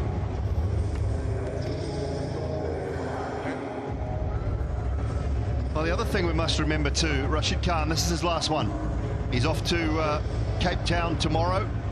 Last game for him for my Emirates in this competition. Hasn't had the best of tournaments to start with. But when you need him, Kieron Pollard turned to him, he said, Rashid, last one, I need you, man. 4 overs, 2 for 14. Just some brilliance from Rashid. Outstanding captaincy from Pollard, and that is the end of the penny section for the Dubai Capitals. You know it. He believed it. He took the others for a ride, as you said, Waqar, but he believed all the way through, and it was his pressure, backed up by his bowlers. Naveen did a great job. 2 wickets in his over and a crucial catch as well. First ball of the last. And those ones are sometimes the ones that trigger your tournament. Yeah, they're a very fine side. I mean, look at the names they have, the experience they have. They needed a little kick, a little push from the skipper himself. And of course, Rashid's not going to be part of this tournament further up. But what a spell. Outstanding spell. Pollard just being around the bat, just talking to the batters, disturbing them. That's all tactics of the game, and he's done it beautifully. And he sensed it, he believed it, and it all came good. Pure performance by the team fellows. They really gave it their best. Nobody thought that we'll be sitting here in the 20th over and my Emirates will win this game. What a game we had. Well, it all looked so good for so long. They were 89 for 2 at one stage, and then things just fell apart. The wicket of Rodman Powell was the key. Cheyenne went well. Cox batted deep into the innings for his 46 off 41. But when he and Mohammad Nabi fell, that was time up for the Dubai Capitals, you felt. And some wonderful figures on that board there, Waqar. Yeah, 2 for Shepherd, 2 for Rashid. Mendes bowled beautifully, 3 overs 16, although he didn't finish his quota, but I thought he was superb. Naveen ul Haq, that 1 over, that 19th over where he picked up 2 wickets, that was magic. And Rohit, don't forget Rohit, 2 overs, 1 for 16. He's picked up that first wicket, and I think he was the one who opened up the gate. Yeah, simply superb. So 137 for 8 on a surface that was tough at times, but not impossible by any stretch of the imagination to bat on. Bairstow brilliant with his 67. In a low-scoring encounter, that was outstanding. Capitals 130 in reply. My Emirates winning by 7 runs. Oh, we've seen Naveen ul Haq take a really good catch this evening, and maybe it will come into contention in time for the best catches of the season. These are the 5 we're at the moment. Cycle Hub, catch of the season contenders. Lewis Deploy. That is a superb catch early on today. And the second one, Hetmeyer in the deep, had to dive. That was another fantastic catch. Never easy when you're running in. And the third one, look at that, full length to his left calf, Ahmed.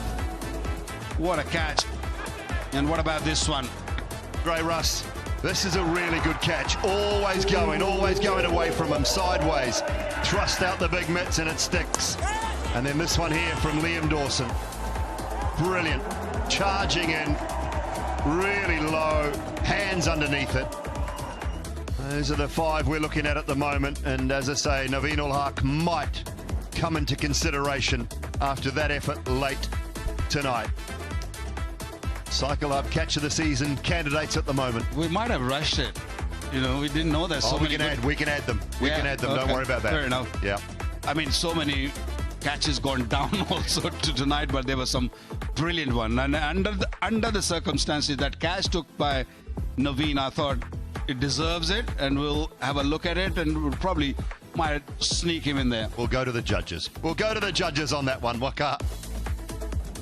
Well, the 2 points for My Emirates means that they stay in 3rd place, but they have got 6 points now alongside the Gulf Giants. The Capitals, having played 6, are now on 4 points alongside the Warriors and the Abu Dhabi Knight Riders with 4 points as well. Just the second game in Dubai this season, won by the team batting first.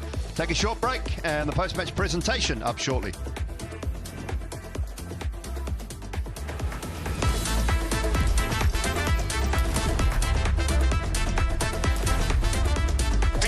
ILT20.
DP World ILT20 action.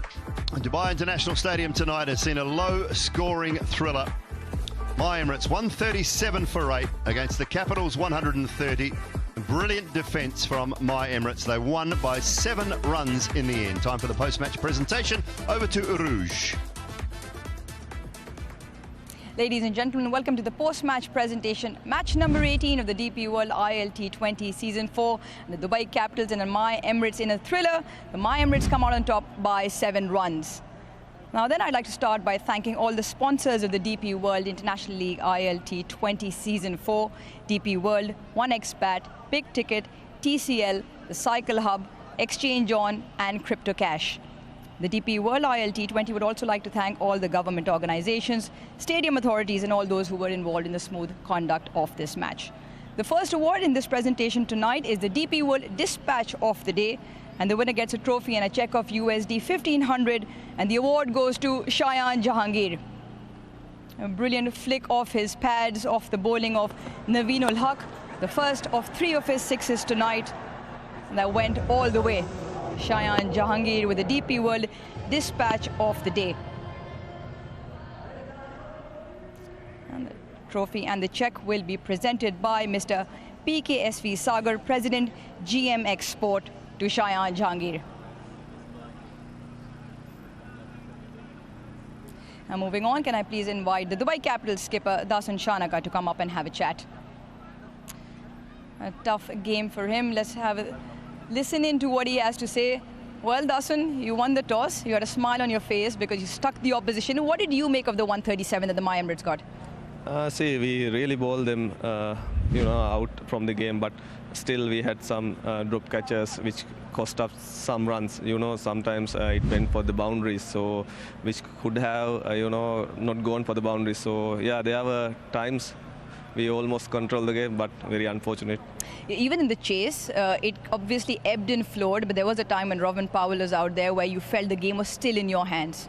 Yeah, it was totally on our hands, but the wicket of myself, so I gave away my wicket. So I see my wicket and Jimmy Neesham's wickets were crucial, and we gave away at the, the point where exactly they wanted the wickets. So I think we gave away our win actually.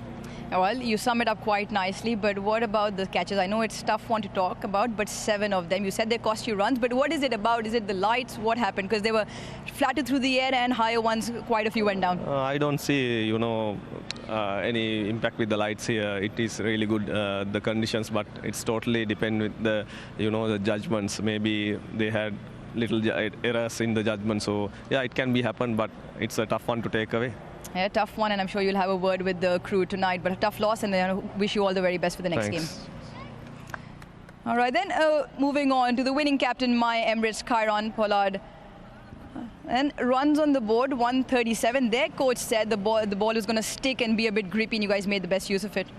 Yeah, we did. Obviously, we saw how they bowl as well. Even from the second over, Fizz bowls some slow balls, ball into the wicket, ball to the big side, David as well. So, again, we got a little bit of learnings when we batted. And again, I just thought that at 90-odd for 2 and losing the rest of our wickets for not many, I think that's unacceptable by all of us. And that is Bairstow's innings in there to put those runs on the board. But the word has to be given, and we were not talking about in the commentary box, you get yourself under the lid, right inside the ears and the mind games, and that must have definitely played a part. How much of that was instinct, and how much of that is sort of just like, right, I can do this? Again, it boils down to experience. I've been around, a long time, and I know some games, when it's close like that, the batters tend to relax a little bit, or a little bit of complacency tend to step in. So if we can, apply a little bit of pressure and bowl the balls in the right areas, there's no point in having a guy under the bat and not bowling in the right areas. So credit must be given to the bowlers, as well. I think, for that, and the way that we defended the total in the huddle, I just told the guys, to be honest, I don't care about the results, it's fine, but let's just give everything that we have, and I just thought they were brilliant. Words can't express how happy I I am with the way that they defended. And again, we snuck 2 points, whereas I know we didn't have enough runs on the board.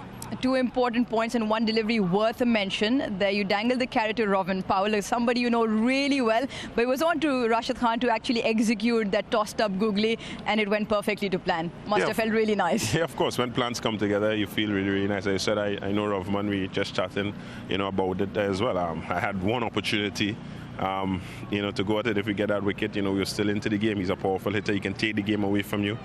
And I know, again, some of his weaknesses as well. So we took a chance, and it worked for us. So hopefully, he'll get better at those scenarios, and I know he will.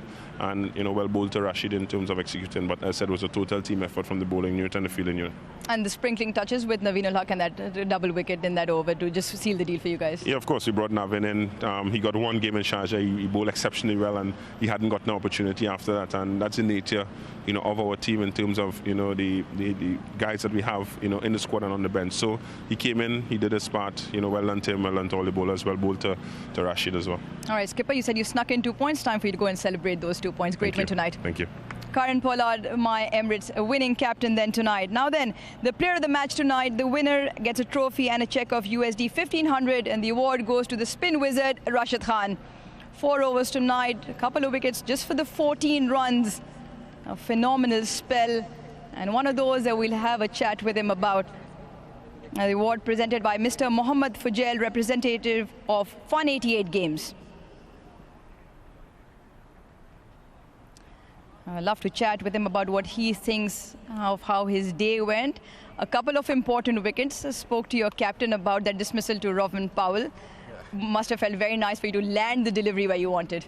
Yeah, Bismillah ar-Rahman Rahim. Happy for the performance today, especially for the win. The way we came from the last game, we had a win there as well, but unfortunately we couldn't finish it. But today, it was just about making sure we do the right things. And as you mentioned, Powell, we know how stronger he is, but he came to me like last 2 balls, you have to do something different. And I wanted to bowl the long ball, and let's see if he goes for it. So got the right result. Got the right result in terms of a bowling group as well. You bowl around with some experience, some inexperienced players around you. How much is that responsibility motivate your game? Because you're right up there in the experience column.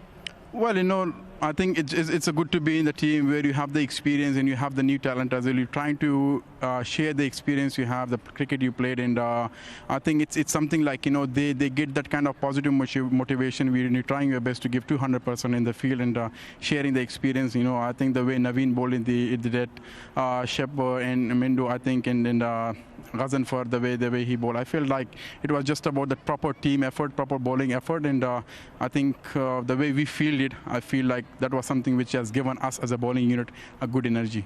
The energy from 726 T20 games in your captain and the celebrations that he did after you picked up your wicket. How much did you enjoy that? We do enjoy. That's the kind of motivation you get when your teammates celebrate your success, and that's a feel like, give everyone in the team a good energy. Not only the guys inside the field, outside the field as well. That it's a celebration, and that's a team effort. It's a family, it's a one team, and I feel like as long you keep doing that, it gives so much energy. As a bowling to me, like, when he celebrated in that way, my wicket, I got like, so much energy from that, and I tried to deliver the best move.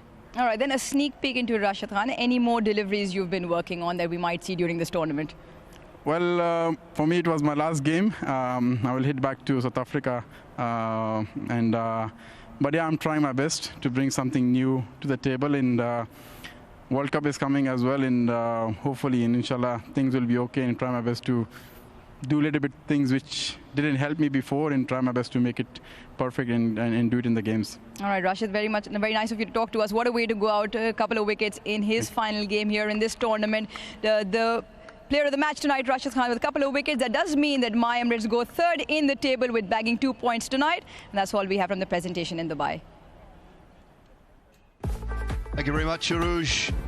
Rashid Khan bids farewell with the Player of the Match award. This is what's coming up for you tomorrow, match number 19, the DP World ILT20. The Abu Dhabi Knight Riders, Jason Holder's men, in search of another win up against the Gulf Giants and James Vince and his troops. That's live from the Zayed Stadium in Abu Dhabi. It's been all about my Emirates and the blue on top tonight here in Dubai.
And you wouldn't believe it, it's come down to the wire again. A low-scoring thriller here at Dubai International Cricket Stadium. The platform set by Johnny Bairstow after my Emirates were sent into bat. But Kieran Pollard never gave up. He was incredible tonight as the captain of my Emirates to help get his team across the line in a big old win against the Dubai Capitals.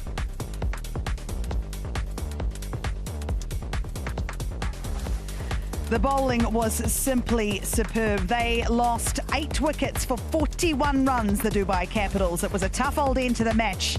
Like I said, a real low-scoring thriller.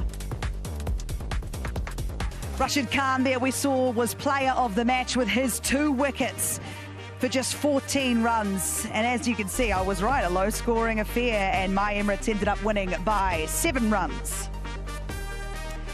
We look at the points table here. Things have changed again. It's 3 and 4 here tonight. My Emirates jump up. They get the points. The Vipers have qualified, of course. And it's a battle of the bottom of the table with the Sharjah Warriors and 80 KR.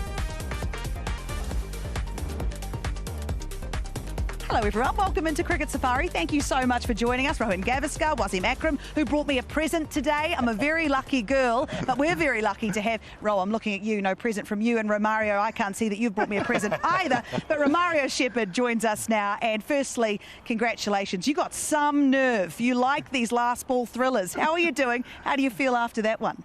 You know, feeling great. We were the losing end of 2 of it, so good to come out on the winning side tonight. So what's the vibe been like in the camp? You losing Rashid Khan after this one. He's been great in the games that he's played in. You seem though you haven't always got across the line in those last ball thrillers. You're still getting down to the last ball. So does that give you some confidence in this tournament? Yeah, it does, because we're not batting to our full potential. You know, coach told us that even up to today about the way we're batting. So there's a little concern in, but you know, we can peak at the right moment because we have so much batting. I'm batting at number 8, number 9, so it's so easy for us to get 200 and stuff like that. But today wicket wasn't a 200 wicket, but you know, we fight to the end today. But Romario, when did you knew as a team that 137 is a good total to defend? Or was it a good total? Yeah. You know, when I went off, I told the coach and Skip that I think we are shot 15-20 run shot. Yeah. But before we went out in the huddle, he told us that he doesn't care about the result today. Let us just fight to the end. And how good was the big man, the skipper? The way he was captaining the troops, leading the troops, the way he was standing there, you know, at the Dubai Capitals batters, just chirping up and bucking everything on. He was, I think, he really impressed us today, every one of us. Yeah, because he bring that presence. Everyone knows that he's a big guy, but he have a big heart also. So to go out there and, you know, 130 something on the board, we know we have quality bowling in Rashid and Allah Mohammed. Yeah. So, and also we have good seamers, so we can utilize the slowness of the wicket, and also we have experience. So all in all, you know, he had a great chance of defending it, but I can't say that we believe 100% that we could have defended it, but we did. I'm not sure anyone could hear you then over the noise that Kieran Pollard was making on the field tonight. He was simply superb. But he gives you the ball, you bowl the last over. What's going through your mind in those moments?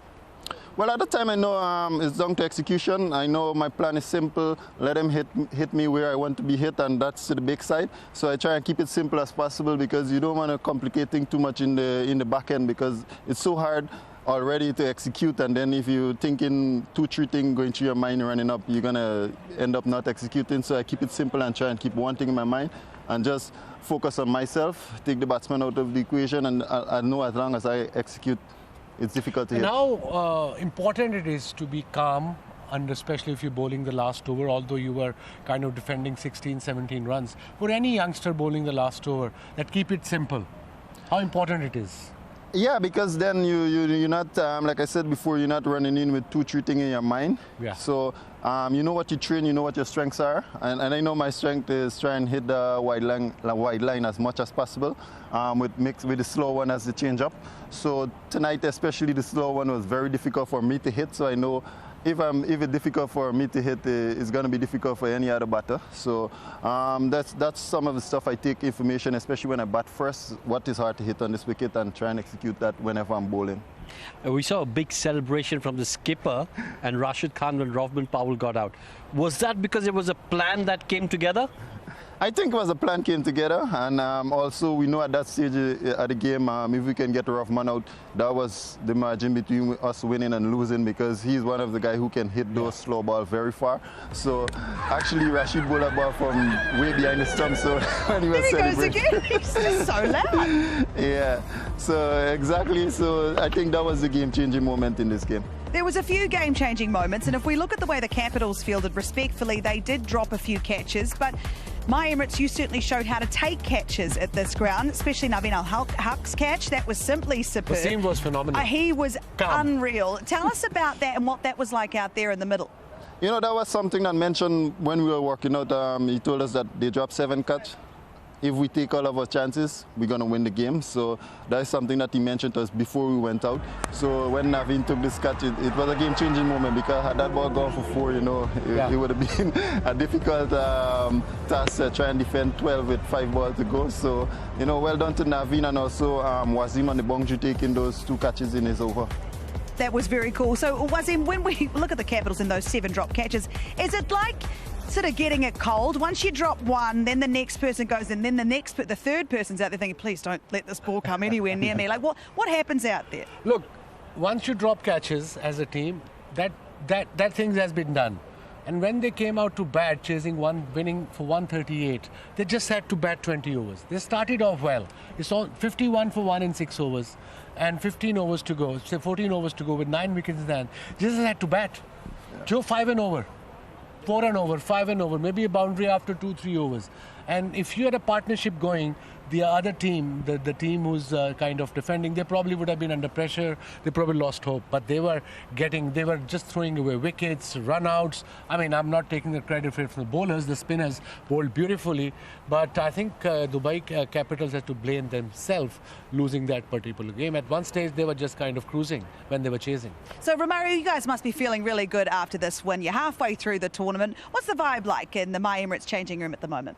Well, all in all, tonight is fantastic that we got over the line. So, you know, any 2 points, you take it any day, and we know how tight the table is. So from here on, we know we have to, you know, try and bat better, because the batting we have on paper, we're not actually producing to show the result that this is the kind of caliber player we have in the batting lineup. And I think your main guy, Nicky P, he's struggling a bit, but he's the sort of player, if he gets one quick 40, he'll be back in his nick, and he's a match winner.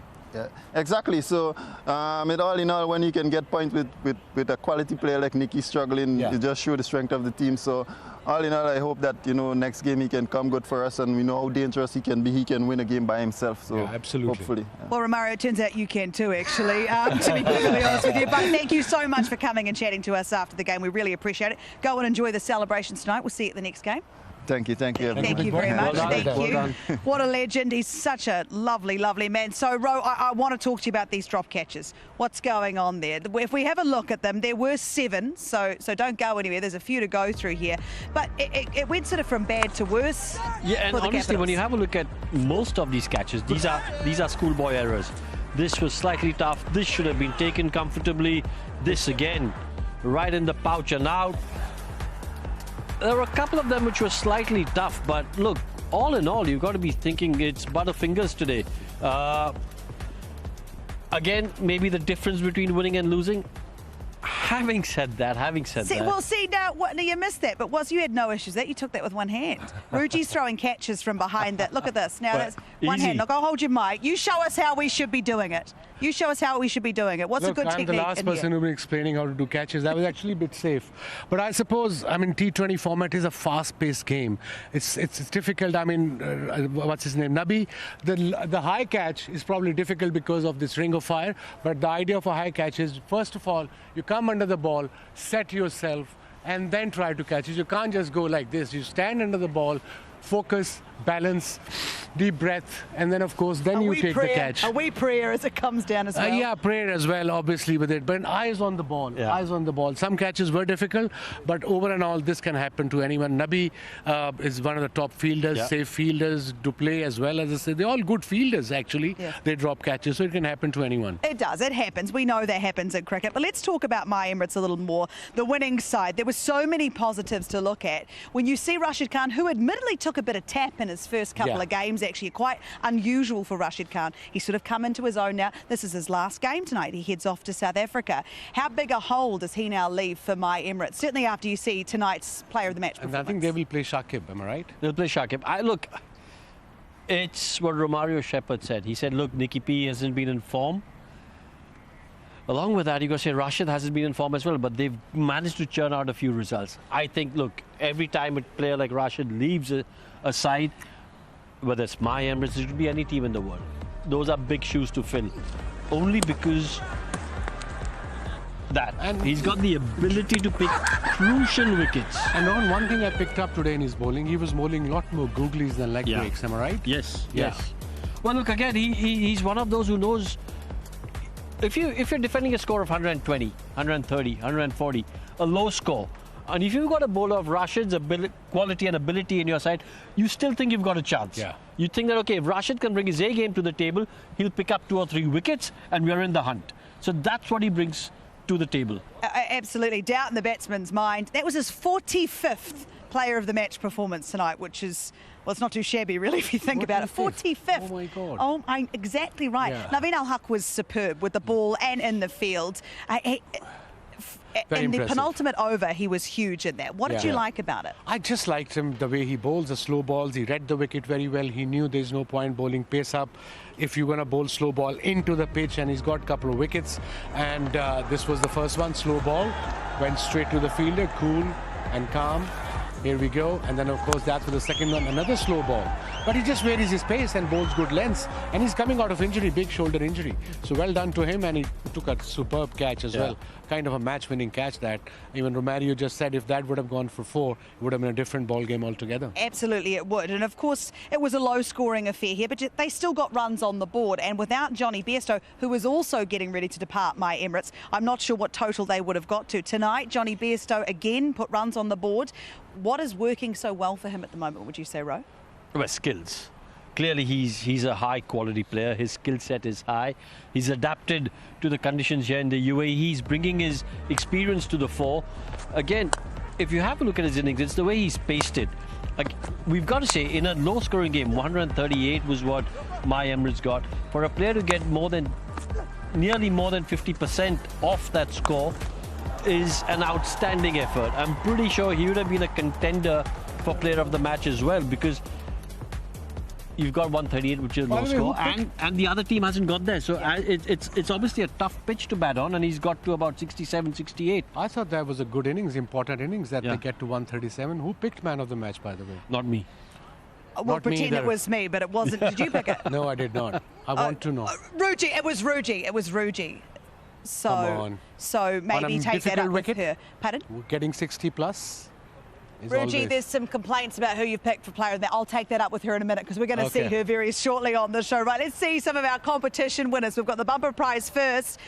The bumper contest winner first, the Jalwa Dikal in Ampal contest. Ritesh, congratulations. How good is that? You are the winner. Well done. We've got more competition winners for you as well. So if you entered the competition, let's have a look and see if you managed to get some prizes, which will be coming your way very soon. We've got plenty there. Mumbai, Kolkata, all over India. Congratulations to you. We've got more. Don't go anywhere yet. Hang on. There's more names here. So if you didn't get named on that first one, here you are there. Best of luck to you if you entered tonight, but congratulations if you won for the other night. All right, Wasim, thank you very much for joining us. Thank you very much for my beautiful perfume. Thank you very much. That smell is me. You're welcome. I smell great. Ro, you have to stay with me. Sorry about that. You can go and relax. You can't go anywhere because when we come back, we're going to talk to Ruji about who and why she picked as player of the match. Stay with us on Cricket Safari.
Welcome back to Cricket Safari Match 18. It's gone down to the wire again. My Emirates winning by just 7 runs in the final over, a low-scoring thriller at Dubai International Stadium.